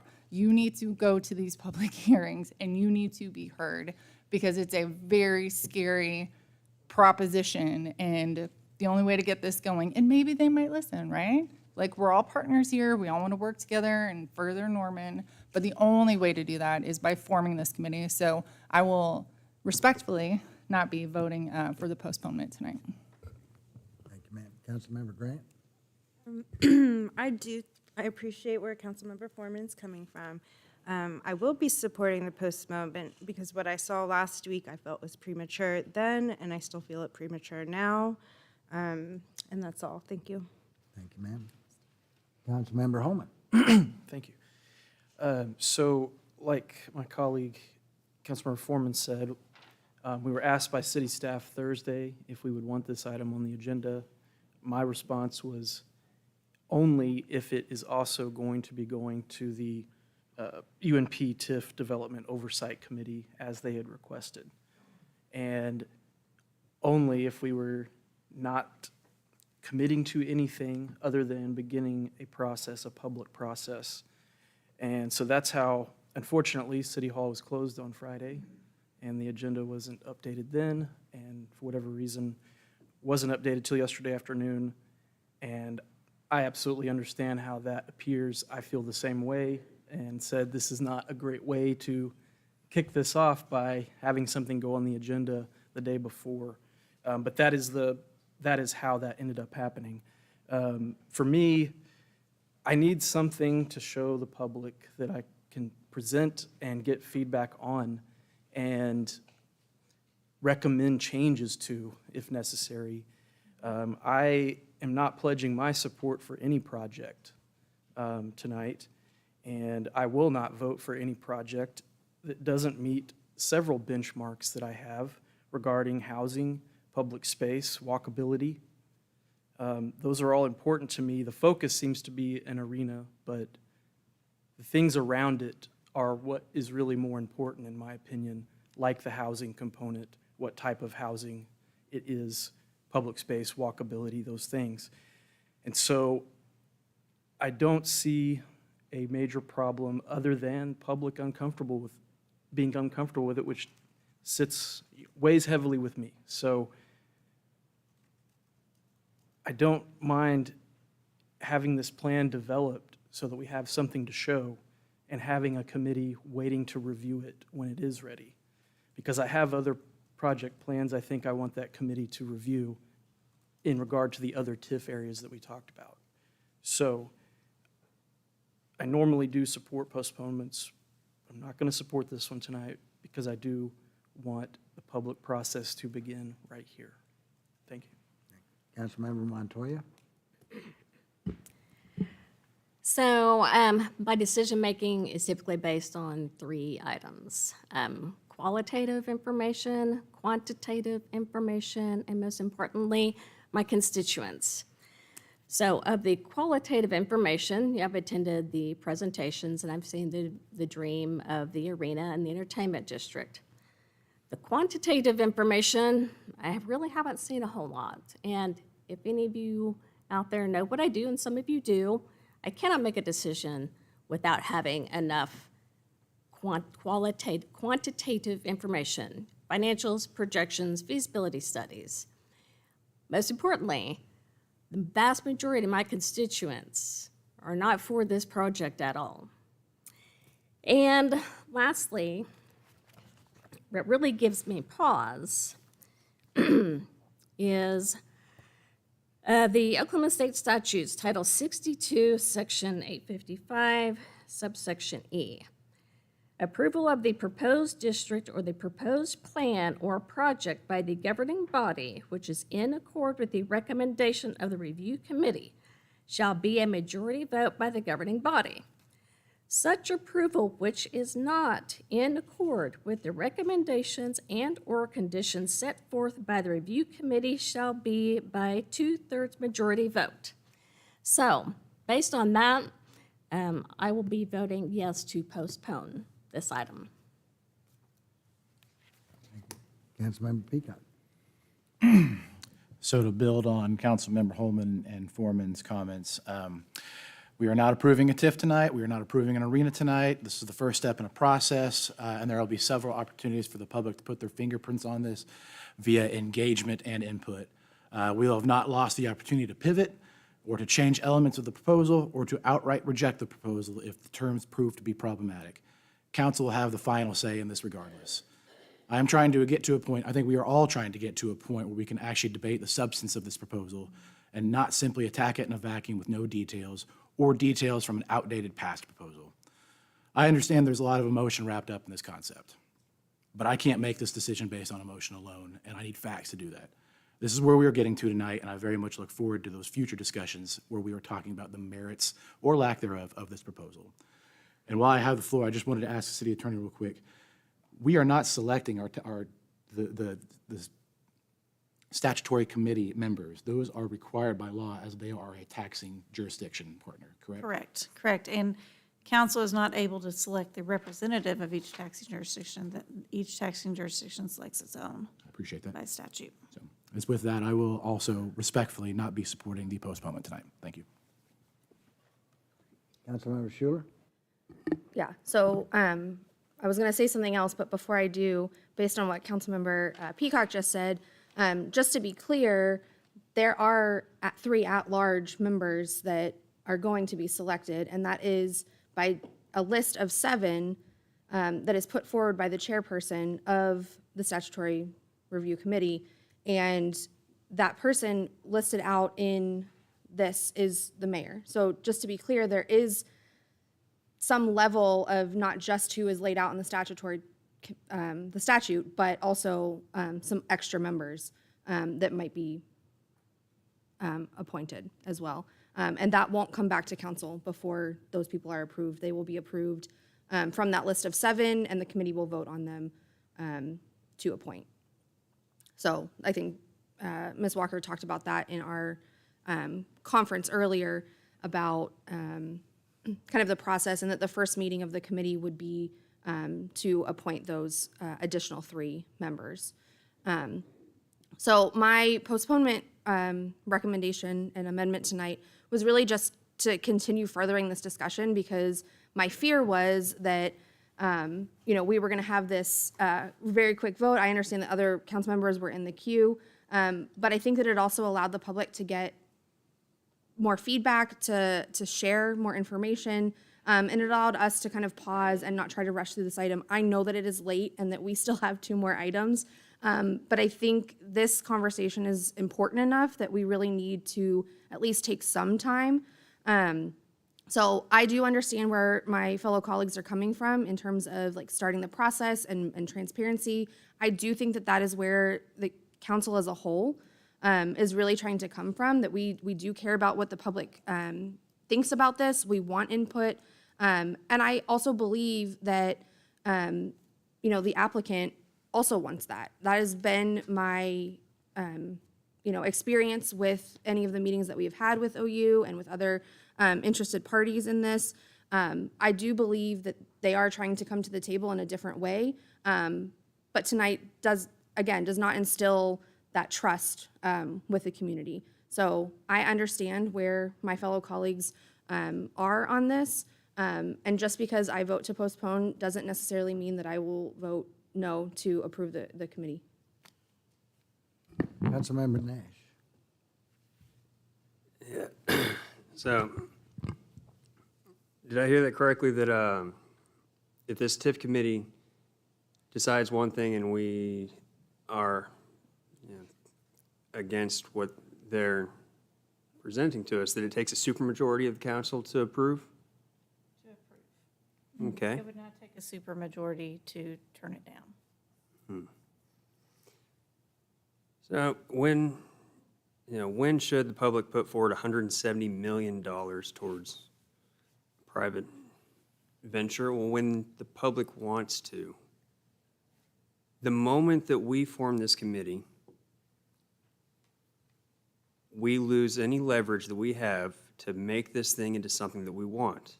Because if we create this committee, they can bring information to that committee. Now, there's nothing preventing them from bringing this information to the public on their own accord. The only thing that's preventing them from bringing information to us is themselves. We don't need a committee for that.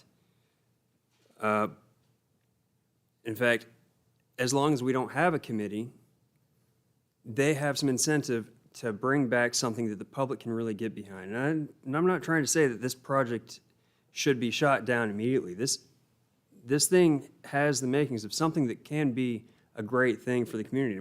What I've been telling them from the very beginning is that the community doesn't want it, they don't care that much about an arena. And if they don't care about an arena or more restaurants, then you're gonna have to sell this to the public with the intangible returns. Because honestly, the business model is flimsy. We don't know for a fact that it's actually going to make any return before it blights itself. We don't know that it's not going to result in the UNP blighting before it even matures. What we do know is that in their proposal, there was a science/weather history museum that I have not heard a single person put down. That by itself is the kind of thing that if we could have our own city or a Norman version of an Omniplex or some kind of science center, that's the kind of thing that the public would pay, would vote to approve a bond to pay for. That's a simple ask, and I haven't seen anybody even endeavor to make that a part of this plan. I've seen lots of information coming back to us. They're part of the statutory requirements, to barrel this project through the process, but I haven't seen any good faith modifications or even engagement with the community and with the public. And the public, like I said, there's nothing preventing this project or its details from being divulged to the public. And if the public's being asked to be a business partner on this venture, then the public deserves to have every piece of information that any kind of business partner would want. Any partner that's trying to be in any way opaque on the financial aspect is somebody that you don't want to go into business with. You want to know every aspect of what they're proposing to do. We want to see the whole in the model that the city of Norman's being asked to fill. And if all else fails, the people would still vote to approve a project that's got this, this wonderful science center that's really at the core in the minds of the people. Because, like I said, the people, you've heard their response. They don't care about the arena. But they do care about things like affordable housing and like the science center. Now, whether or not the housing in the neighborhoods are going to be affordable or not, I don't know. I think that'd be more complicated of a thing to try to put into writing to commit anybody to. So I think that's sort of off the table. But still, why can't we just wait until the public has something that they actually want before we start progressing through the process, getting us step by step closer to approval? I understand that forming this committee isn't approving the project, but it is. It's approving a step towards the project and its completion that is completely unnecessary because, like I said, there's nothing preventing them from releasing this information to the public. And to assume otherwise, for them to imply that they can't tell us any details about this project without this committee, well, that shows bad faith. And now we're proposing to move forward with their project? There's nothing wrong with postponing it. In fact, as much as my adrenaline pumps from interest rate fluctuations, I think we'll survive if we wait until this project gets to something that is more palatable for the public. If that were 6 months, I don't think anybody would die from it. I think the public would be even happier that they have something that they actually want. I think the people pushing this project forward will be happier that it's easier to push through. And it's not that much of an ask just to create, just to meet the public halfway, not with the whole project, the arenas, whatever, but with the parts that the public can actually get behind.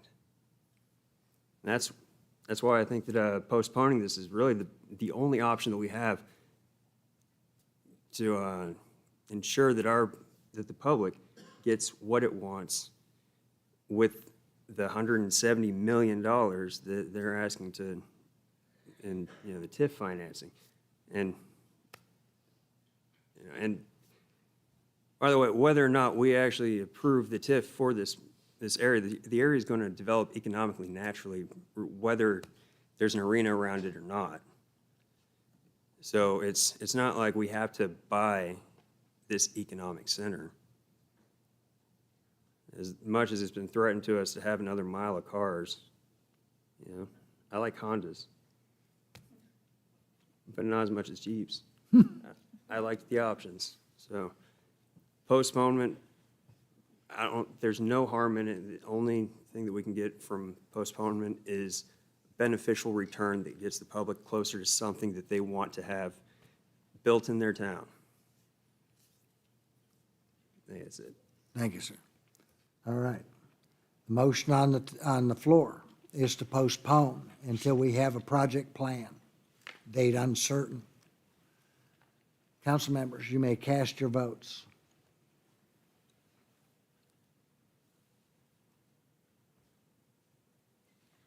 All votes have been cast and the motion fails by a vote of 5 to 4, or excuse me, a vote of 4 to 5.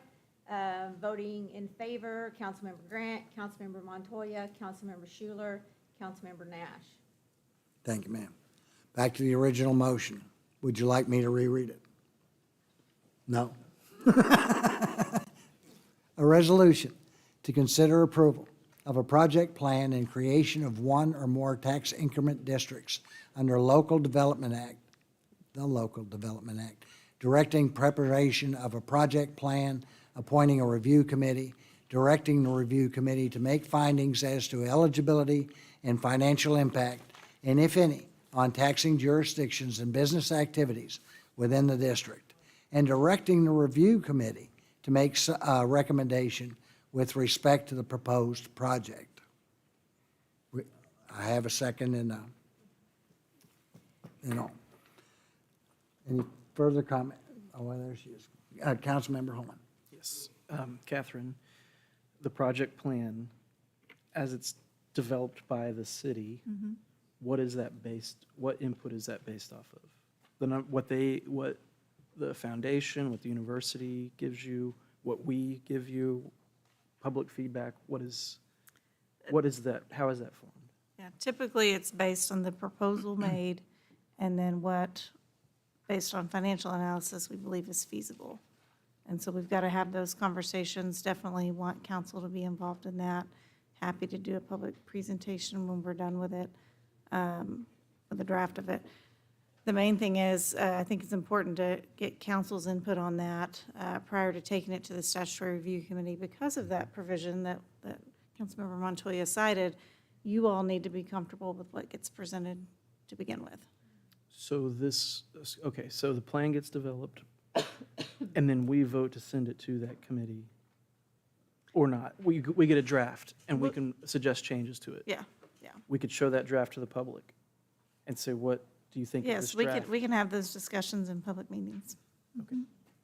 And that would be outside of the statutory review committee making Right. anything? Okay. Right, and I would want to do that before we send anything to the statutory review committee, so we know what you guys are. We will be voting to send a draft to them. It wouldn't be a vote. You're directing me in this resolution to draft a project plan, but I would definitely be seeking your input on that before we take anything to the statutory TIF committee. Okay, if I were to hold a Ward 7 meeting in 2 weeks, say, just, what could I present and say, what would I have to present, I guess? In 2 Just weeks? an idea? No, just, I mean, yeah. Whenever that end is. Yeah, So if you want to have board meetings after we've developed the project plan, you can take that draft with you and get feedback on that. what if we want to give you suggestions for that before it's drafted completely? That's fine. That's fine, yeah. Okay. And we can work on something to help you with that. And then just for one more clarification, if we agreed, it goes forward, they review, they come back, and we don't like what they recommended, 6 votes, we could change it, or we could, by a regular 5 votes, reject it. Right. What would happen if we rejected it? It's dead. That's it? Yeah. There's no reject it and change it and come back or anything? No, I mean, you'd have to really start that review process in the statute over after it's rejected. You could always opt to send it back to the statutory review committee and then have it come back, but that's not really addressed in the statute clearly, so whether or not we'd need to have public hearings all over again, I don't know, but we definitely want to be careful about that. Okay, thank you. From a personal note, I would think it would be good to have that discourse on what to do before we sign our name on the line and say, dadgummit, this is what we want.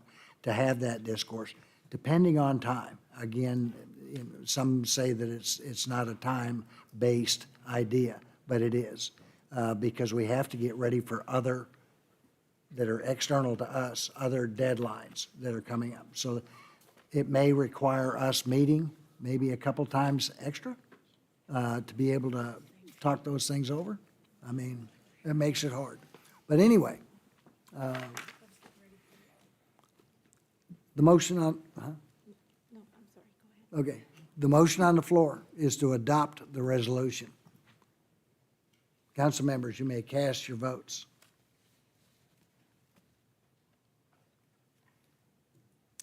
All votes have been cast. The resolution passes by a vote of 5 to 4. Voting against, Councilmember Nash, Councilmember Grant, Councilmember Montoya, Councilmember Schuler. Thank you, ma'am. All right, item number 45. A resolution appropriating $900,995 from the general fund balance for expansion of the school resource officer program. I'll entertain a motion to adopt or reject the resolution. Motion to adopt. Have a motion and second. Second. Major Vincent, are you still here? Oh, yeah. Hiding from.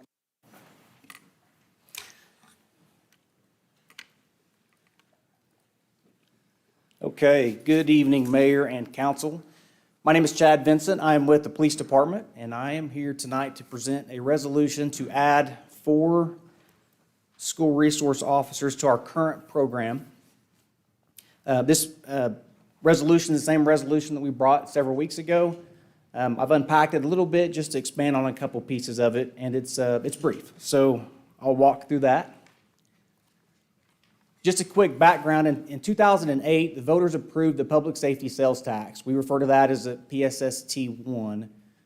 That was effective October 1st of 2008 through September 30th of 2015. PSST1 provided for 1.5% sales tax, in part to hire 41 police officers for further implementation of community-oriented policing strategies. So that's where this originated. Fast forward to 2014, and the Norman residents voted to authorize a continuation of this initial public safety sales tax, more often referred to as PSST2, and that permanently funded and retained the public safety personnel from the original public safety sales tax. I say all that to say that this is where also the school resource officer program essentially was born with PSST2. That provided with the addition of 13 police officers to perform as school resource officers in our schools, to include the uniforms, the firearms, the vehicle, the equipment, in partnership with the Norman Public Schools. So that's a bit of the background. The current status of where we're at today, we have 9 of those 13 positions assigned to the Norman Public Schools. We have 8 officers assigned to cover the high schools and the middle schools. I think most folks know that we have 2 officers in each high school and then 1 officer at each of our middle schools. And then we have the 9th officer is our supervisor, and he essentially is the SRO program coordinator to help manage and lead those officers. The adoption of the resolution tonight would allow the police department to add the 4 additional school resource officers into the program. Essentially, this would fulfill the SRO portion of the mandate and then the obligation that was set forth with the passing of PSST2. Just a couple bullet points that we visited about before. Our plan, as always, would be to continue on the same path and the same model that we have been walking so far. We want to identify and select veteran police officers who have really demonstrated that they are caring, they're compassionate, that they have the ability to come alongside of our students and mentor them throughout their educational career path. From the very start of the program, we've really been anchored into the fact that our students are the single greatest resource in this community, by far. And we always want to place officers in our schools that can really help and coach and love on them, and again, guide them through their educational paths, along with their families at times as well. And we've talked a little bit about timeline. As mentioned in the past, it takes about 10 months to a year to fully train a brand new police officer to replace the veteran officers that we would select and transition into the schools. However, we intend to move forward with this plan in an aggressive manner. I believe we could have a SRO positioned in spring of '24. And I think we could have all 4 of them. We certainly can have all 4 of them ready for that 24-25 school year. Just to expand on that a little bit more, we actually currently have 5 that are already part of an eligibility list. It's not uncommon for us to, as we have positions, we want to identify the next people up for that position, and we've done that here. And we have 5 people identified. Of the 5, 3 have actually went through SRO school. We have a 4th who will do that shortly, and then the 5th, we could certainly get get that officer trained up as well. So the next few slides really break down the cost of what this looks like. It's really in two different categories. One is the recurring cost with the police officer and all of the extra equipment and the gear, and just essentially it's the every year cost. And the second cost is the big chunk too. That's the one-time equipment cost. So I'll touch on just first the actual school resource officer. You see nine bullet points up there. The first 8 are really the reoccurring costs. So the salary and benefits, that's all the benefits, health insurance, et cetera. Overtime, mandatory training, technology costs, fuel, parts, fleet overhead per vehicle, IT costs, et cetera, et cetera. So those first 8 bullet points, that all-in total is $161,921. So that's the reoccurring number that we use in the next couple of slides.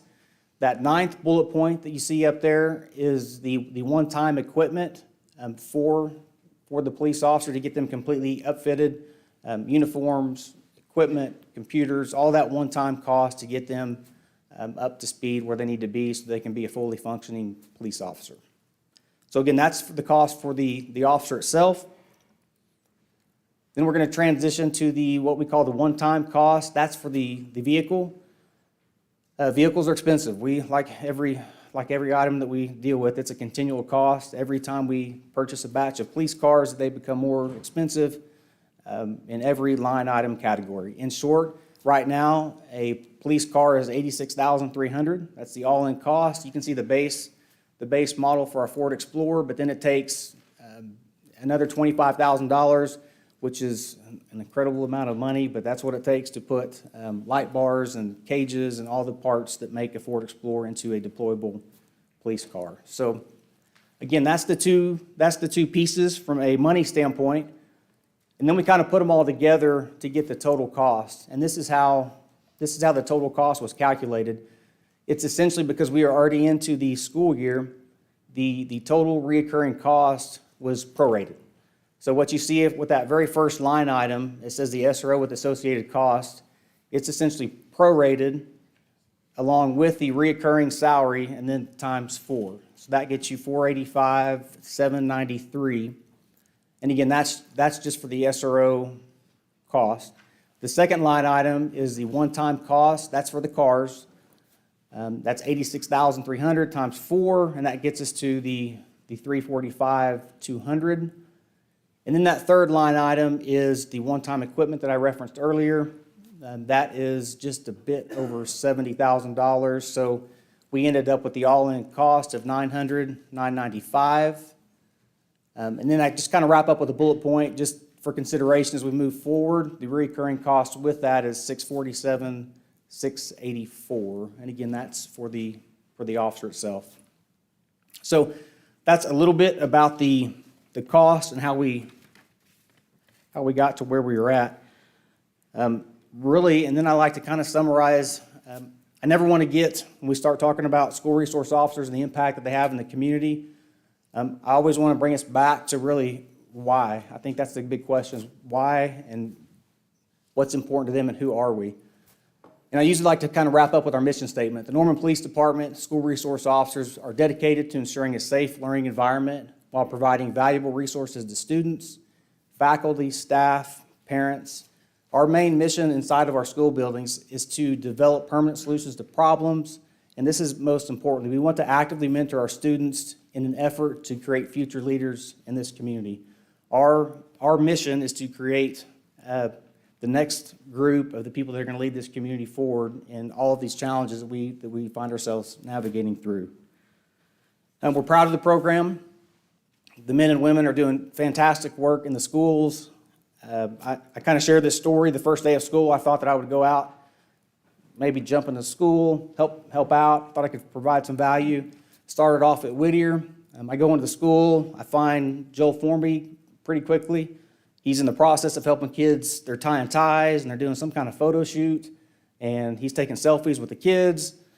I had nothing to offer there, so I left, navigated the school traffic, found my way over to Alcott. Quickly found Heather Glazier out in the crosswalk. She's giving hugs to moms and high-fiving kids as they came in, and they loved her, and I had nothing to help out with there either. So I continued and went to the next site. My point is this, that we are all invested in our students and in our community. We are thankful for the partnership with the Norman Public Schools. It's been a great relationship over the years. And like any investment, what we are finally seeing is, early in the program, we were finding the day-to-day impacts that's happening in a school, and we still see that. But because we've invested in this program over the years, we are now hearing from students who are now out. They've attended college, they've got jobs, they've got families, and they're really starting to share back with us some of those impacts they've had. And that's where the real benefit is. And I really think the last piece that I would share, and I shared this at a community meeting the other day, is that I'm also thankful and I'm really proud of the work that our city leaders have done over the last several weeks. For those that don't know, the city council, the mayor, the entire school board, superintendent, police, sheriff, everybody's really rallied around this single unifying concept of how do we take care of our kids. So as a parent of a Norman Public School kid, I'm super proud of that effort. I told somebody I wish that the Norman parents could see inside of that room as we had everybody really working together and under one concept and one vision. I don't know in 22 years of police work that I've ever seen every community leader come together in the fashion that we have for nothing other than the betterment of our kids. So I'm excited that we are to this point, and I think we're at a unique opportunity to continue that investment, and I'm excited to see what the future holds. Thank you, sir. And I'm happy to answer any questions. All right. Council, do you have, here we go. Councilmember Holman. Thank you. Okay, so you were part of the original creation of the SRO program as part of the PSST2. Is that right? Yes, sir. Yeah. Yes, sir. Under a different chief of police, under a different school superintendent back then. Can you recall why the number 13 SROs was what was settled on?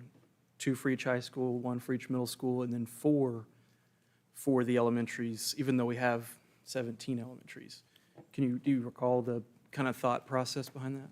I do recall portions of that conversation, and we wanted to make sure we were able to have an impact in some of the elementary schools. I think that the discussion that we had early on, that it would be a really significant lift to try to get us into every school. So we tried to find a reasonable amount, and that was kind of the best mix on how do we get some impact in elementary school. And the program that we have, the 13 that was approved by voters back then, we fulfilled 9 of them, as you mentioned. And in doing so, we've had a joint program, a jointly funded program between the city and Norman Public Schools that gets negotiated every spring or so. Is that right? Yes, sir, that's correct. Okay. And the way I understand it, it has been a 50-50 split for those 9 current positions, roughly. It might be a finance question, but do we know, one of the questions is the overtime part of it.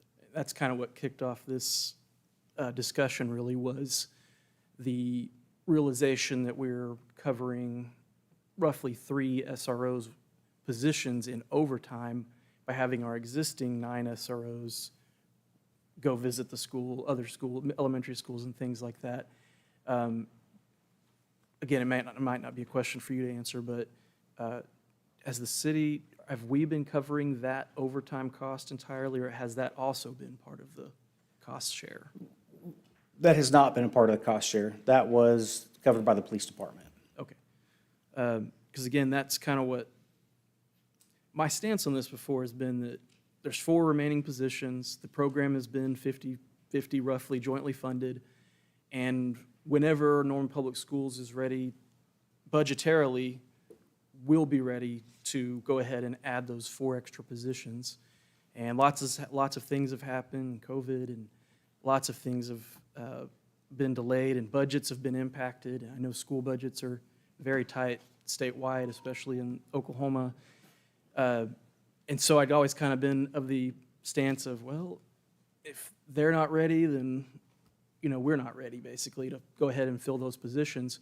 What kind of changed my mind on it, again, was if we're paying for roughly 3 positions worth of overtime, then we might as well fill the 4 positions and negotiate with Norman Public Schools and see what they're able or willing to cover. But going ahead and doing it and getting the voter-approved obligation taken care of. We don't have any proposal or plan for the city of Norman or Norman Police Department to staff every single school, do we? No, sir, we don't. And with the vehicle part, so part of the reason why I supported the postponement last time was I was a little shocked, sticker shocked, I guess. I was just calculating the cost of an officer, an SRO salary and benefits per year and timesing that by 4. And so I, again, was thinking 400, 500, 600,000 roughly. And then when we saw 900, it was kind of like, oh, that's a lot for 4 single, just 4 positions to spend $1 million. So the vehicle portion of it, we typically pay for fleet through capital fund. What would be the reason to use the general fund? And again, it may not be, I wish the city manager was here too to talk about it. It may not be for you, it may be for Anthony or Sean O'Leary, but what would be the reason we would use the general fund in this instance to acquire the vehicles for these officers? Well, I'll certainly take a crack at it, and I'll defer for any other follow-up. I think because we are going to have to add the 4 additional, it's not been budgeted. I don't know that I think that's would be the only mechanism to provide that initial funding to do that.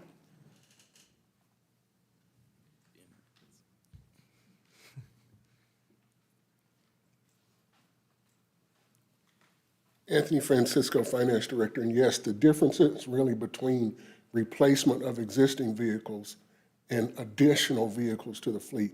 These are additional vehicles from the fleet, so they would not ordinarily be paid for out of the capital outlay budget for vehicle replacement. Okay.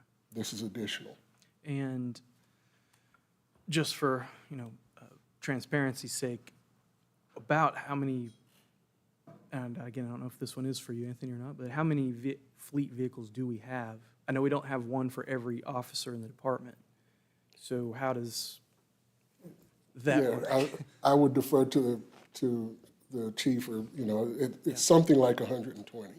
And just this past June, as part of our yearly city budget, we did approve the purchase of 18, if I recall, 18 replacement vehicles. From the seizure fund, yes. From the seizure fund. I would be interested if anybody does know about the number of vehicles versus officers. And I know we want every officer to have, the SROs need one to get around to the schools, but my question was really, do we have fleet vehicles, or is every vehicle assigned to someone and they wouldn't be available for these 4 new positions? So you are correct. We got an opportunity to get some more vehicles. Those vehicles, our fleet department does a fantastic job with the calculations and the management of our fleet. The challenge is that those fleet vehicles that we're getting are going in to replace cars that are in really, really bad shape. In fact, many of those cars are actually a significant drain on the city budget because we're spending so much in repairs and trying to keep them on the road. So all of those cars coming in are really replacing a fleet that's aged. So those cars have been accounted for, and we are already struggling and having to kind of swap out cars already just in the patrol fleet. So we wouldn't have any cars that we certainly couldn't identify 4 cars to the new SROs because we're just taking up the current fleet as it is. Okay. And then the 4 positions, you mentioned that there are some candidates potentially lined up in the department that are interested in that assignment. But you mentioned before that they might not be able to be actually assigned until we have new officers to replace them in patrol or whatever area they're working in. Is that still the case? Yes, sir, it is. So the ones that we have identified are already, as I'm thinking through the 5 of them, I actually think all 5 are in patrol right now. So that would be a significant drain to pull all 5 out. Let me back up, I'm sorry. Pull all 4 out of patrol immediately, and then send them to their SRO assignment. It would cause a drain in patrol. So we need a little bit of backfill to help with that. The way this all matches up, we are starting an academy in January, and those officers will be out in the fall, which kind of coincides with about the start of the school year. So our plan is to utilize those to help backfill and then have them ready. Now, we can make some minor staffing adjustments before then. We just want to be cautious. We don't want to, we just don't want to deplete the patrol field. And that's what I was under the impression at the last meeting, was that these, if we did approve them even then, they wouldn't likely be in the schools until next school year start anyway. Yes, sir, that's correct. Like I said, we could have one, and candidly, the one that I believe we can have in the spring is a current SRO that had an injury off duty, and we are hopeful that he's going to have a full recovery and he'll be available for assignment. And when that happens, we could deploy him immediately into a school site. And then you're right, we'd pick the next 3 up. We would assign them in August to start fresh with the new school year. And would those 4 be assigned to specific schools, and would they replace the deputies that are there now, or how would that work? So we've had some of those discussions that we would want to have continued discussions with the Norman Public Schools to discuss how do we best utilize them. I think early on, the thought would be for the 4 would certainly to be at an elementary school site. I believe that's what the community is wanting, and that's what we want to provide. I think how it looks strategically is we split them up through the city so that we can be able to respond to the other elementary schools. So I think we would consider some geographical deployment. But the other thing is we want to have the greatest impact. We want them to be a part of like different feeder systems so that we can get a chance to interact with kids and families throughout the school. So we don't have those assignments yet, but that's kind of the overview of how we would approach that. Okay. And then the overtime portion that was in your slide that was included in the total cost was $20,000. Is that an anticipated $20,000 a year per SRO in overtime? And if so, what would be the reason for that? Sure. That is so this is the different overtime. This is the school. What we've been working with, is that right? A little bit different. It's not the elementary school overtime that we've been talking about. This is the proms and the Friday night football games and football and volleyball. And candidly, I had no idea there were so many school activities until I became involved in the schools. That really encompasses all of those things that the SROs are a part of. Okay. Thank you, Major. I have just a couple questions for the superintendent, if possible. We got to stretch here. Okay, so I'm Norman Public School graduate myself. Yep.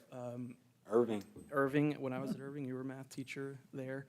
I didn't have you, but knew who you were, and especially because Irving was still an open air. Absolutely. I saw classroom you school crossing back the snub. Yes. Yes. So, in my experience as a former Norman Public School student from elementary all the way to high school, there have been SROs, if you will. There's been armed security in Norman Public Schools for a very long time. Is that right? Absolutely. And when you were at Irving, it was actually OUPD. Yeah, was there? recall. Yes. Yeah, I recall sometimes it was an OUPD or a deputy sheriff, and one of them became a Purcell police officer, and he still came and did. Yep. So I do recall them always being there, and up until this program was created under Dr. Sayano and Police Chief Humphrey at the time, Norman Public Schools employed its own police force, basically? Yeah, it was Norman Public Schools Police Department. Absolutely. Yeah. We were a sanctioned police department.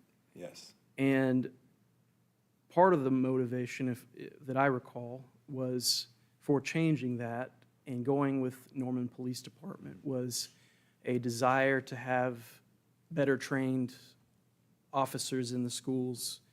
I guess the term real police officers, if you will, but better trained.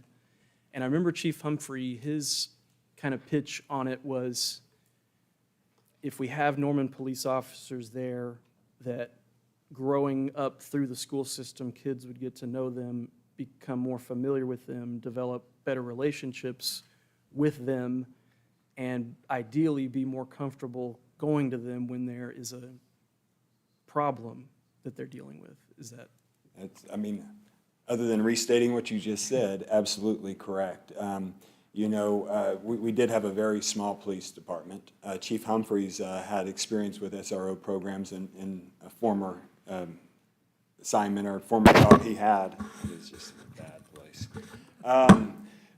So he brought that in. Dr. Sina was there. I was actually at the start of it with a major here. We kind of created it, and Dr. Sina was the superintendent. Chief Humphreys was there, but that was absolutely intent. We had 4 officers, but also you had jurisdiction, you had access, you had communication, streamlining communication with all the officers out and about, because the reality of the situation was we had officers at our schools through the Norman Public Schools Police Department, but anytime a situation came up, they still had to call Norman Police Department.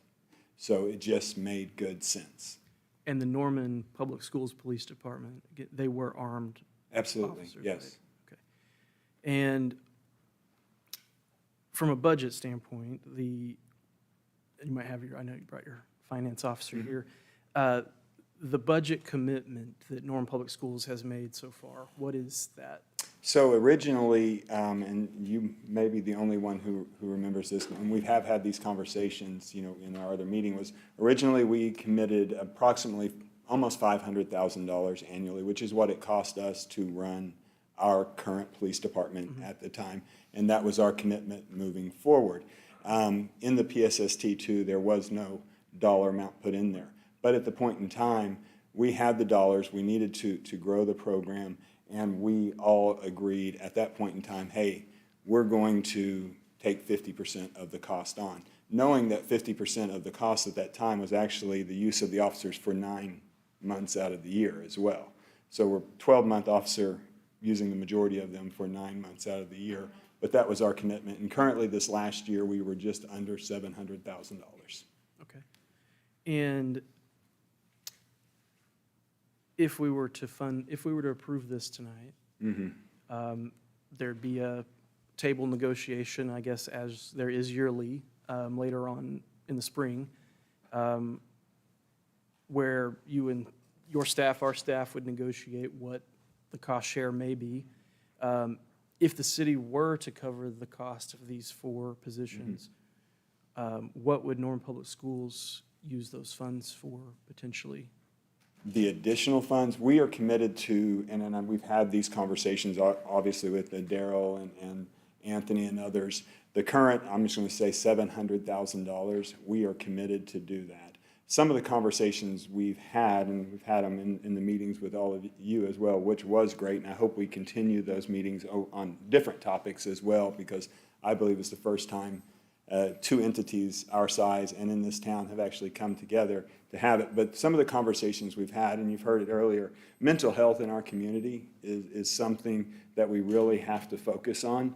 And I believe, Austin, you said, or excuse me, Councilmember Ball, you said earlier we need to work on how do we fix that. And we obviously understand in our schools, we have a great opportunity to take care of a lot of mental health needs early on, so when they exit our schools and they become a citizen in the community, maybe they're in a better place. And that's some of the things that I have committed. I've talked to our board about this, and any of that $700,000 that we could free up on our side, I have committed to putting that into therapeutic counselors and supports in our schools.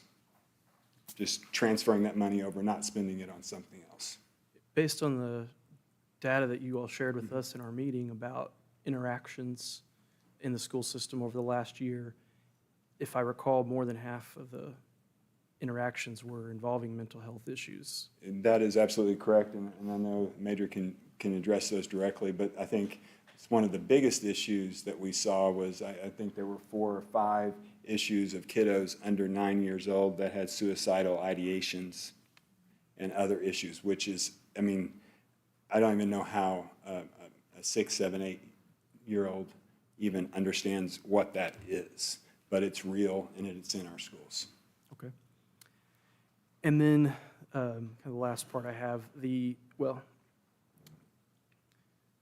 I know a lot of focus on school safety may focus on armed security, but I know that Norman Public Schools and school systems around the country have made significant investment through voter-approved bond programs to structurally secure school sites. Is that the case in Norman Public Schools? Absolutely. And, anywhere I have the opportunity to say this, Norman Public Schools wouldn't have what Norman Public Schools has if it wasn't for the community, whether it's through bonds or partnerships or, anything. So to your point, yes, the last 4 bonds, I believe a significant piece of the last 4 bonds have been safety and security in our schools, whether it's been secure vestibules, storm-safe rooms, camera systems, and the list goes on and on. I recall the school sites when I was in school were pretty much completely wide open. Correct. Every door was wide open. And at Norman High, it was a wide open campus that you could leave campus. Yeah, I think when you were there, Norman High had 60-something entrances. Yeah.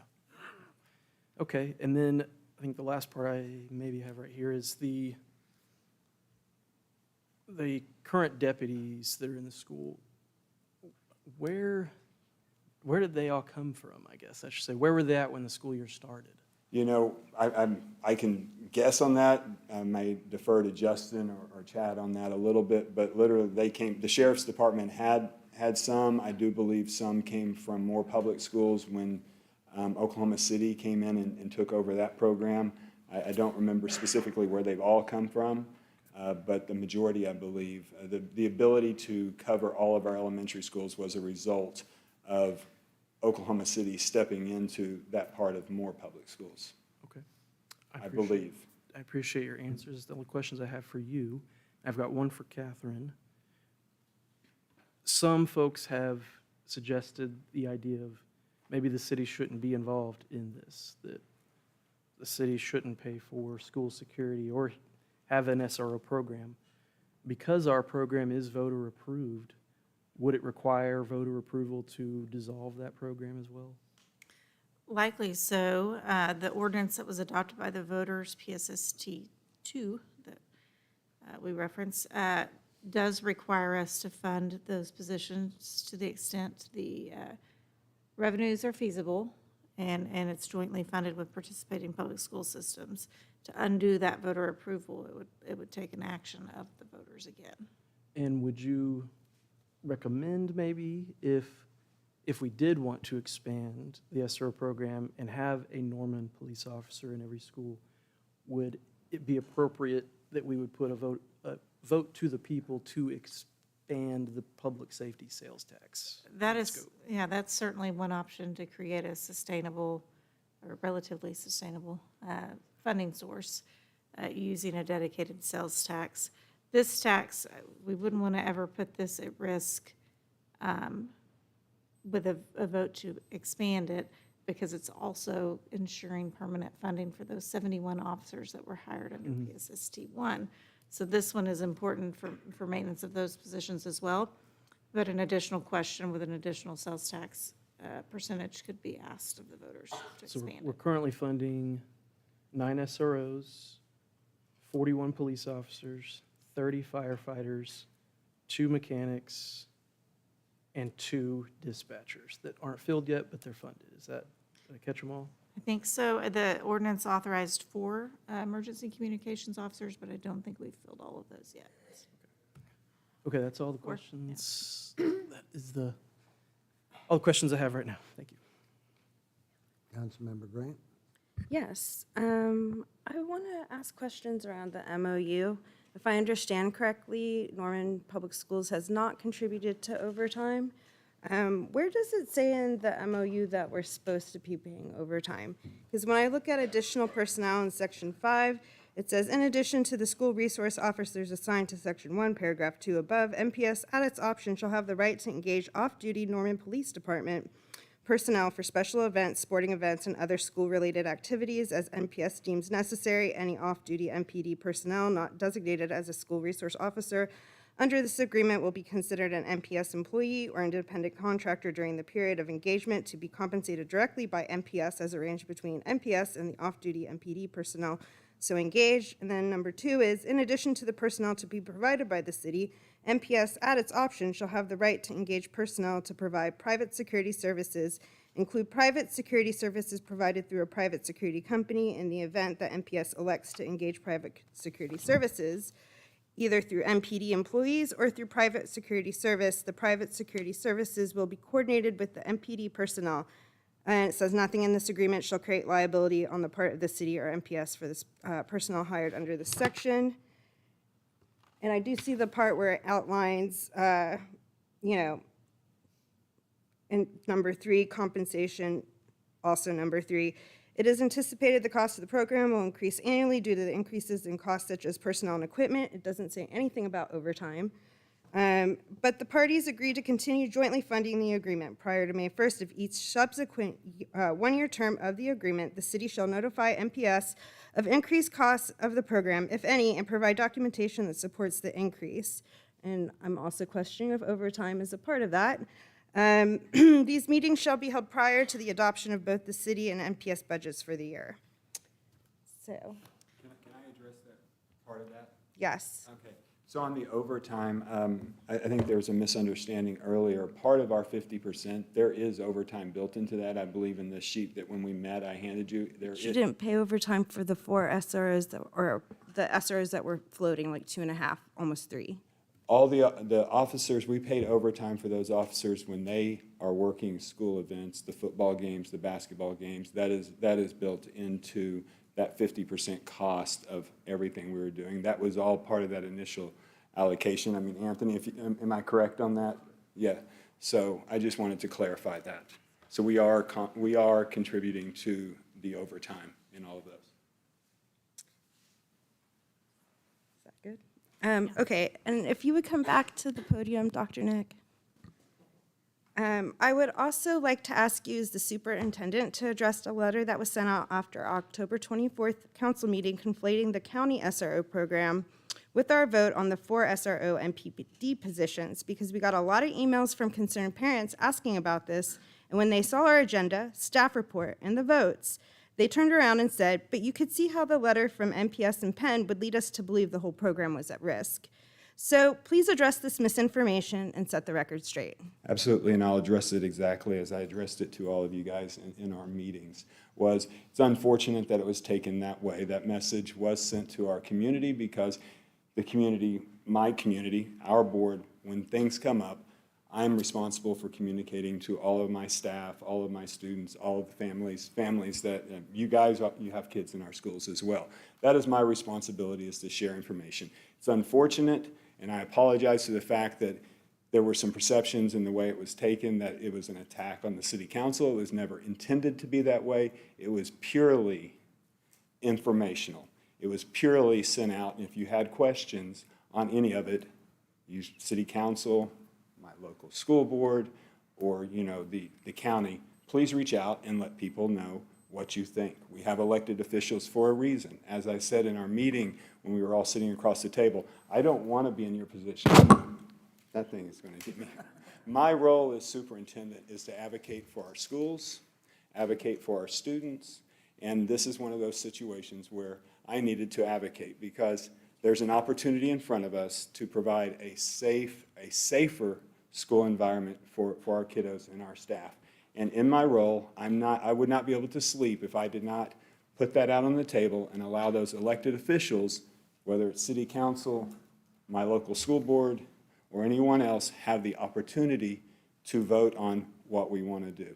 So I apologize for that then. I apologize for the way it was taken again here. That was not the intent, but I do not apologize for advocating for the safety and security of the students and the staff and everybody who attends our schools. I think that was exactly how I did it in the meeting. Thank you. Also, I got questions. Oh, that's great. Okay, so you were talking about $700K, which is what's being put forth by y'all every year. Us approving this tonight would not free up any money because you didn't have money to contribute to these 4. Also, the county is in every elementary school, correct? Correct. So the rush to put 4 SROs, I don't understand. Could you explain? Well, I think the rush is to meet the PSST 2 language, and whether you meet it or not, I mean, you want to jump up and help on that one? I mean, I thought we answered that earlier, but. Sure, I just think I it mean, was. this is the, I want to just say, because you did talk earlier and it's late. I understand about wanting to put those people into training, but I'm saying, though, currently there are SROs in every elementary. Absolutely, 100%. And so then coming to the table to ask us to pony up all of the money for 4 right now, You know, I wish Daryl was here. Plenty of conversations over the last year over what that looks like, working with the mayor, meeting with parents. This was a lot of conversations that took place. From my seat, the push for you to do that, that is not my role, not my seat. My push is to provide safety and security in the school. So I maybe, Mayor, you can help out with some of those questions. I wish Daryl was here to help answer some of that as well. We did talk about it in our meetings, but. The answer to that, council member, is that we made a promise, or previous councils made a promise to the people, and the promise had not been fulfilled. And part a of that is jointly fulfilling. funded promise. Say again? A jointly funded promise. It is a jointly funded promise, but they're at the limit that they have to be able to do what they can do. And so, And it's still something that we have to do to be able to protect our children and to be able to make our promises good to the public. If we ask the public to pay us money in taxes, we have to spend it the way that they want. And they said, get cops. So, I mean, they also want Fire Station 5. yeah, I agree. 100%, yes. So knowing that you, NPS, cannot pony up half for 4 SROs, and you're throwing it out there that you could do mental health professionals, roughly we were looking at $161,921 a year per SRO. What would that get us in mental health professionals, from licensed therapists to school counselors? So I'm gonna look at the CPA up there. If I go 72,000, 80,000 per, what does that get me? $72,000, $80,000 per individual. What was the number? It's almost 2, right? 'Cause Yeah, so it'd be close to 2. Yeah, I think we did the numbers in those meetings at about 7.5 mental health professionals we So could get for the even- total amount.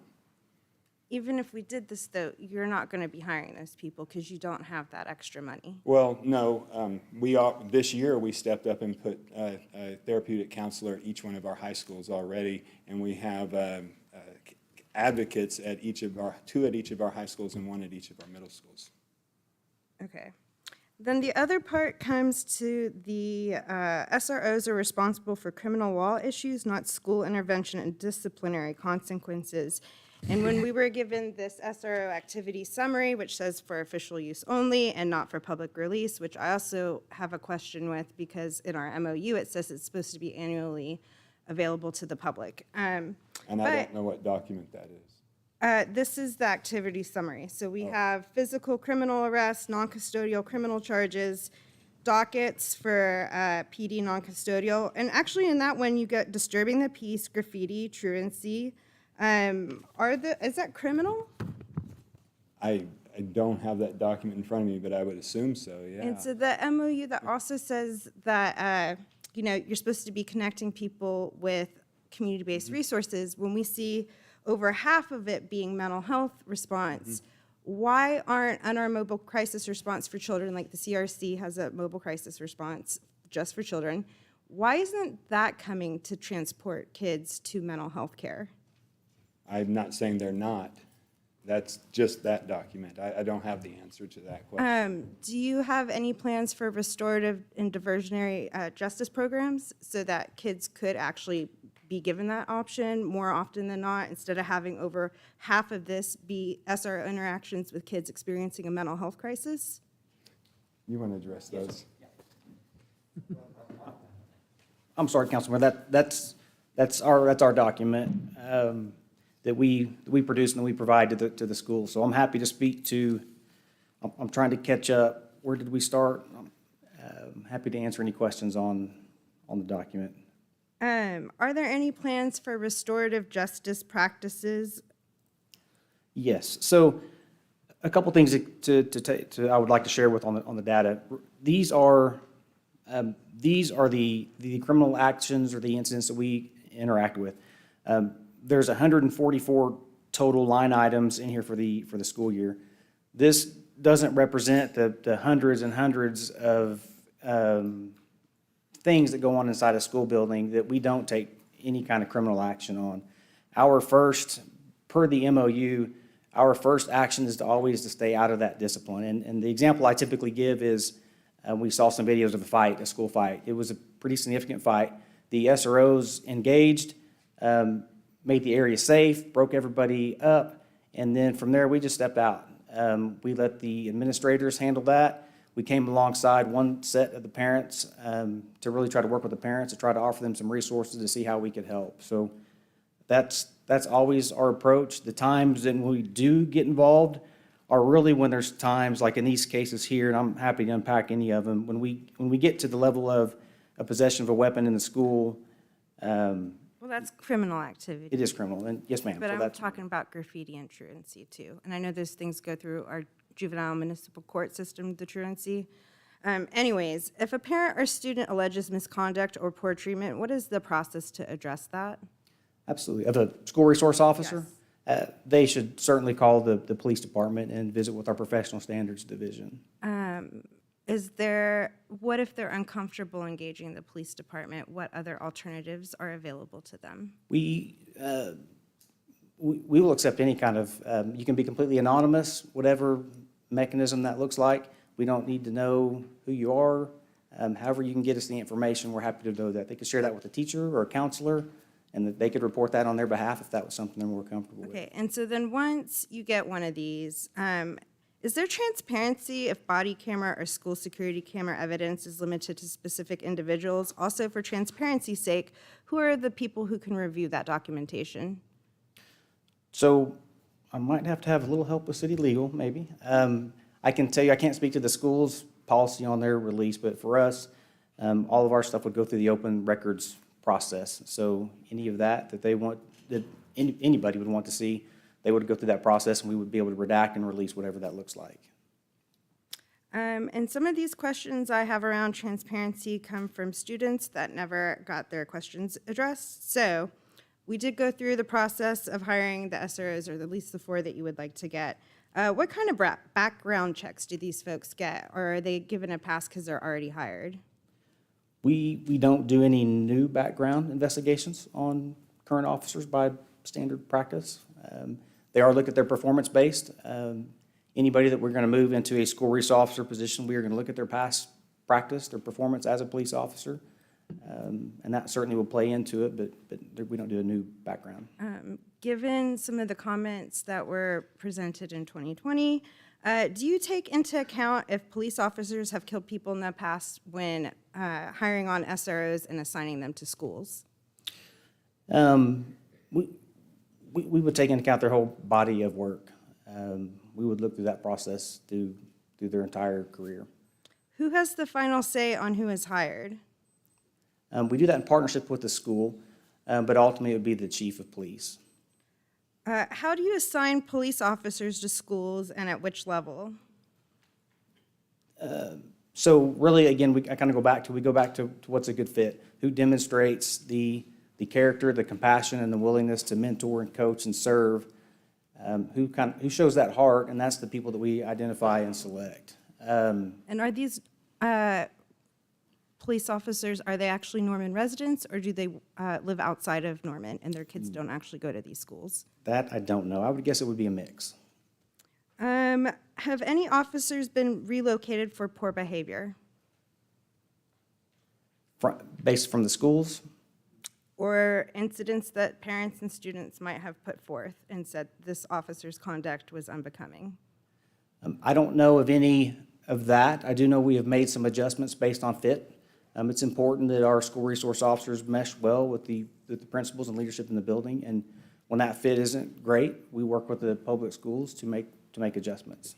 Can you describe incidents where that fit doesn't work and why another school is better? Like anonymize somebody that needed to transfer. Okay, sure. So, trying to think through the last process, we had a school site that the administrator was, I'll I'm out of my lane a little bit, but I'll try to walk it. They were a little more, I think, aggressive on how to approach issues, and we were not quite to that point yet. So we worked through that process, and ultimately made a transition. How do you track data for SRO student interactions? I know what the MOU says, but let's just get it on the record. How do we track data? So all of our activity is dumped into our database system. That's where ultimately all of our data gets pulled from. So into our New World is what the vendor that we use, but into our database system. And from that, we get the chance to pull all kinds of detailed reports and analysis, and ultimately we generate this annual school activity report. And then has it increased, decreased the disproportionate disciplinary measures to students of color? Do you keep track of that? And are you actively looking for bias that you need to address? Sure, we're always looking for, and I've shared this with the community before. We love our school resource officer program, and we are always looking for ways to improve that. We've partnered with OU, with their social work school to look at our data. Candidly, the data set, our activities, is incredibly small, so it's difficult to get some correlations with that. Also, a point to the data. I know that if you were a parent curious going to the school resource officer website and MPD's open data portal, that you would actually be submitting a request. This data that's supposed to be publicly available annually isn't so easy to come across. Is there a reason for that? It's released. This presented the Public Safety Sales Tax Oversight Committee. There's no link for the public to look at? Yeah, I think it's on the website. Where? I don't know exactly where. I'm happy to look that up. And the reason I say that, because I got a call today. Danielle called and said, wanted to make sure that I knew that we posted that to the website. So I don't know where that link is at, but I'll certainly find that. This next one is probably for the school, but I'm going to skip it and save it. How much hands-on physical contact do officers actually have with students, and for what reasons? It's very minimal. So I'll throw some data points out there. We have about 16,000 students in Norman Public Schools. We made 6 physical arrests last year, those of current students. 6 physical arrests of current students. So those 6 would have had, they would have been physically arrested and handcuffed. Just real quick question, though. Aren't students, when they're emergency detained and taken into protective custody, also get handcuffed and put in the back of police cars? Not all of them, no ma'am. Some do, certainly, but not all of them. So that's more hands-on contact than just the 6 that were arrested? I was going to transition to that. Okay. Go ahead. Okay, so yes, so the 6 certainly did get handcuffed. As you transition down to the non-custodial criminal arrests, those are just charges submitted to the district court. And then transitioning down to that next block, the dockets, again, those are just tickets that have been issued. And then that takes us down to our crisis intervention or mental health discussion that we had. We had 69 of those incidents. And many of those are not handcuffed. Our policy is to handcuff individuals when we take them into protective custody. That's really just for their protection more than anybody else. But we don't have to do that when we're dealing with kids of this age. So unless there's something, some kind of... Can you clarify which age? Like, which children are you not putting in handcuffs in protective custody? Yeah. Are they, not teens? There's not an age. It's really based on the circumstances. What are we experiencing? Are they, and maybe the better example is, and this applies more, it seems like, to adults, but are they flailing around in the cop car? Are they trying to smash their head in a cage? Again, that's adults. That's typically is not where we're at with the students. So that's why we have that in our policy. Fortunately, we don't have to do that with many of these kids. Unfortunately, we don't have to do that because they're 7 and 8 years old and they are at the lowest point of their life. So we get a chance to love on them and connect them to resources. And then these last questions are for NPS.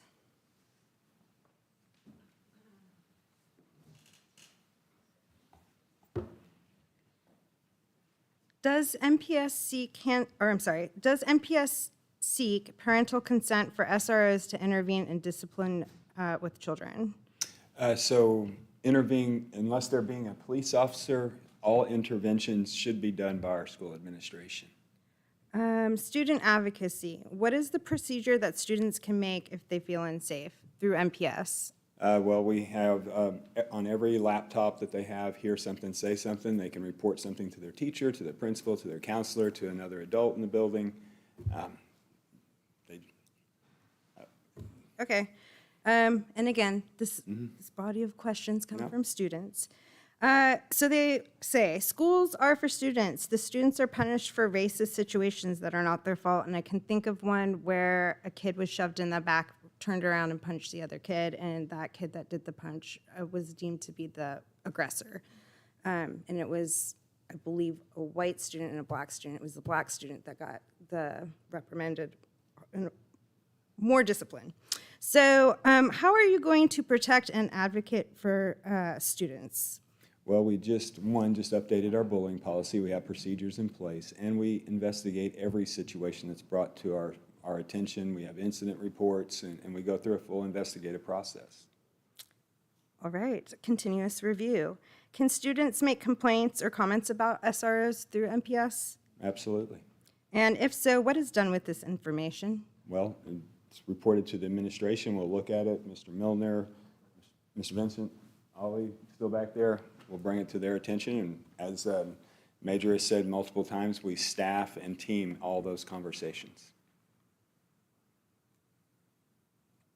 All right. Thank you. You're welcome. Councilmember Schuler. All right, thank you. I think most of my questions are for Dr. Michelino.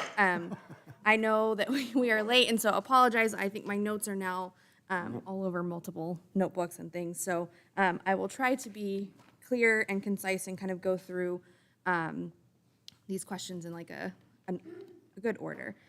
So I would like to kind of address the recent timeline that we've gotten information around, like when this conversation started, what information that we've gone through as council.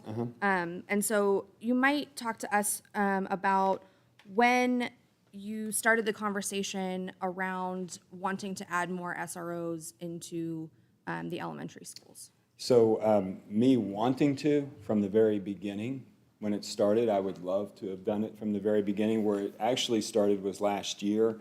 We had a large group of parents that came and said they wanted to meet. They actually came to my board president. We pared that number down and said, hey, let's meet, but let's also bring the mayor in, let's bring the city manager in, let's all have a conversation. That's where it started. So if I understand, based on our conversations, that it started roughly at the end of last school year, so March, April, yeah. So earlier, March, April. April, somewhere in there. Okay. And it was brought to you by parents at one of the elementary schools wanting to essentially hire and pay for their own SRO out of their PTA money. That was one situation, yes. Okay. And so that started the discussion around equity and how do you make choices about haves and have-nots when, you know, some parents may be able to pay for an SRO. And so I think that, you know, on credit to the school district and saying like that's not the route that we can walk down. And so I guess my question is, were other PTAs, like the other PTAs from the other elementary schools, consulted about their desire to have an SRO in their school Or district? PTAs, not PTAs in particular, because that's normally not the avenue we go. We have other groups that we work with. We have, you know, different cohort groups, but we did not send something out directly to all the schools saying, hey, do you want that? Okay, so what are the other groups that you would get feedback from? So if we they're have not the student PTA advisories, we have citizens advisory council, we just have number. They're all listed on our website. We utilize those. End of the day, sometimes you just have to also make the right decision at the right time. And if you remember at that point in time, it was also right after Uvalde happened. and everyone was on edge. So saying a group of teachers, our parents wanted to come meet with me, that's great.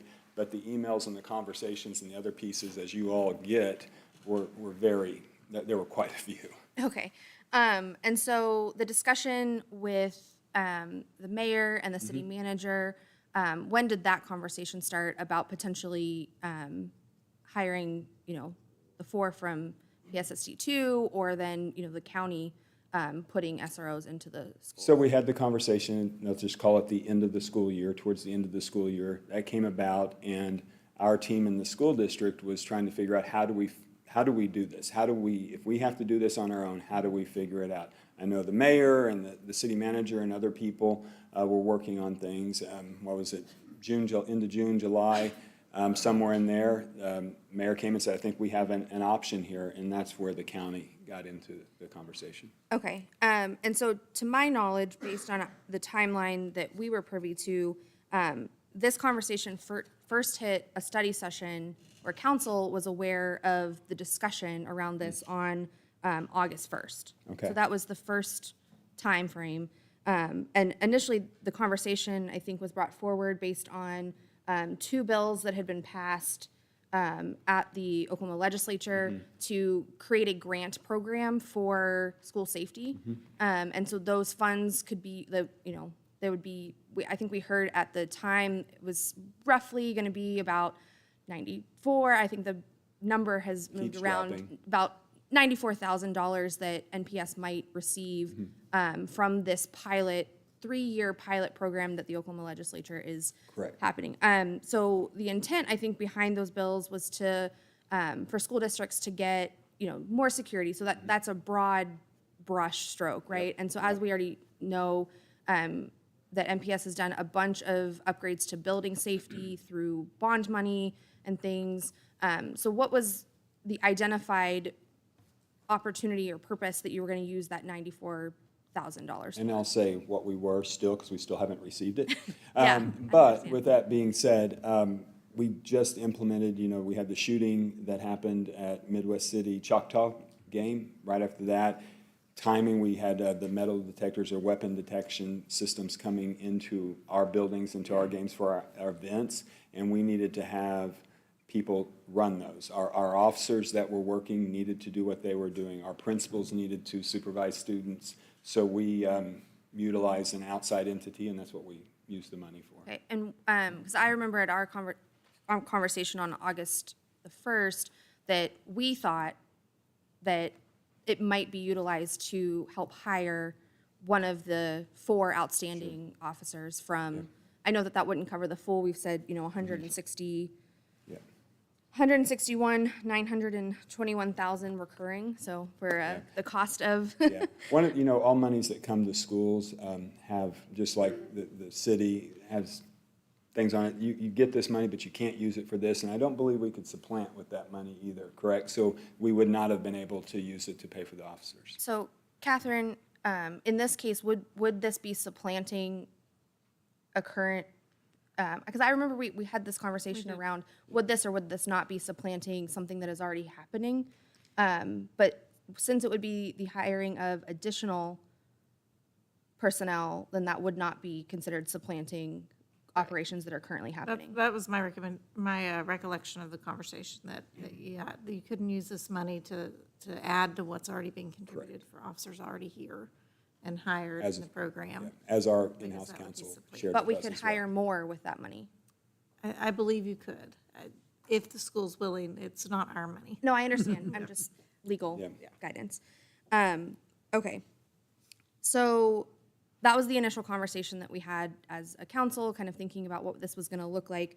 And I feel like that very quickly ballooned out to having discussions around SROs in every single school and the county being involved. And so we had subsequent study sessions on August 8th, August 15th, and then were you present at any one of those 3 meetings to discuss this? No, as I shared with you guys in our meetings, I didn't know I was needed at those. I didn't even know some of them were happening. So. Yeah, so I know our city manager isn't here, and I know that you regularly have, discussions with the city manager and potentially the mayor as well. So I think it's unfortunate that you were either not invited or, unaware that those things were on our agenda items, because the Cleveland County Sheriff was at one or more of those meetings, so we could discuss conversations around information sharing between the two agencies and, communication systems and their training and, all of those kinds of things. Because at the time, we were also talking about how is all of this being funded, which I think is still part of the conversation. And you talked earlier about, your job is to advocate for schools. And when you're making almost $1 million ask to the city, it would be our expectation that you come and advocate in those study sessions, because that's where we get information and where we really can ask some of these questions. And it's not, I think as adversarial and contentious, because we're sitting around a table and really trying to understand what we're being asked to do, especially from a fiscal standpoint. And so it wasn't until after we postponed the item on September 26th that we actually were, set up those, smaller meetings with county, with NPS, with council members, to really kind of dig into all the details and the budgetary items for that. Okay, so I'm gonna move on now to the intent around the county sheriff's deputies that are currently in the schools. So we have 17, one at each of the elementary schools. What is your plan if the county doesn't decide to continue paying for those SROs? What is my plan? What is- We'll have what- to what is figure MPS's something out. plan? Don't have that plan. Okay, so if they do not continue to fund that program, will those SROs be removed from the elementary schools? That will be up to the county. Okay. Absolutely. All right. And so if we don't approve the 4, then like it could go away. Yeah, absolutely. My board and I, we will have to sit down, just like you guys sit down and make decisions and figure out what we're gonna do. Okay. Are we gonna take away from something else to do that, or, tough decisions, absolutely. Yeah. So along that same line, would the intent, and you may say, we don't know yet, but is the intent to then have NPD take over all of the elementary schools? Like, would that be the hope of? That's been the conversation Public? we've all been having. Ultimately, over time, I think the conversation is, it would take a decade for that to happen, for that many officers, but yes, that's been the conversation. Okay, so I was trying to do some math here really quickly. So we have the, Major Vincent, went over all of the kind of things that are being asked in this particular item tonight with the, $900,000 and the recurring costs. So in the staff report, it also lists that the contribution from Norman Public Schools will be $766,361. That's the I'll take your official. word for it. Yeah, I read it. Okay. And so it was my understanding that moving forward, NPS has no intent to contribute more than that number in future years. Intent, I think that's the wrong word. We don't have the ability. I've been very clear. Ability. I've been very clear with the city manager and others that the 600 and something thousand, we did this last year, up to 700,000, and we're capped out on that. Our revenues aren't where we can continue to do that. Taking you down history lane a little bit, the reason we went above the $450-something thousand that was the original agreement that we would pay our contribution to this, it was because we were also getting a significant amount of TIF money that was coming in that's not a chargeable amount of money that we were able to basically roll over into that and not take out of our general fund. Okay. And so, as I also understood it, the $766,000 is an increase from last fiscal year, which you said was a roughly 600. Yeah, it's increased every year, yeah. Yeah, okay. But you're saying now that the ability to pay above that is not there based on That's what your I've fiscal communicated. projections, But budget. what everybody else has said, if we get to that MOU piece, it is all negotiable, but that's what I've committed to, yes. Okay. So as the full program, if we are funding 30 13 SROs, as is laid out in PSST 2, that full program would be roughly $2.1 million recurring costs. Anthony? 161,921 times 13. That's, Anthony's gonna fact check for me. Did I math correctly? Okay, that's correct. And so if Norman Public Schools was able to pay half, that would be just roughly $1 million, so $1.052 million. So that leaves a deficit of $286,125.50 that we will be contributing extra above what the school district is if we approve if we were to get to the 13 number. So just putting those numbers out there, you don't have to answer anything. I'm following you. Yep. And then just to lay it out there, like, because the program and like the intent and, thing would be to keep and to bring on the full 17, so that's additional 13 officers, which would double the size of the program to 26. Now, keep in mind, these are today's numbers, and we know that the cost increases 5% every single year for this program. Correct, Anthony? At least. So that's what we're working from today. So at 26 officers, the program would be around 4.2 million. That's not including potentially capital outlay that needs to be, upgraded with vehicles and things like that, not including overtime. And if the school district stays at its $766,000, that would be a $3.4 million program for the city of Norman if we were to approve something like 26 SRO officers. So I'm just trying to walk out like the fiscal constraints that the city is working under as we think about what this is going to look like. And it is a really, a larger conversation, I think, too, than just, what is laid out in PSST 2, like what is fiscally responsible for our city? What can we do? What can the general fund bear above and beyond what was already kind of thought to be funded through PSST 2? Okay, I'm going to shift gears slightly.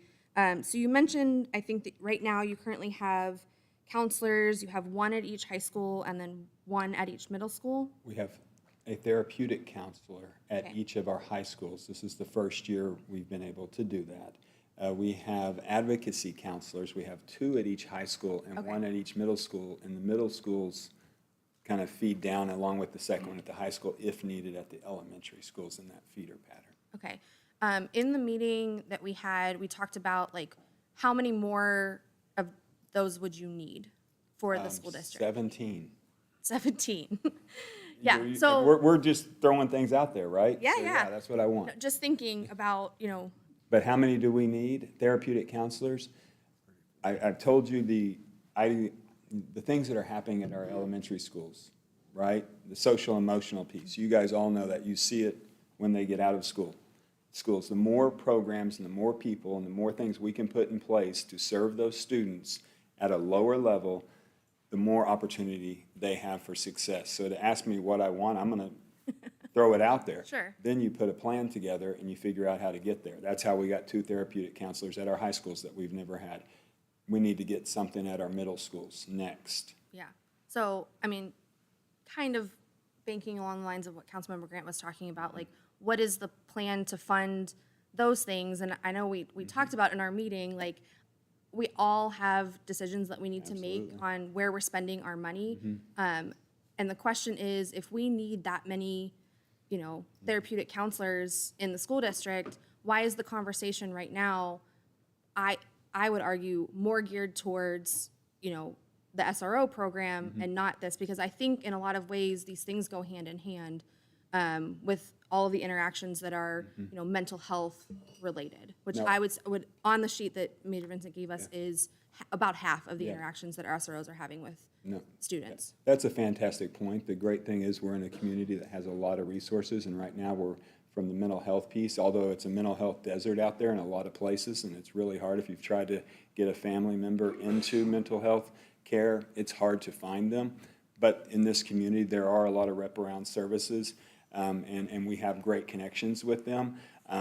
The challenges and the impetus behind having the officers in the school, it just takes one person walking into a school for 30 seconds or to a minute that can change an entire community's life, and that's the focus that we've had on armed officers in our schools, is that response time, because I believe right now in Core Norman, the response time is about 6 to 7 minutes, maybe, on a good day, no traffic, right? Let's talk about Lakeview. Let's talk about some of our other places if there's a response. So that's the impetus behind it. Okay, this question might be for Ms. Walker. So the conversation, we talk a lot about 50% funded, right? And I know that that specific language was not in the ballot language. That specific language is not listed in our MOU. Where does the understanding that the city and the school district will each pay half of the cost of the program? Where did that first come up? And why does our public think that that is the intent of the program? I'm not entirely sure. 3 or 4 years ago, I did a deep dive onto this very question, pulled out all the minutes from 2013, 2014 when this was being discussed. And at that time, I can tell you, Dr. Sayano was saying, we've got this amount we can contribute that would be 50% roughly for this initial year, but I don't know that we can continue that. The ballot language ended up saying jointly funded. And then, of course, the contract subject to negotiation on the amount every year, recognizing that those costs increase. Okay. So I can't speak to the public perception other than maybe it's an interpretation of jointly funded, but that's just, been something we've endeavored to cover, I think, 50-50 with the school district up until this point, but certainly not a required percentage in the ballot language. Okay, I think my final one is for, no, yeah. You talked about earlier, like if we have we implement the 4 that are remaining for the elementary schools, there would be kind of a decision-making process on where those officers are placed. And you mentioned something about like them needing to be responding to other schools. Can you talk about why they would be responding to other schools if all of the schools have their own SRO? Walk me through. Yeah, absolutely. So it's a good question. I kind of go back to an earlier question about what's the sheriff's department intent. I don't want to speak out of turn, but the sheriff's department has always been a temporary, the vision is always temporary. The sheriff recognized a gap and an opportunity to fulfill that, and he's been pretty transparent, and he said, hey, we want to come alongside and serve the community, but our intent, this isn't a long-term investment. I think our desire, we want to make that investment in our schools and in the community. With that said, even with a sheriff's deputy at every elementary school, we're still the primary responders when it comes time to like investigations. They will handle certainly any emergency.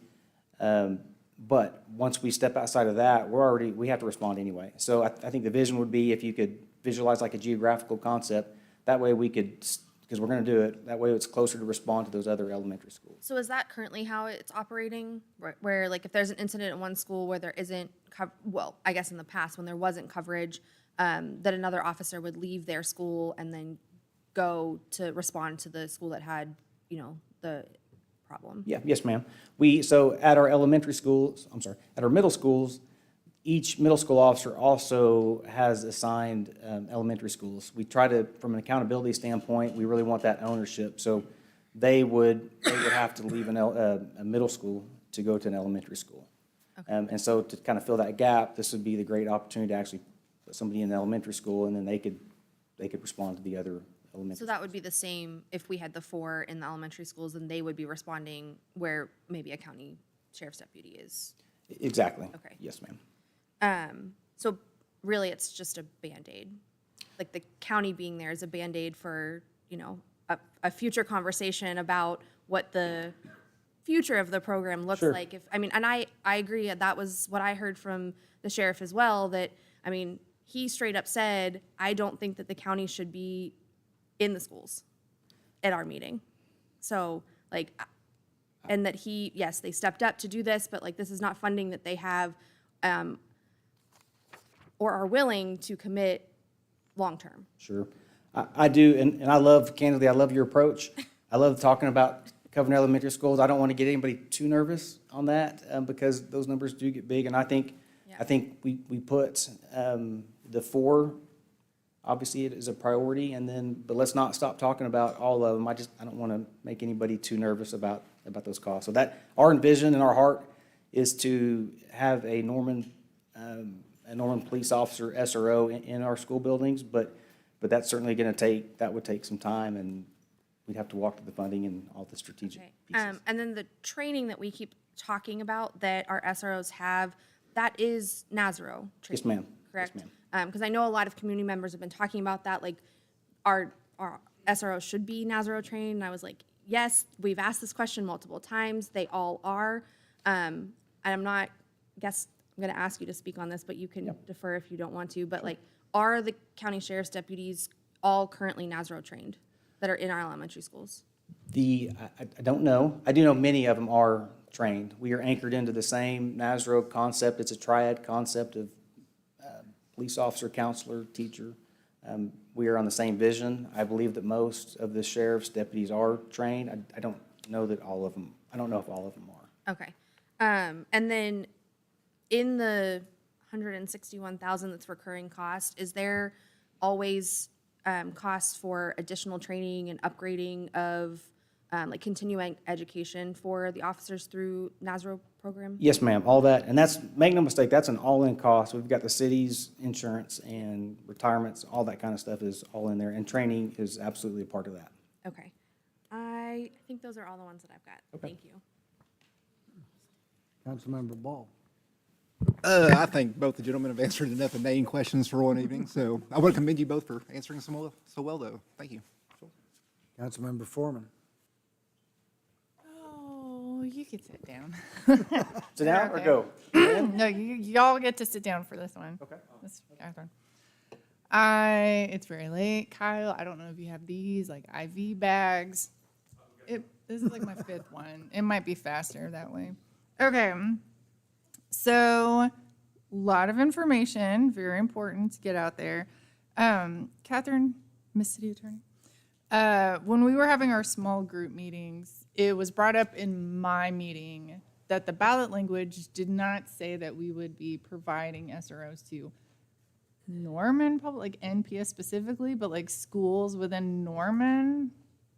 Correct. Is that correct? Correct. It said, addition of 13 police personnel positions to implement a school resource officer program jointly funded with participating public school systems within the municipality.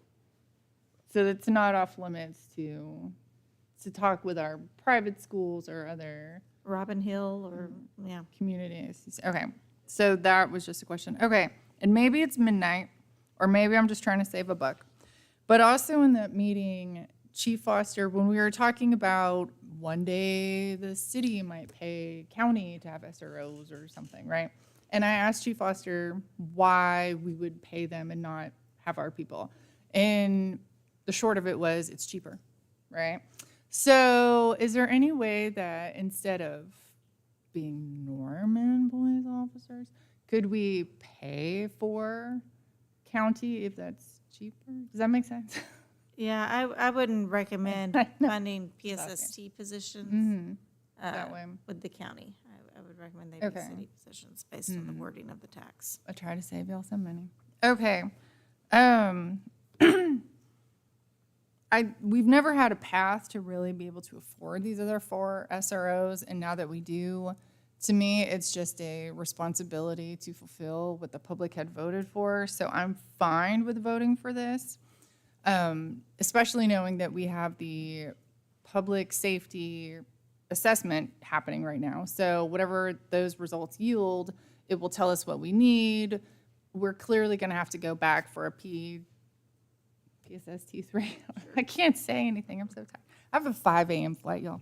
Okay, so in order to fund it, so For me, it's not so much if we like it or we don't like it. It's just, this is what the public voted for, and this is what we're obligated to. So I say we can, we should, and then we have to look forward, and then the public gets to decide. Do we increase? Do we decrease? How do you feel about that? So I'm in favor of moving forward.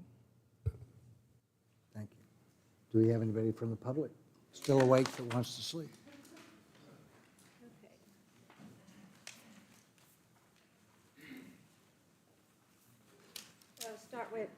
We'll start with Kyle Hurley. And thank you, gentlemen, for answering the questions. Okay, good evening. It's almost good morning. Kyle Hurley, Ward 8. I'm also a member of the Public Safety Oversight Committee, and so as you all know, that is a committee that you all put us on, and so you put us on there to advise you all on what should we do related to PSST.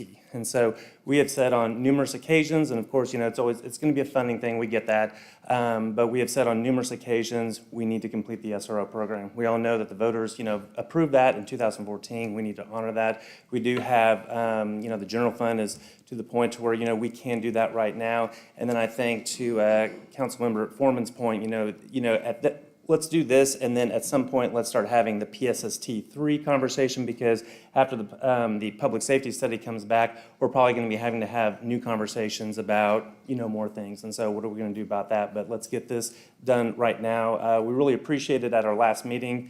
Major Vincent went over all the data with us. Justin Miller with Norman Public Schools came and answered all the questions. So we felt very comfortable with what the SROs are doing in our schools right now. Great resources. Please vote yes. Thank you. Thank you, sir. Alex Lampier.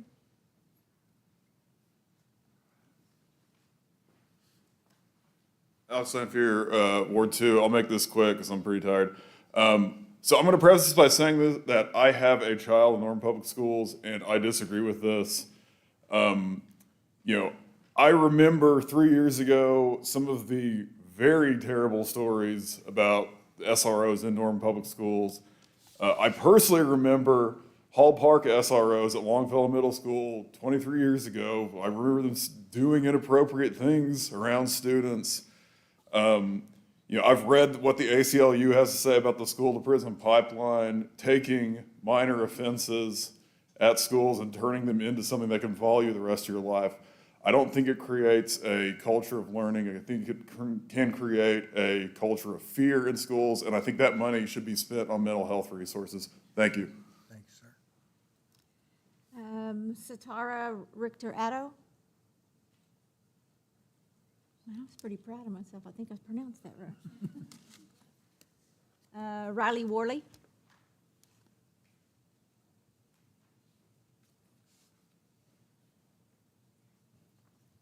Riley Worley, Ward 1.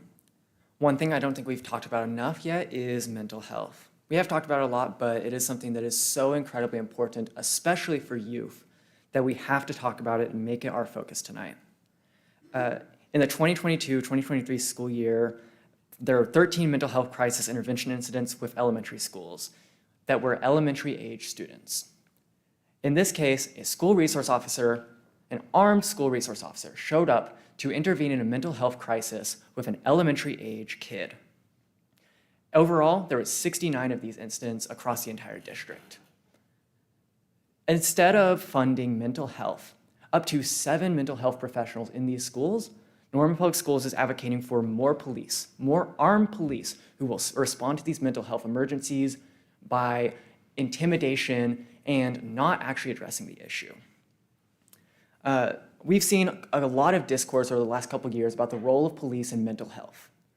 There's a common justification for police in mental health where they're there to protect the safety of the mental health professionals who are actually intervening.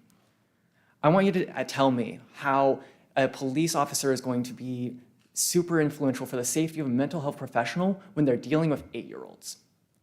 Tell me why a police officer is needed to protect a mental health professional in these situations. And if you can't, there's no reason to have police intervening in these situations. Next, a study, Addison et al. 2023, mentions that most people in the general public, not just youth, feel discomfort at police presence for mental health, which actually increases the risk of escalation and increases the risk of further charges down the line. Another important thing to note is that repeat exposure to the police, even if no arrest is made, actually does contribute to trauma. In Jackson et al. 2019, youth who experience many interactions with police are more likely to experience emotional distress or PTSD symptoms. SROs in schools lead to more interactions with police, and there is a direct connection between police interactions with the youth and PTSD. Additionally, Hirschtick et al. 2020 relates this to the population as a whole, stating that lifetime police stops and the total number of these stops is very strongly related to PTSD symptoms.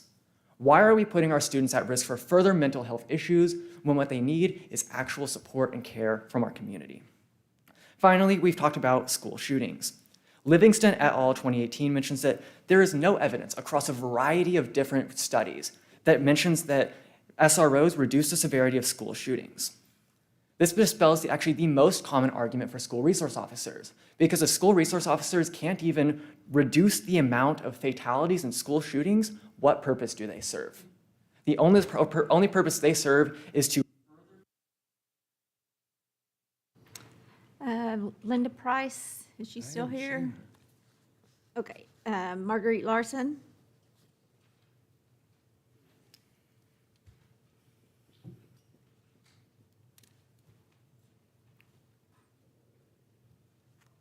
Larson, Ward 6. So I want to echo what has already been said about mental health. The research shows that non-criminal student misbehavior would often be escalated into summonses and criminal charges because of disorderly conduct once an SRO is involved. One study finds that the presence of an SRO is associated a practically and statistically significant increase in arrests for the subjective and minor offenses of disorderly conduct. Simultaneously, SROs are associated with smaller decrease in arrest rates for assault and weapons. One study finds that the presence led to higher arrest rates for younger students and those who are disrupted in school, but note that there are no fewer crimes of law enforcement sampled in the schools when the SROs are there. It's pretty evident to me that we have an issue in our schools students need health care, they need student nurses, and I understand that the SROs get 40 hours of training and 7 hours thereafter. However, in order to be a licensed therapist, you must complete a master's degree, and I doubt that 47 hours constitutes a master's degree. If the city of Norman has the amount of money that they want to place in the care of a student, then take care of the student's needs. Bring in some nurses, bring in some therapists, bring in some mental health professionals, and then maybe we can have better healthy students. I don't see the reason to employ or insist or have any more SROs within our schools. If there is a problem of safety, then maybe what we need is better gun control. John Skameyhorn?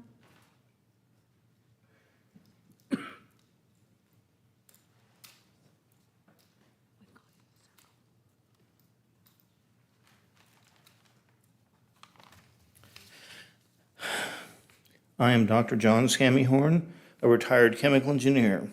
I have lived in Ward 1 for 42 years. School resource officers are crucial for safety and education of students in today's environment. They deter potential threats and violence. SRO officers serve as mentors and positive adult figures. They can help build trust between young people and law enforcement agencies.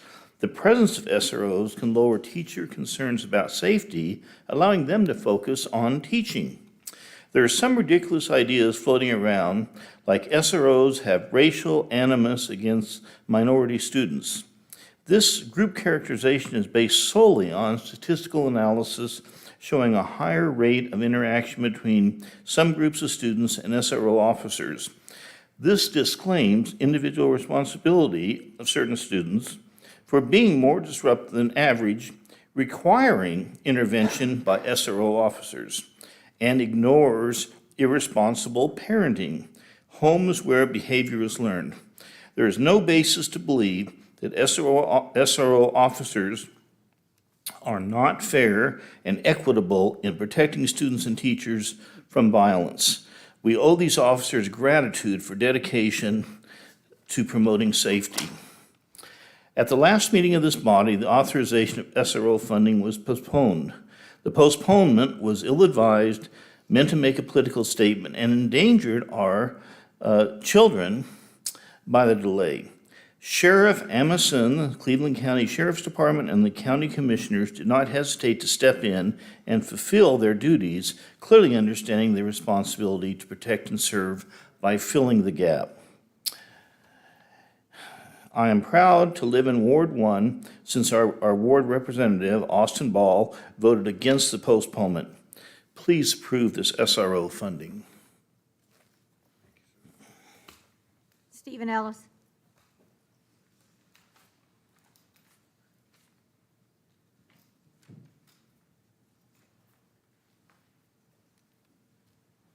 Steve Ellis, Ward 4.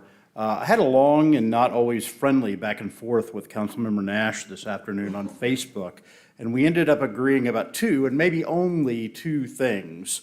The first was that we do have a reason to be looking at and behind the descriptive statistic from the SRO data about the high rate of SRO arrests, charges, and tickets involving Black students. There's no consensus on what causes that, which is point number two. We don't have the data. We would need to pull apart various hypotheses about what's going on with that, although I do think we can safely rule out the Black kids are worse than white kids hypothesis we just heard.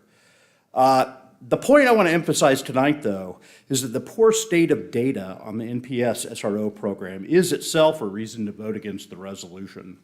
According to the 2016 MOU regarding SROs, the school district and Norman Police Department shall maintain annual publicly available data documenting the number of incidents resulting in a juvenile arrest, the number of incidents resulting in other forms of law enforcement intervention, and the number of suspensions or other disciplinary consequences imposed on students. And all of that is supposed to be broken down by school, offense or reason, type of law enforcement intervention, juvenile's age, grade level, race, sex, disability status, and disposition. So that's in the accountability section of the MOU, hence the word of the day. You've had a chance to look at the publicly available data from NPS because I sent it to you. A cursory look shows that NPS has never kept any of the data on disciplinary consequences. Likewise, NPS has never kept any of the data on arrests or other law enforcement interventions that tracked grade level, disability status, or crucially, disposition. And frankly, I'm super curious about the disposition of the terrorism charges that were in the latest set of data. I really do want to know what happened there. I asked via open records request, but they're closed because they're juveniles. Further, it's only the latest 3 years of data that NPS has included information about what school things have been happening about, and it's only the last 2 years of data that included information about a juvenile's age. And there's some reason to suspect that SROs and or NPS record keepers are not accurately reporting the race numbers either.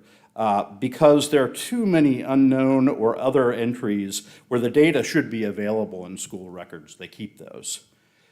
We probably shouldn't want to partner with someone who's just not interested in the collecting data germane to a known issue about SRO programs nationally. That's the school-to-prison pipeline. But I was floored earlier by the way the superintendent just wasn't familiar at all. So please reject this program. Caleb Creed. You're done.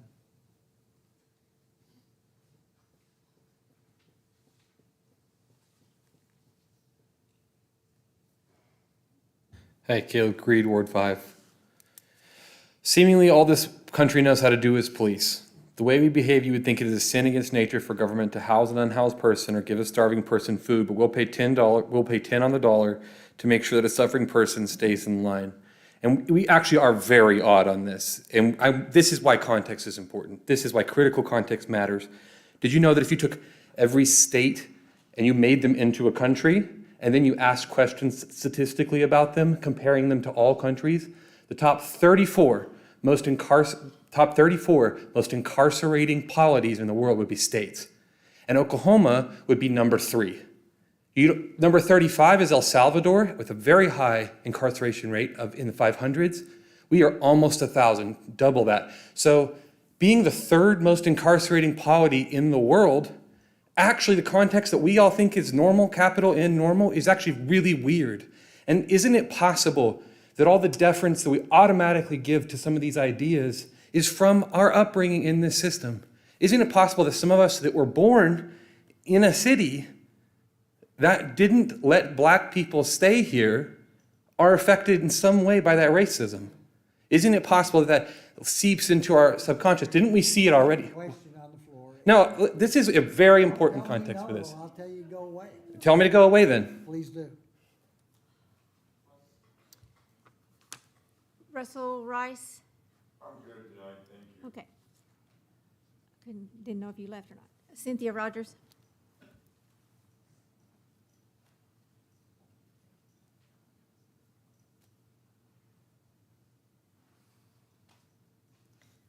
Well, it's getting late, even for me. I was going to tell a story about an individual that I know personally. He was at MPS and got tagged for writing something that was a suicidal ideation in something that was pulled up from the computer.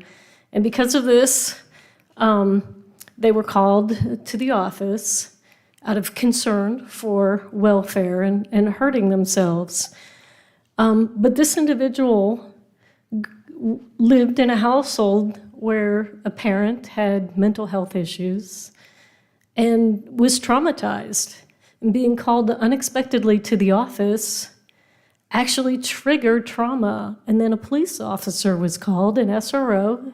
I love Officer Greenwood, he's so nice. But he was called, and that was a further trigger. So kid was having a fine day, and then all of a sudden we're worried about you, and there's a police officer, and we're gonna call your parent, and that would have been a disaster. So that amplified things. So it ends up that this kid, who was just having a regular day, ended up being taken to the CRC in a police car in handcuffs. So then this kid, who was having a fine day, right stuff, that's what kids do, whatever, felt like they were in trouble and actually spent a week in the CRC. That's just not acceptable. So I'm glad to hear that there are counselors at the school now, but absolutely police handling those sorts of situations, not their job. Bad for them, bad for kids that are growing up in households with parents that have mental health issues and substance abuse issues where they get yelled at and they're very worried about making people upset with them.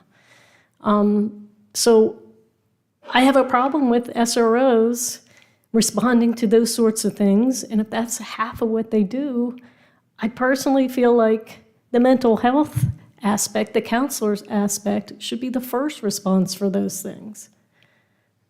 Not somebody in a uniform with handcuffs and guns that's going to trigger these kids. And there's a lot of kids in our community, in our schools, that are in households that their parents are struggling, and their parents have substance abuse and mental health problems, and these kids go to school to try to keep it together. So that's why I have a problem with the SROs. Also, there's a study that, lots of studies, but one particular study suggested that actually SROs sort of attract violent incidents because that's where people.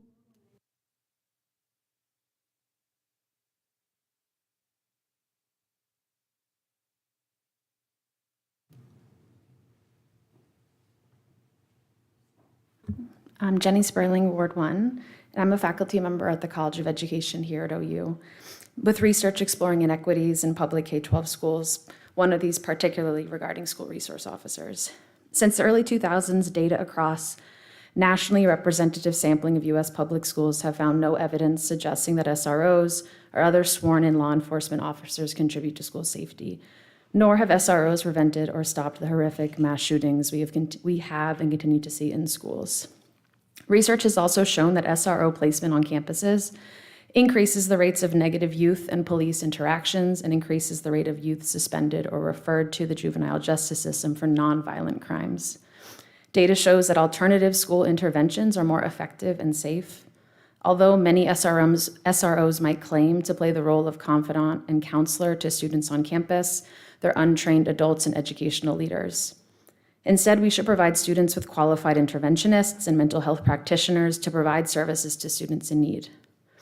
For the cost of one SRO, schools could hire additional advanced school counselor, a school teacher focused on advancing conflict resolution, and culturally relevant and inclusive programs with support-focused personnel and their families. Many studies show that schools with ample counselors, nurses, social workers, their own families, and health specialists have improved and increased school safety, improved behavior for students, lowered rates of suspension and other disciplinary actions, and overall contributed to better academic outcomes for our students. We really need to rely on trauma-informed restorative interventions by professionals and community that are trained in childhood development, counseling, behavioral health, rather than punitive, criminalized approaches that are the foundations of police officers and SRO programs. These are our kids, our youth. We know that students feel safer both confiding in and receiving help from supportive professionals that are not SROs. There's been plenty of work across the nation to remove SROs from school districts, where youth have testified here at city councils like these and at school boards, and I want to share just one student quotation from these continued efforts. They write, "Having cops on campus doesn't make me feel safe. It makes me feel scared and apprehensive about all the bad things that could result from that. It's really disconcerting when I walk out of my bio class and right next door I see a cop with a gun on his belt, a taser even, a bat-looking thing. School is supposed to be for learning, but every time I see that, anxiety stirs up, like let's talk about my own mental health. It almost makes it seem as if the school is expecting someone to come to campus and thinks that some man with a gun will somehow save us. We need more resources, programs, and supportive people, not police and security measures. Please reject this resolution and listen to the kids." Paul Wilson.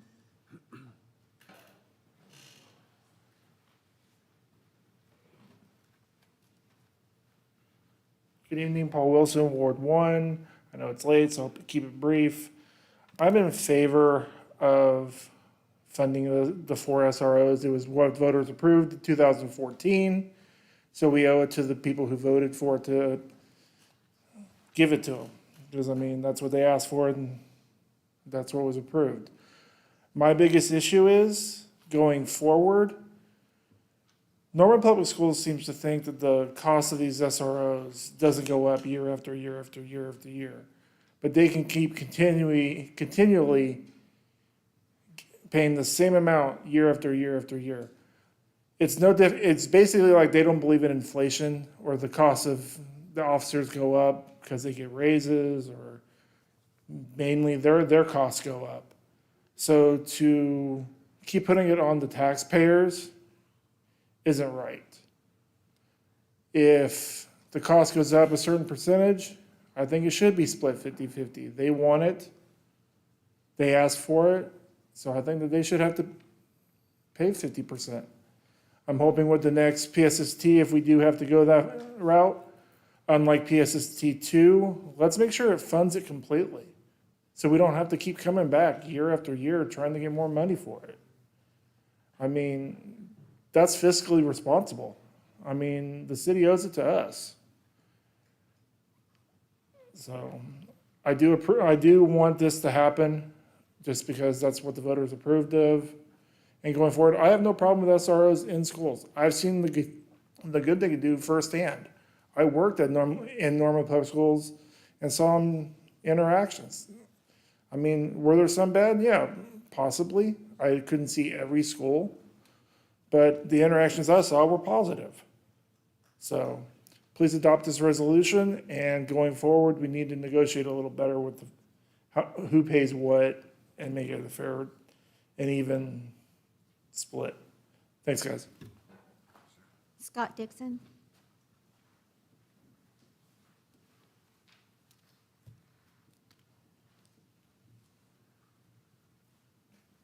Good morning, council and mayor. Thanks for having me. I was going to tell you about the interactions I see at Roosevelt Elementary on almost a daily basis when I pick up my daughter and how awesome they are, but it's late. So I'll just mention that it's not the superintendent asking for these 4 SROs. It's not an unelected board. It's not a hand-selected committee. It was the voters in 2014 who asked for these 4 SROs, so I'd ask you to please vote yes. Thank you. Cheryl Ann Denso?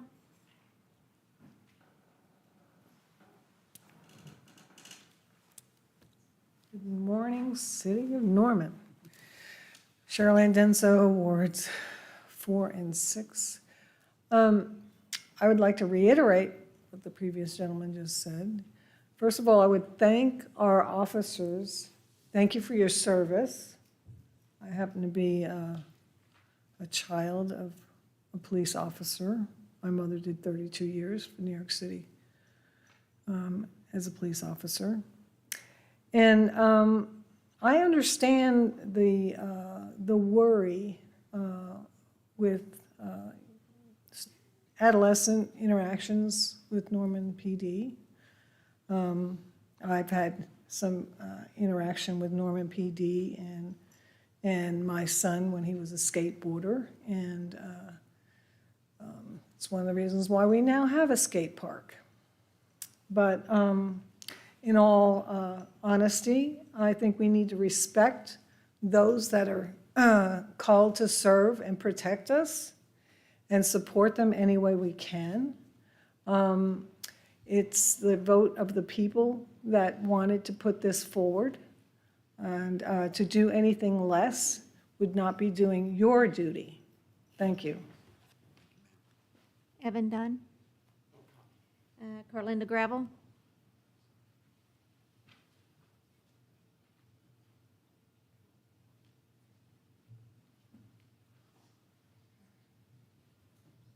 Carlinda Gravel, Ward 4, Council, Mayor. Thank you for this evening. Gentlemen, thank you for your presentation. I'd like to remind you of a document I discovered. So I'm going to try to be very careful to follow the rules of council while I share that. It is a summary and recommendation of the Inclusive Community Subcommittee. That was presented on December 16th of 2019 to our then sitting mayor, which was not Mayor Heikkila. And on that committee was our council member of Ward 4. So I would like to read a little bit from this recommendation. It was dated December 16th, 2019 to Mayor Bria Clark, members of the Norman City Council, from Inclusive Community Subcommittee of the Norman Human Rights Commission, RE List of Recommendations. We offer this report and the recommendation unanimously. Build relationships between youth and the city by placing school resource officers in all middle schools and elementary schools, partnering with police, fire, and other city agencies to promote after-school programs, and strengthening the Norman Youth Council, ensuring criteria for participation includes all students, making it more accessible to students from all backgrounds. That was a recommendation that was unanimous on this particular committee. I'd also like to share with you a personal experience I had. A few months ago, I had to reach out to our NPD department, and I had to report an individual that was behaving erratically, violently, and unpredictably. He was on the property of Longfellow Middle School. Thankfully, the first officer on scene was the SRO at Longfellow Middle School, and then soon other police cars arrived, along with an ambulance and a fire department truck. They then strapped the individual to the gurney because he was extremely high on narcotics. They placed him in the ambulance and took him where he needed to go based on that. That was a danger to that school, and I'm so incredibly grateful that all those children were protected and that we had the SRO, the first officer on scene. Thank you. Please vote yes.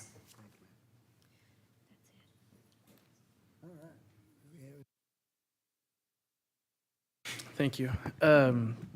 So my thoughts on this, again, we've all talked about it, but it comes down to me that the fact that there were armed security in Norman Public Schools before this program, and I believe that even if we removed Norman police officers, there would be armed security in the school system one way or the other.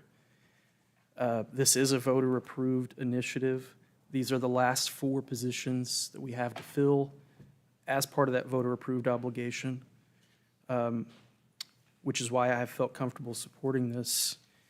I would note, though, the Public Safety Sales Tax Part 2 that made it permanent in 2014, April 1st, 2014, passed a citywide vote by less than 200 votes. And it failed in wards 3, 5, and 1. In 5, it failed overwhelmingly. It barely passed in Ward 2, it barely passed in Ward 8, and it barely passed in Ward 6. In Wards 2, 4, and 7, it passed by a little bit slighter margin than the rest of the wards, but it barely passed. So the public was very skeptical and apprehensive about the SRO program, about the financial commitment that we were making on multiple projects. And so I just want to make that clear.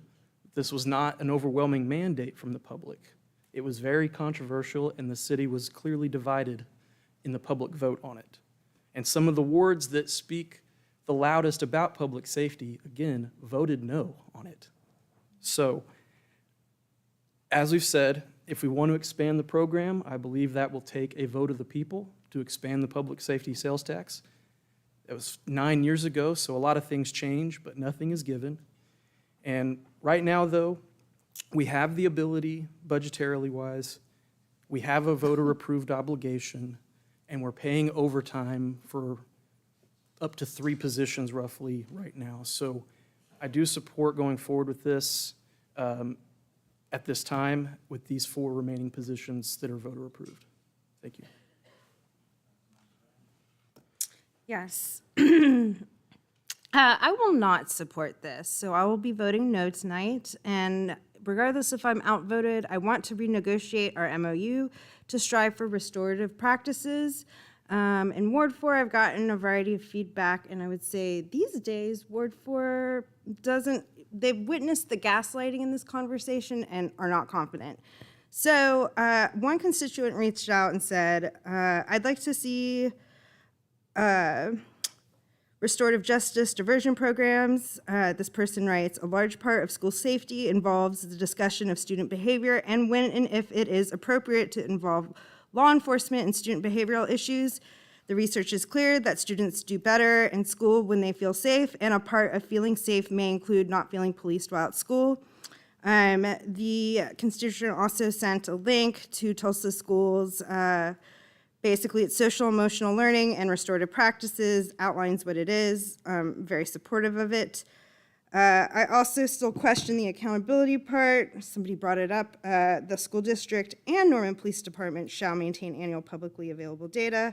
And some of that I didn't get a clear answer to my question was, it sounds like in this part of it, it says number and types of complaints lodged against SROs should be also publicly available, both from the school district and our police department. We also should have policies and protocols governing the SRO available for the public according to this. Also, time has changed. One of the folks that got up here to speak in 2020 is a Ward 4 resident who is now going through college, and some of those questions that I read tonight came from a work group of those kids. And that was like well before our Inclusive Community Subcommittee recommendations that were heard in the early part of 2020, and then this conversation happened in June 2020. So we're all allowed to change our minds, and I have, and I will not be voting for this. Thank you. Yes. So just to give an idea of where my mindset is on this item tonight, I know that many people have talked about this being a voter-approved project or initiative. I respect that, but we have also held off on funding voter-approved projects before when the city does not have the budget to do so. I would argue that we don't know if we have the money to do this.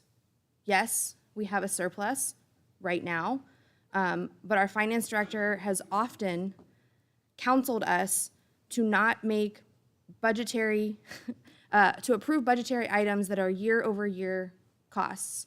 We have not done an analysis of what this is gonna look like moving forward into, I mean, yes, we've seen what that's gonna look like. It's gonna increase 5% over time. But personally, I believe that this should have come through our regular budget cycle, not in the middle of a budget year, in the middle of a fiscal year, where we could have conversations robustly about what we're funding and what we are not. Typically, new positions come through our budget process, and we have lengthy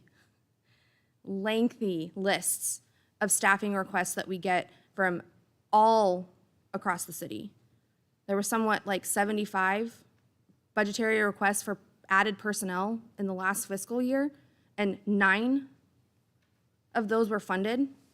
So our staffing lists are long. It is not just here. And so, yes, I understand that it is voter approved, but Fire Station 5 is also voter approved. And we continue to defer a conversation about how we're gonna fund that because we currently don't have a funding mechanism for that either. So to say that to vote yes because it is purely voter approved, we as a council, previous councils, there is precedent for us not moving forward when we don't feel like we have the fiscal ability to fund something like this and what that is going to cost to our general fund.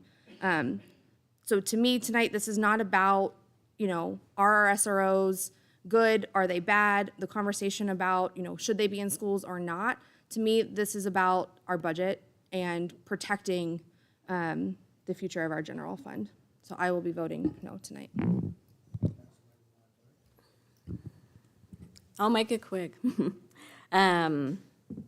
Yeah, because of the voter mandate, I will be voting yes. I do appreciate everybody getting up and talking, expressing your concerns, your approval, disapproval, the different studies.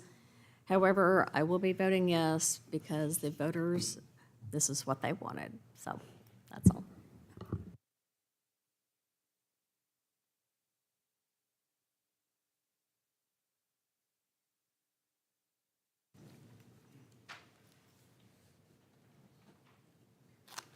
All votes have been cast, and the is adopted by a vote of 7-2. Voting against, Councilmember Grant, Councilmember Schuler. Thank you, ma'am. Let's take 10 minutes and move, and then we'll get on to the last.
Elizabeth. Let's keep going.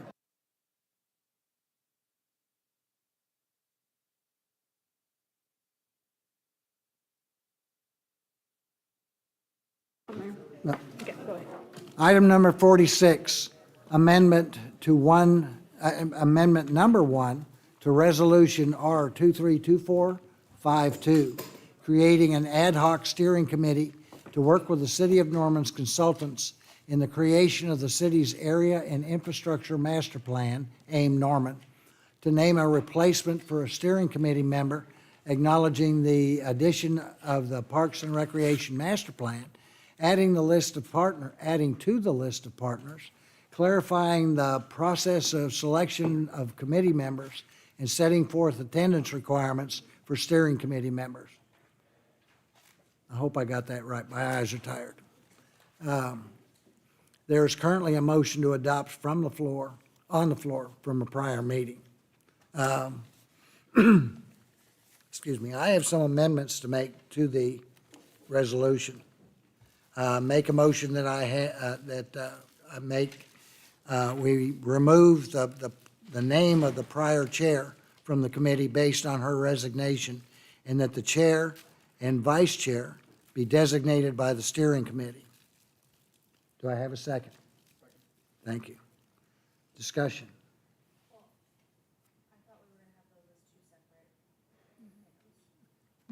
You want them as two separate items? I'll make that. Okay, I don't mind doing that at all. We'll make that, I rescind my motion, and I'll make it into two separate motions. The motion now is to remove the name of the prior chair from the committee based on her resignation.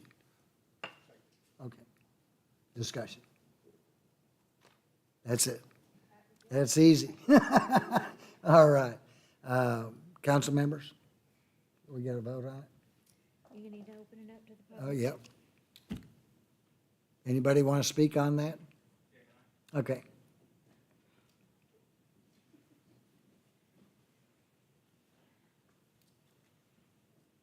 Ellis, Ward 4. I want to say I'm in support of this amendment, largely because it was a little bit too dicey to have the project plan or not project plan, but the Norman overall plan in charge of somebody who's part of the group that's asking us for several $100 million is a little too close to the bone there. So hopefully we'll think about that when we think about the recommendations for who else is on the group as well. Thank you.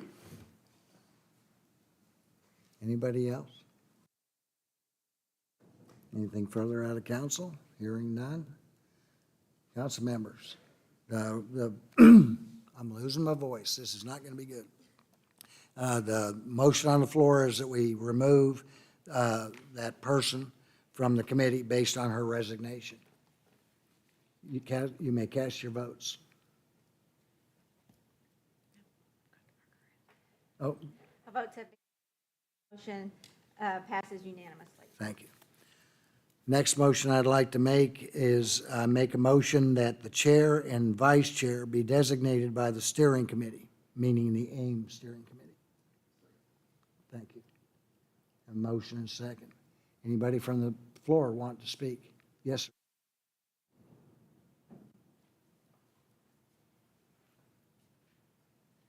Thank you. Robert's Rules of Order dictates that if it's necessary for the chairman to vacate the chair shall be the vice president and should take the chair. So Ingrid Gufrida should be the chair. That's how it works. Thank you, sir.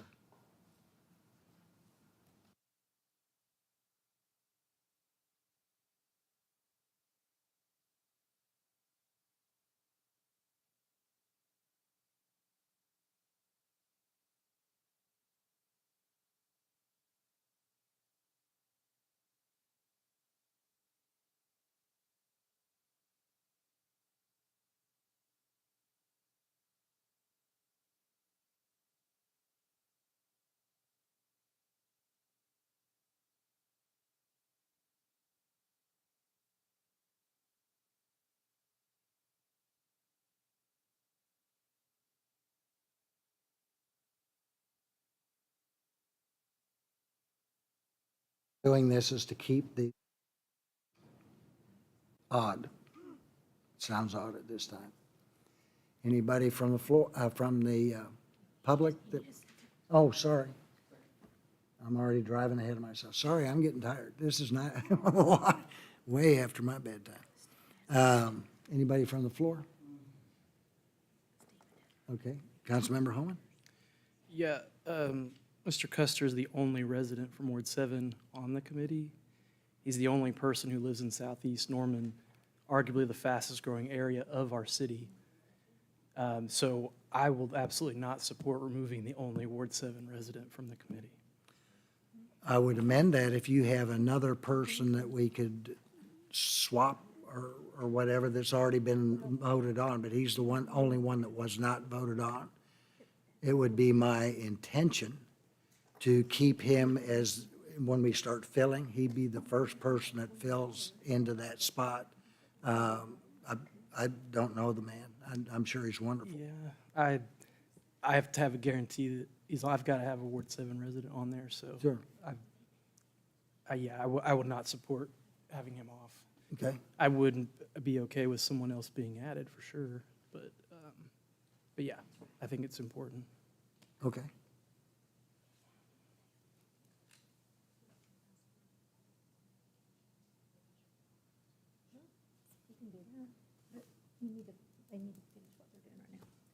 We are.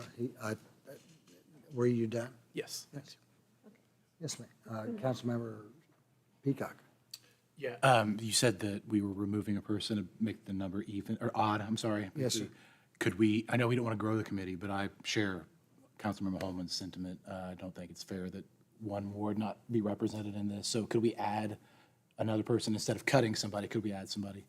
We Bring could the number surely to do that. 15 instead of, We could surely do that. I think that's just a, What we ought to do then is vote that down and then make an amendment to add another person. Wouldn't that be the proper? Yeah, and then go back and add that. It's just I'm trying to keep the numbers off. no, I completely understand. I just Nothing think against I don't see that another gentleman. path to get this resolved other than that, so. Okay. Councilmember Schuler? And this wouldn't be growing the committee, this would be fully staffing the committee from what we originally had, because we've had a resignation and then actually two resignations.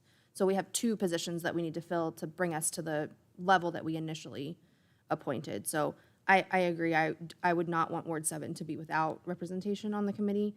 And so I'm okay with approving somebody else, so Okay. two more. Councilmember Nash? Do we have any backups from Ward 7? Didn't we have a list of a couple backup? We did, but I don't have them memorized. I don't have that list, but we had other people that were on there. I don't think Oh, we you had didn't have any anybody? additional Ward 7, no. It was a challenge to get Charles Custer. Understood.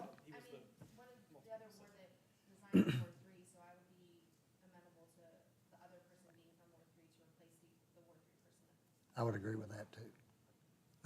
Well, let's get this one down. Excuse me. Let's Councilmember Grant. Okay, point of clarification. Oh, no? Okay, fine. Let's do that. It's all little steps.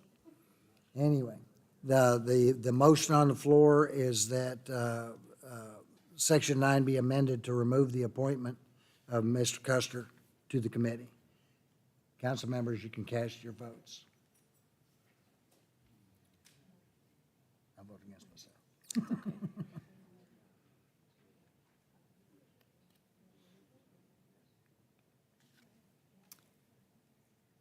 All votes have been cast. Move, Mr. Custer fails by a vote of 7-1, or 1-7, excuse me, voting in favor, Councilmember Montoya. Okay. We are tired. It's backwards, I'm sorry. Councilmember Grant? Okay, so we are not making this amendment to actually appoint a chair and co-chair because we passed this other thing, although, point of clarification, did we all know we were doing that? I would hope. I don't know that everybody knows that you guys are doing these either. Okay. This question is for Catherine.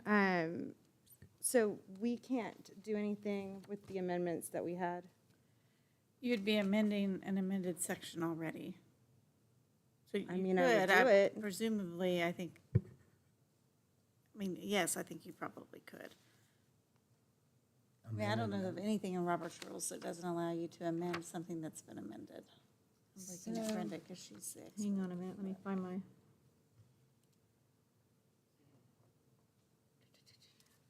Let me see your paper.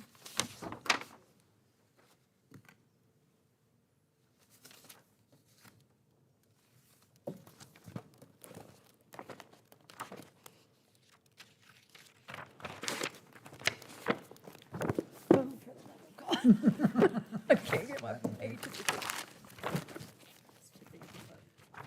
Okay.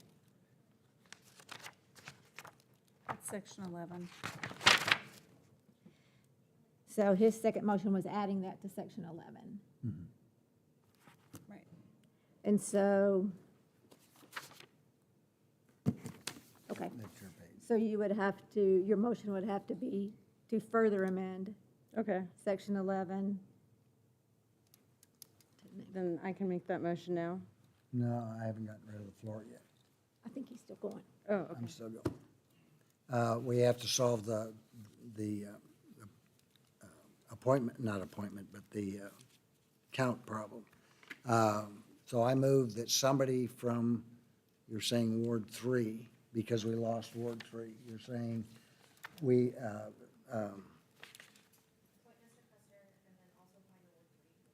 yeah, Mr. Custer's back on that's fine. And now I move that we appoint somebody from Ward 3 to the AIM committee, and that being a person of Councilmember Montoya's choice.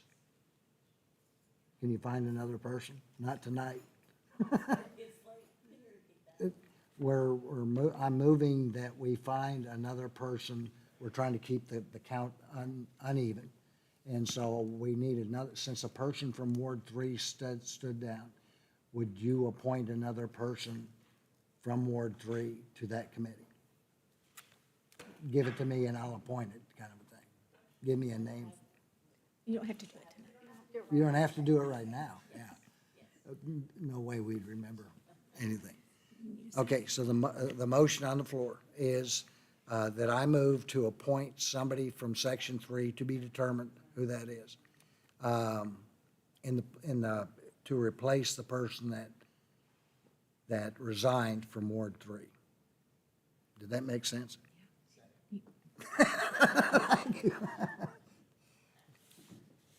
I don't know that makes sense to me. All right, discussion from the floor. Hearing none. Discussion from council. Hearing none. Council members, would you push the button? Council members, you can cast your votes, please. All votes have been cast, and the motion passes unanimously. All right. I have one more. Oh, I have a letter that came in from a group of persons who were the partners that are resigning. I'll give you this letter so we don't have to write all that down there. The letter is written and it's addressed to me. And it says, "We sincerely appreciate you asking our organizations to serve as non-voting partners on the steering committee for the comprehensive plan. However, in the light of the official position of city staff that we cannot have a seat at the table or speak during these meetings, we ask that you remove our company name from the resolution creating the steering committee. We are still committed to assisting when appropriate, and for those of us who have been asked to serve on subcommittees, we will remain committed to doing so as individuals. And the companies that are on there are Cleveland County, Chickasaw Nation Industries, Hitachi Vantara, Norman Economic Development Coalition, Norman Regional Health System, Sooner Centurions, Sooner Mall, and Visit Norman. And so, in the light of this letter, I make a motion that we take these names off the partners list and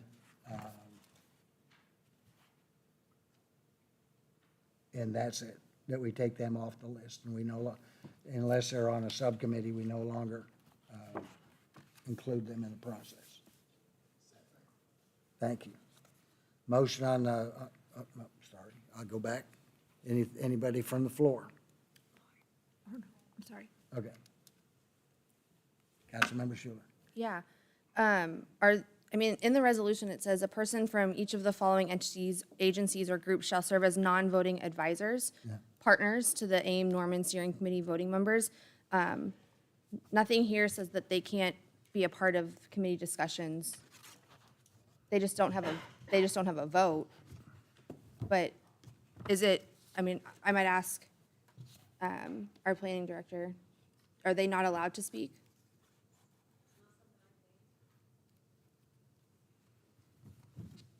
Catherine? I don't know, to my knowledge, I don't know that they've ever been told they aren't allowed to speak. I know at one meeting there was a seating arrangement issue. There wasn't enough chairs for all of the partners to sit at the table, and so I think only the committee members sat at the table. But I don't know of any other direction along those lines. So technically, based on our understanding, they can be part of the discussion of the committee. They just don't have a vote to move items forward. Correct. So, maybe there needs to be some clarification before we pull more than half of the partners that I think do have a vested interest in our comprehensive land use plan off. I'm just trying to understand, maybe they need to be told that they can participate in discussion and be, advisors to me says advise the committee members in discussion, right? How are they advising them if they're not allowed to speak? So, I'm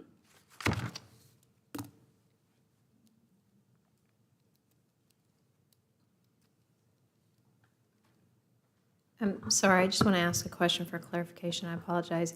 Jane Hudson, Planning Director.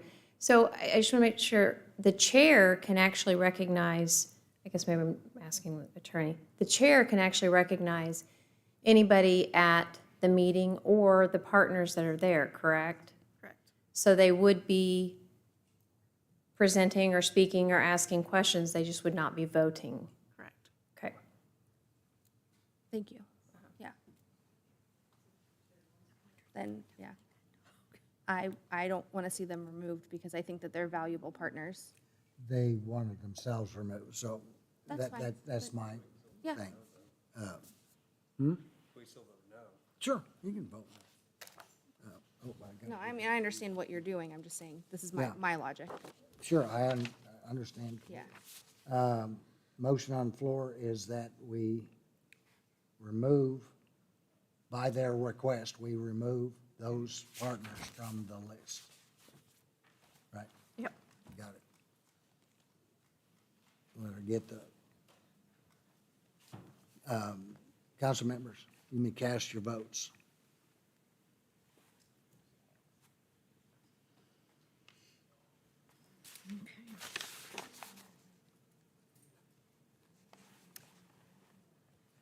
All votes have been cast. Fails by a vote of 3 to 5. Voting in favor, Councilmember Nash, Mayor Hykala, Councilmember Ball. Thank you. All right, and that means, no, it means I don't do that.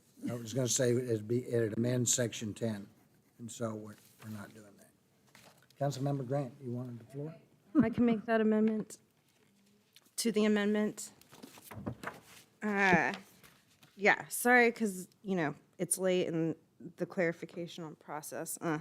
So I would like to make a motion to amend section 11, chairperson. I move that section 11 be changed to reflect the selection of Inger Gufrida as chair of the AIM Norman Steering Committee. Do I have to make the second one after that, too? No, it's two different motions. Okay, got it. Would you restate the motion, please? I make a motion to amend the amended, further amend Section 11. That. I move that Section 11 be changed to reflect the selection of Ingrid Gufrida as chair of the AIM Norman Steering Committee. Discussion from the floor. Council member. So I voted for the previous one because I wouldn't have a problem with the committee selecting their chair. But I know we have someone that has been serving as co-chair already. And I've been thinking about the comments by Mr. Moore about the chair resigns, the co-chair becomes the chair. Where's Vice chair, yes. Where's that in there? Or what? He's referring to Robert's rules and, Right. and Oh. a certain assembly. Not the AIM document, okay. I mean, okay. But it's logical for, just as we have a pro tem, if I'm not here. Yeah. He gets to do that, so that as a vice chair, it would be logical that she, If we voted to make Inger chair, would she choose a co-chair, or would the committee vote for that? Or is, I guess that's. I think you might have another amendment. Second amendment. yeah. Okay, okay. And then that's, what did I write? I wrote that the steering committee do that they choose the vice chair. That's more along the idea of the way that the, it's 2302 in municipal code, and it's not, what it was that the, it's not, it's the next one that I've got. This is 301, it's 302. And it just had the basic idea that the committee, the committee appoints or chooses a chair and vice chair. And so that's what I wrote that first on. To amend it is if I'm understanding, I think it's 3022. Okay, sorry.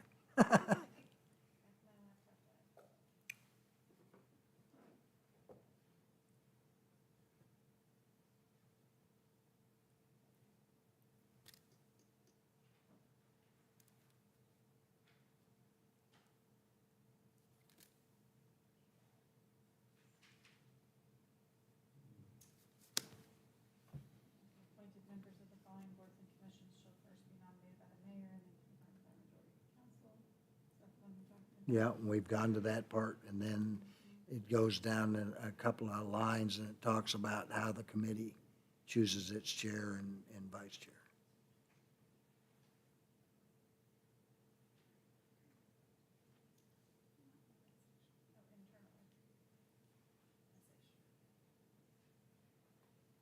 And each appointed board or commission, this is 2-304, shall adopt such rules and regulations for the orderly conduct of its business. They shall elect a chairman, a vice chairman, and shall elect a secretary when minutes are required to be kept by the code.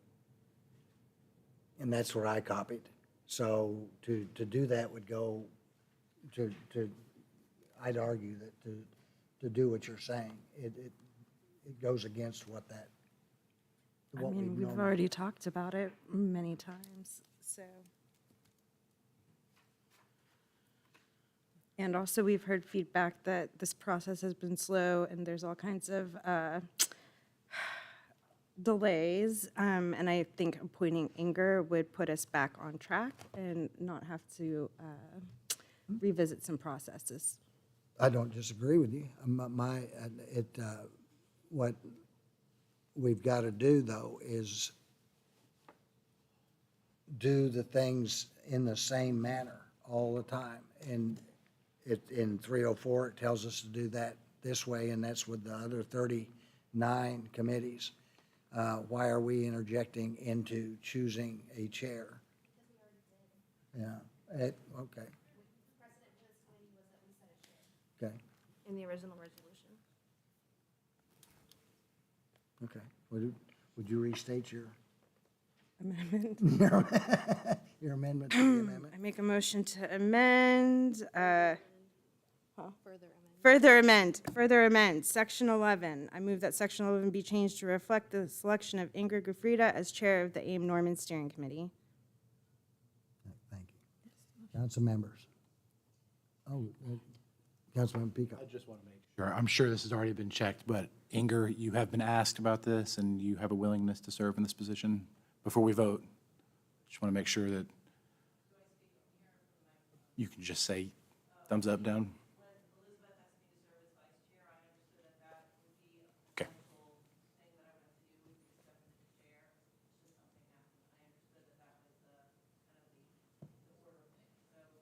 Okay. No, that's exactly the answer I hope you would give, so thank you.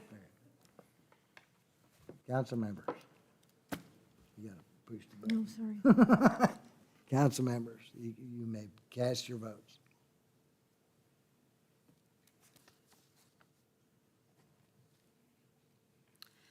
All votes have been recorded, and the motion passes by a vote of 7-1, voting against Mayor Heikela. Just because of procedure, Inger. I think you're a wonderful human being. I truly do. Next, do you have another one? Depends on what you're doing. It's the co-chair one. There's two amendments, so further amend, further amend to add, further amend to add. Yeah.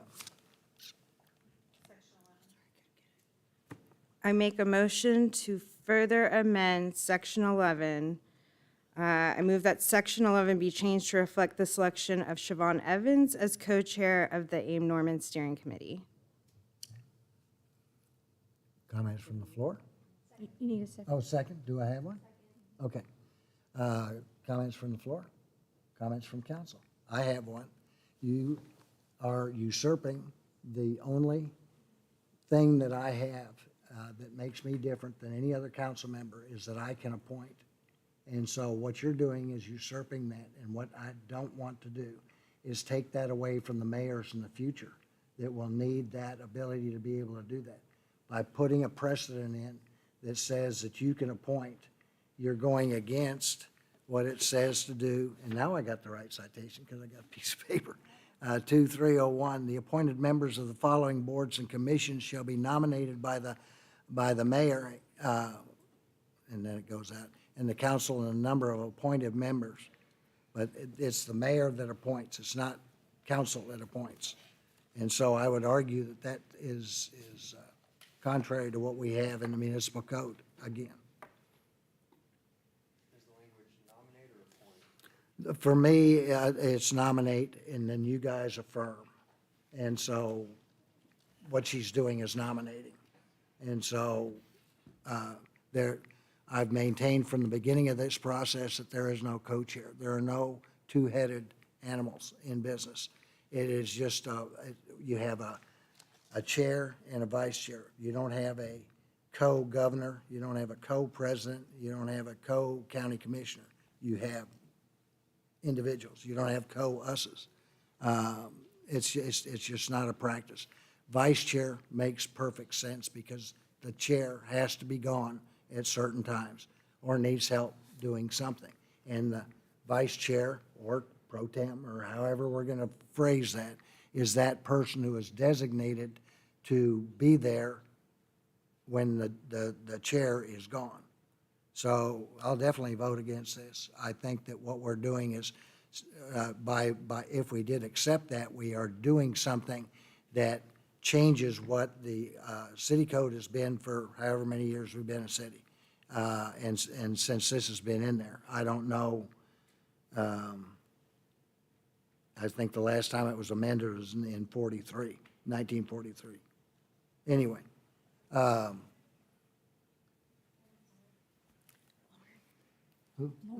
Councilmember Schultz? With respect to that logic, during the whole process of communicating about selecting the Ames Steering Committee, council members were asked to nominate members from their ward to serve. So I see this as similar in the line of, we've been having multiple conversations about what this looks like. So I understand and respect where you are and your position on nomination and then moving forward. But I would say that in the case of this committee, we've already had precedent where council members have been nominating members. I would disagree with the council member because what you did is you nominated them, but I was the one that nominated them. What we had to do, I accepted 4 times, 4 different lists to be able to get this done. And this has been difficult on all of us to come around with a committee that's supposed to be able to help us vision things. I envision this committee as a citizen-led committee that can go ahead and give the input into our contractors who we're paying $2.7 million to. And what we're doing, you say nominate, but that was me that put them down there. I nominated them when they did. You made the suggestions, you approved them. So I don't agree. Agree to disagree. Yeah. Councilmember Grant. Also, with respect, we did ask for this multiple times, and we wouldn't be here if we had been listened to. So obviously, I will be supporting this. Okay. Let's vote.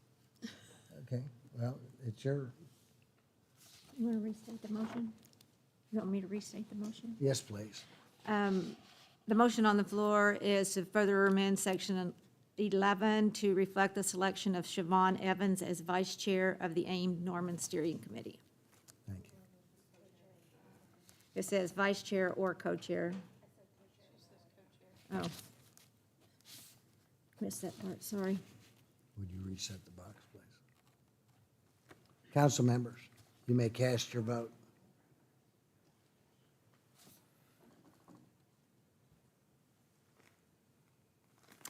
All votes have been, motion passes by a vote of 6 to 2, voting against Councilmember Ball and Mayor Heikela. Thank you, ma'am. Any final amendments? You have some, Councilmember Schuler? Yeah, mine are more clerical. So I move to amend section 12, subcommittee applications. I move that section 12A be amended to read as follows: that interested subcommittee members shall first submit a boards and commissions application as provided on the city website at, list the website, no later than December 1st, 2023.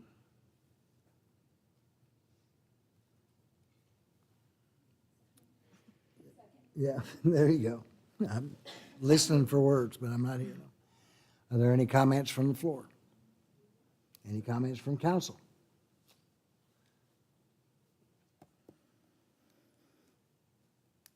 I think I do, but I'm trying to phrase it so I say it nicely.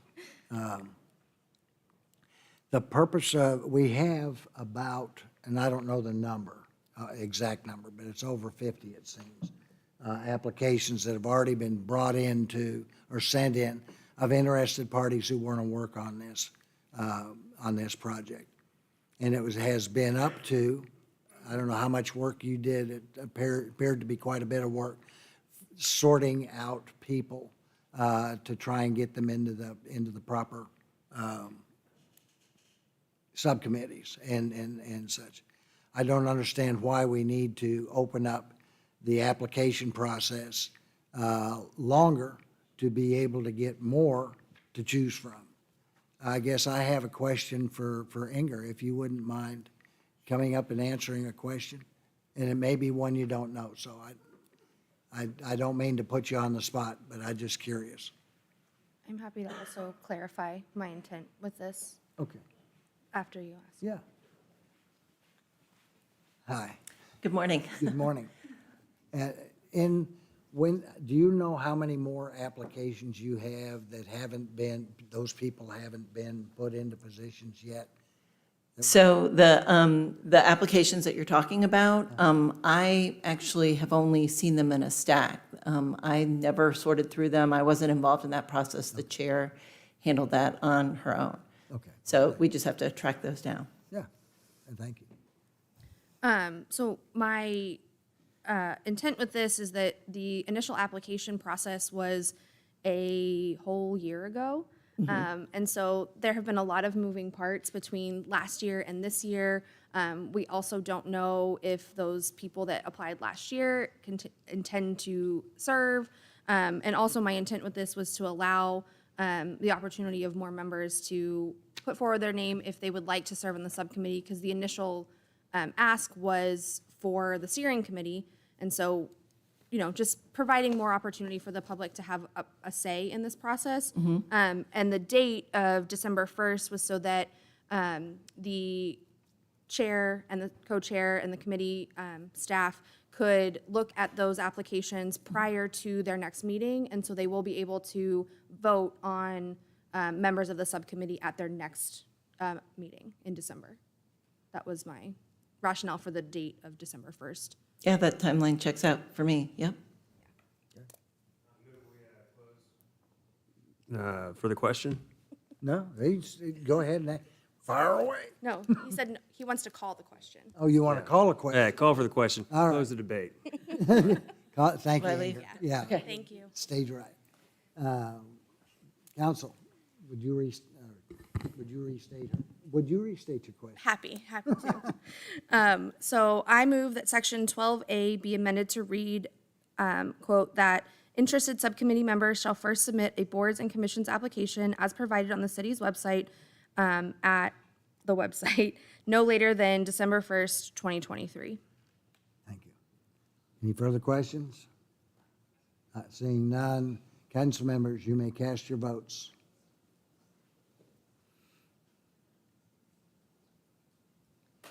All votes, motion passes, passes by a vote of 7-1, voting against Mayor Heikla. Thank you. Is there more? One more. Okay. One more. Fire away. Okay. I move that section 12C be amended to, quote, that all subcommittee members, comma, including the chairperson of the, subcommittee, be approved by a simple majority of the AIM Norman Steering Committee after consideration of the criteria set forth herein.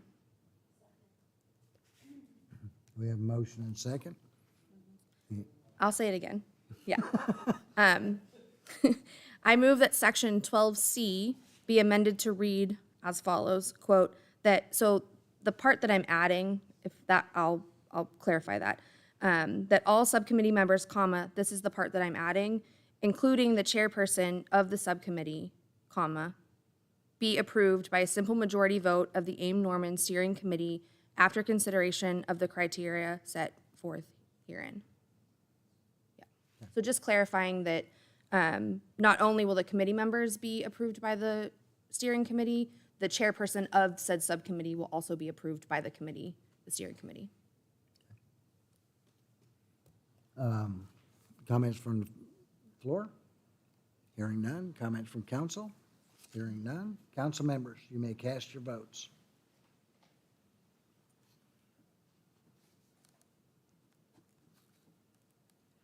All votes have been cast, and the motion passes by a vote of 7-1, voting against Councilmember Vol. Now you're back to the main motion as amended. Now, do I have to read all those amendments again? No. I'm gonna do it. All right. We're back to the main amendment. Do you want me to read it to you again, or would you just want to have it as amended? Got it.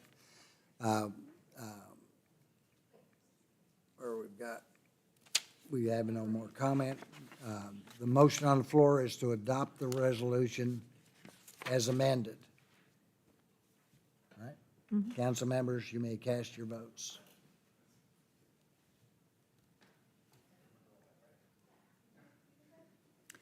All votes, motion as amended passes by a vote of 7-1, voting against Mayor Heikla.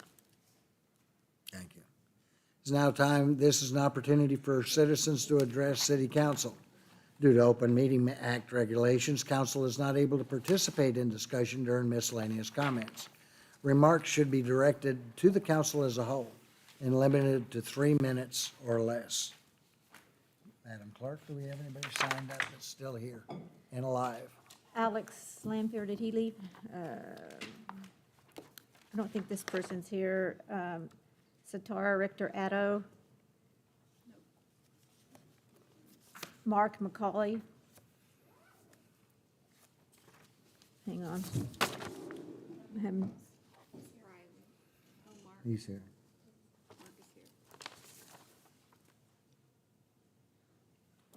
Well, good morning. I'm here about the Red Dirt Collective, what is it? Red food pantry boxes. And I've understood that there's some pushback because they've been put in some of the city parks. A few months ago, the three of us went on the segment on News 9, Something Good, and one of those boxes is right outside my apartment. And you wouldn't believe how many people, especially children, use those boxes to get food out of every day. And it doesn't matter where they're really put. What matters is the children are getting fed and people are getting fed, and there's no reason for anybody in this world to go hungry, ever, especially a child.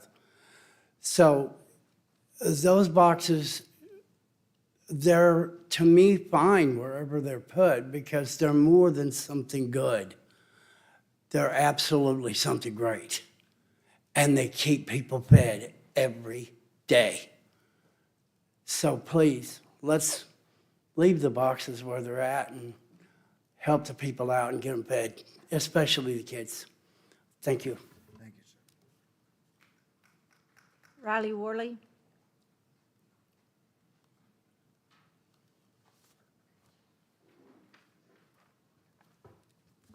Riley Worley, Ward 1.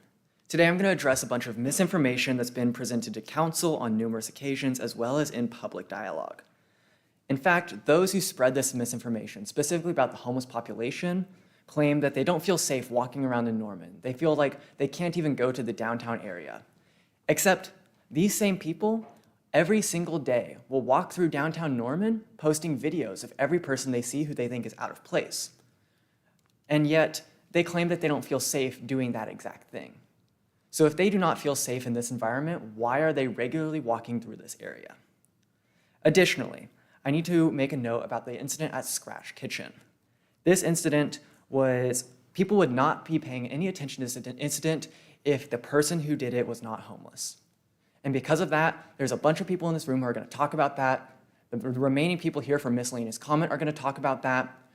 But if he had a permanent address, nobody would care. And additionally, it's an isolated incident because the data I'm about to present demonstrates that there is no correlation between homelessness and any of the FBI's index crimes. So I did a correlation analysis across crime data from 2021 and compared it with the point-in-time count for certain cities. I compared 21 cities with a variety of different homeless percentage of their population. And here's what I found. Assault per 100,000 people is a correlation coefficient of minus 0.06. In social science, we go by a score where if it has to be above 0.95 to be significant. This means there's no significant correlation between assault per 100,000 and homeless population. Larceny per 100,000, 0.24, higher, but still not significant. Rape, 0.09, not significant. Murder, minus 0.18, not significant. Auto theft, 0.03, not significant. And it is important to note that auto theft and murder are actually the most reliable crime statistics because for auto theft, you have to report your car stolen. For murder, there's a body. And so the fact that these two indexes have no significant correlation at all, it demonstrates very clearly that homelessness is not a factor in crime rates. And so people who will get up after me and claim that the city is not safe or that there's soaring crime rates because of the homeless population are lying. They're serving a political agenda and they're using people's lives for their own political gain. But the data does not lie. You can't skew this data. There is no link between homelessness and crime in any of the cities that I looked at. And so what this means is that in order to parse through this misinformation correctly, you must go in with the assumption that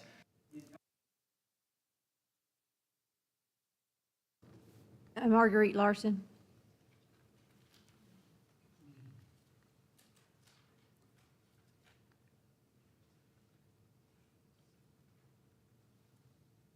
Marguerite Larson, Ward 6. So really what I want to talk to you about is the incident with our pantries. I want to tell you the definition of a food pantry. Food pantry is a means of public or private nonprofit organization, regular collective, that distributes food to low-income and unemployed to relieve situations of emergency and distress, humanity. Norman motto is building an inclusive community. Norman strives to be a place to welcome all. So welcome all should be welcoming people who use the pantries. The oversight committee definitely, in my opinion, overstated their bounds. They laughed humidly at people who are in need. And to the credit of Lauren and Helen, they stood up for us. They stood up for those people. And so I don't know what kind of capacity you have over the oversight committee when we were applying for a license to basically leave the pantry there. But if you would just please use your influence to make sure our pantries do not disappear, because we have people in this community that are 100% reliant on it. Thank you. Stephen Ellis.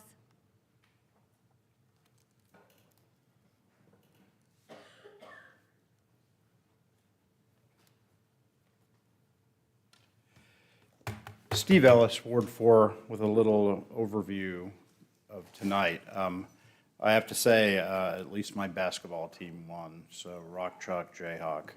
On the TIF issue, I was really surprised when the gentleman from OU's president's office, Sean Burridge, acted like we needed a statutory review committee to even get started with transparency. It's quite clear that was an absurd claim. He could be transparent right now. He could have told us all tonight what the current plans are, and we could have begun to have that kind of discussion.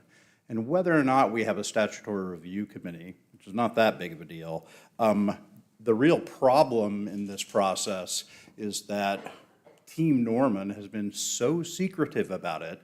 They're clearly trying to avoid accountability for what they're doing. They don't want to be transparent. Why? Two reasons I see. Partly because they like the sort of Schrodinger's plan aspect, right? They can make big benefit claims without being held accountable for backing them up. They can say, oh, that's a secret.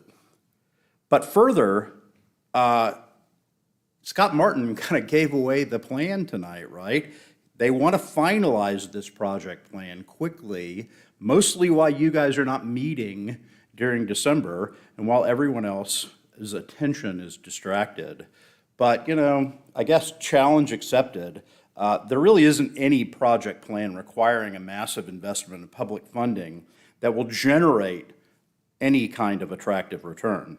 And so we're all in for a winter of close scrutiny of crazy economics claims. That's what you guys get for Christmas from me, is a lot of material to read about tax increment financing. So happy holidays with that. On the SRO front, it was very interesting to see which council members care about the accountability piece of the SRO program. I was proud to be represented by my council member tonight. And then I was a little bit surprised by the quick gavel that the mayor gave to Mr. Creed when he was telling us about the background of carceral Sir, stays. you may not take out anybody personally. It has to be everything all to all of us. The chair. Either way. Someone got kicked off. I don't know what happened, but somebody got stopped whenever they were making discussions. And it was a salient point about the carceral state. The reason why there's such a thing as a school-to-prison pipeline is because in the United States, we have a very strange attitude towards dissent, We've got police involved in everything, including even being pseudo-school counselors, precisely because we have punishment and a power mindset. Time, sir. Caleb Creed.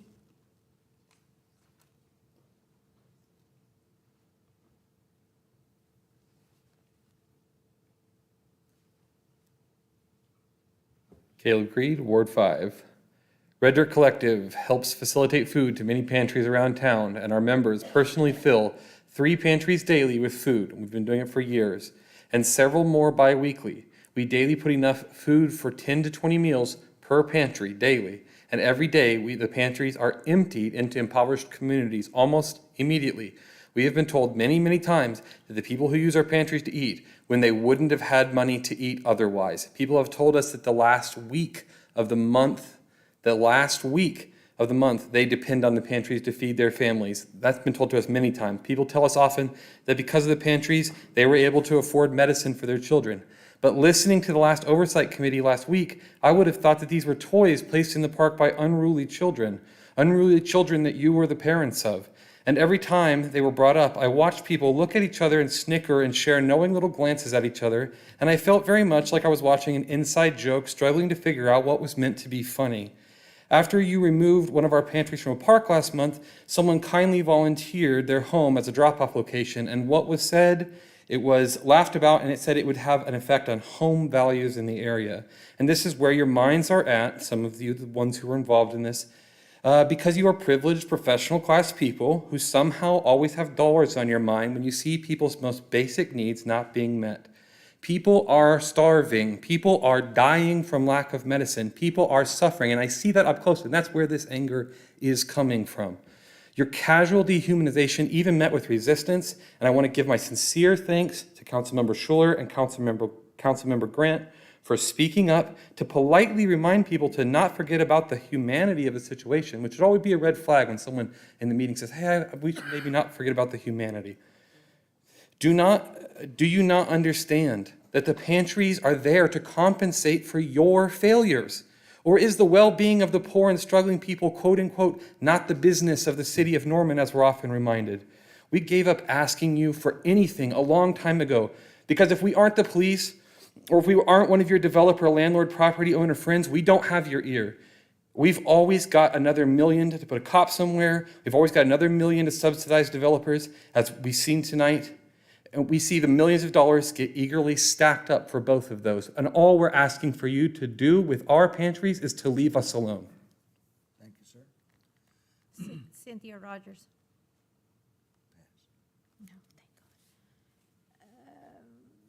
Paul Wilson.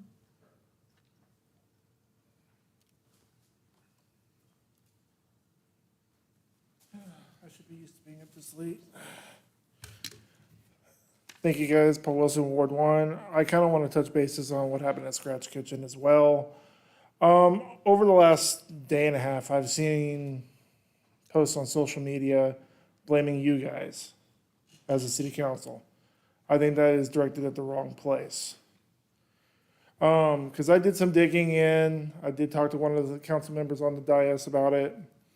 And according to OSCN, where you can look this guy up, in May of 22, he actually was convicted in Oklahoma County of domestic aggravated assault. Somehow he made his way to Norman, Oklahoma. In September of this year, he committed an aggravated assault on a citizen with a screwdriver. He was put into jail where he rightfully belonged. I don't think anybody can disagree that whether you're homeless or not, if you commit a crime that severe, you should be incarcerated. He pleaded out, 10-year suspended sentence. He got out on the 7th of November. 2 days later is when he committed the crime at Scratch Kitchen. There will be people coming behind me probably saying that we should be putting these unhoused incarcerated. Well, this one was incarcerated and was let out. So the anger shouldn't be directed towards you, which I think is very wrong. It should be more directed towards the DA and the county courthouse across the way. That's who failed that worker at Scratch. It wasn't you guys. So if anybody comes up and wants to blame you guys, or if I see them blaming you guys on social media, I'll be the first one to defend you guys, because this one was not your fault. So you guys do a great job. You guys don't get enough credit. It's voluntary. We've been here, how long we've been here tonight? And you guys don't get paid for that. So thank you guys for doing what you do. And that's all. You guys have a good morning. Thank you, sir. Cheryl Ann Denso.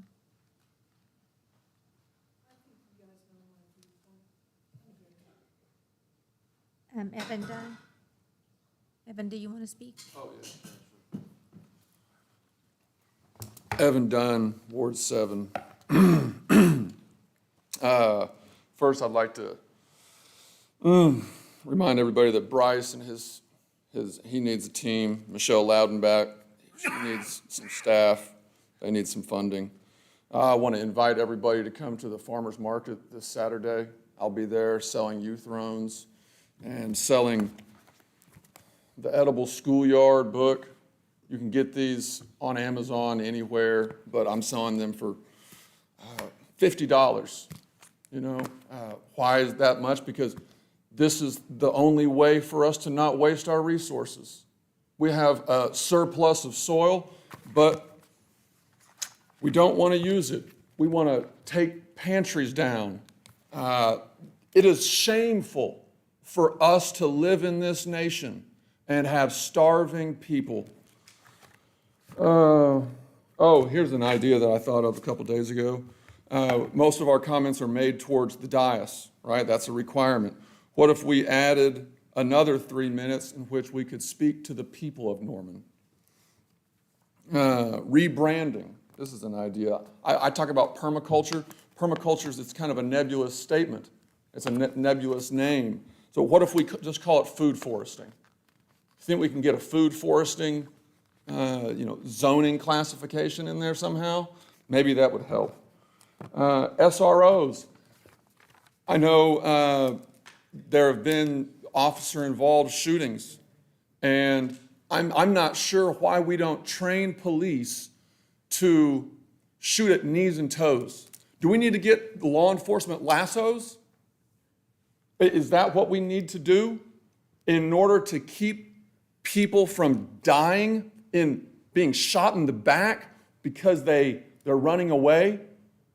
I don't know, but it doesn't make that much sense to throw those lives away and to cause all that trauma just to make a context safe. Here's another thing. What if those SROs, they started teaching aiming classes? I don't know. Throwing a baseball, it's the same thing as shooting, right? You're aiming, you're using focus. Give them something else to do at the schools. Don't just let them be a symbol of power and intimidation. Here's another one. What if we gave them new uniforms that were not black and blue? What if we added a section to the agenda of what if we, and people came up here and just said, hey, what if we did this? What if we did that? Here's one. Evan? I think we need to integrate a petroleum history, a pollution history program so that we know what we're wasting. Future generations are going to hold us accountable. Carlinda Gravel.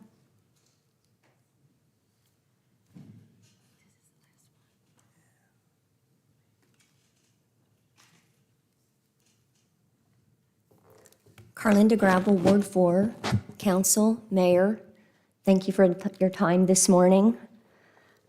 Blood sugar's dropping, I'm a little shaky, I need a meal. So, you mentioned a few things this evening. You mentioned addressing concerns of constituents. You mentioned will and desire of the citizens. Would like you to take into consideration a few things. The Oversight Committee on November 9th, 2023, and in an article at idealhomes.com, McCown Village, Tiny Homes, Big Hearts for the Homeless, dated September 11th, 2017, that both of those dates state that there is room at Food and Shelter for 200 people to sleep at night. So there is no reason for anyone to be sleeping on our streets during the weather coming. There's room at Food and Shelter for the additional folks to have a bed or to have a place to sleep. So another thing I'd like to bring to your attention is some time back, the downtown businesses submitted 140 signatures on a petition that has completely been ignored. Also, on the August 10th, 2023 Planning Commission meeting, there were many citizens in this city that came and spoke up about the experiences they were having, the encounters that they were experiencing, and those are still continuing to this day. Many people are afraid to come here and speak up because of the backlash that they receive from other citizens or city officials. They are sharing those on Norman Neighbors 1889 on Facebook. That is public. You're welcome to view it. So what we have been receiving is some requests from our Norman neighbors. We, Norman neighbors, request that the City of Norman implement immediately a Citizens Community Committee on the homeless crisis in Norman that discusses and determines reasonable, practical, implementable solutions that work for the businesses, housed, and the unhoused to be presented to our city leaders for consideration and implementation. I'd also like to point out that when you count the empty storefronts on our little downtown businesses, there are what appear to be 4 empty storefronts in the 100 block, 9 empty storefronts in the 200 block, and 4 empty storefronts in the 300 block. We would love to see those filled, maybe some incentives to help get businesses back and going in our downtown. So please take these things into consideration. Thank you. That's the end of it. All right. Council, we are adjourned.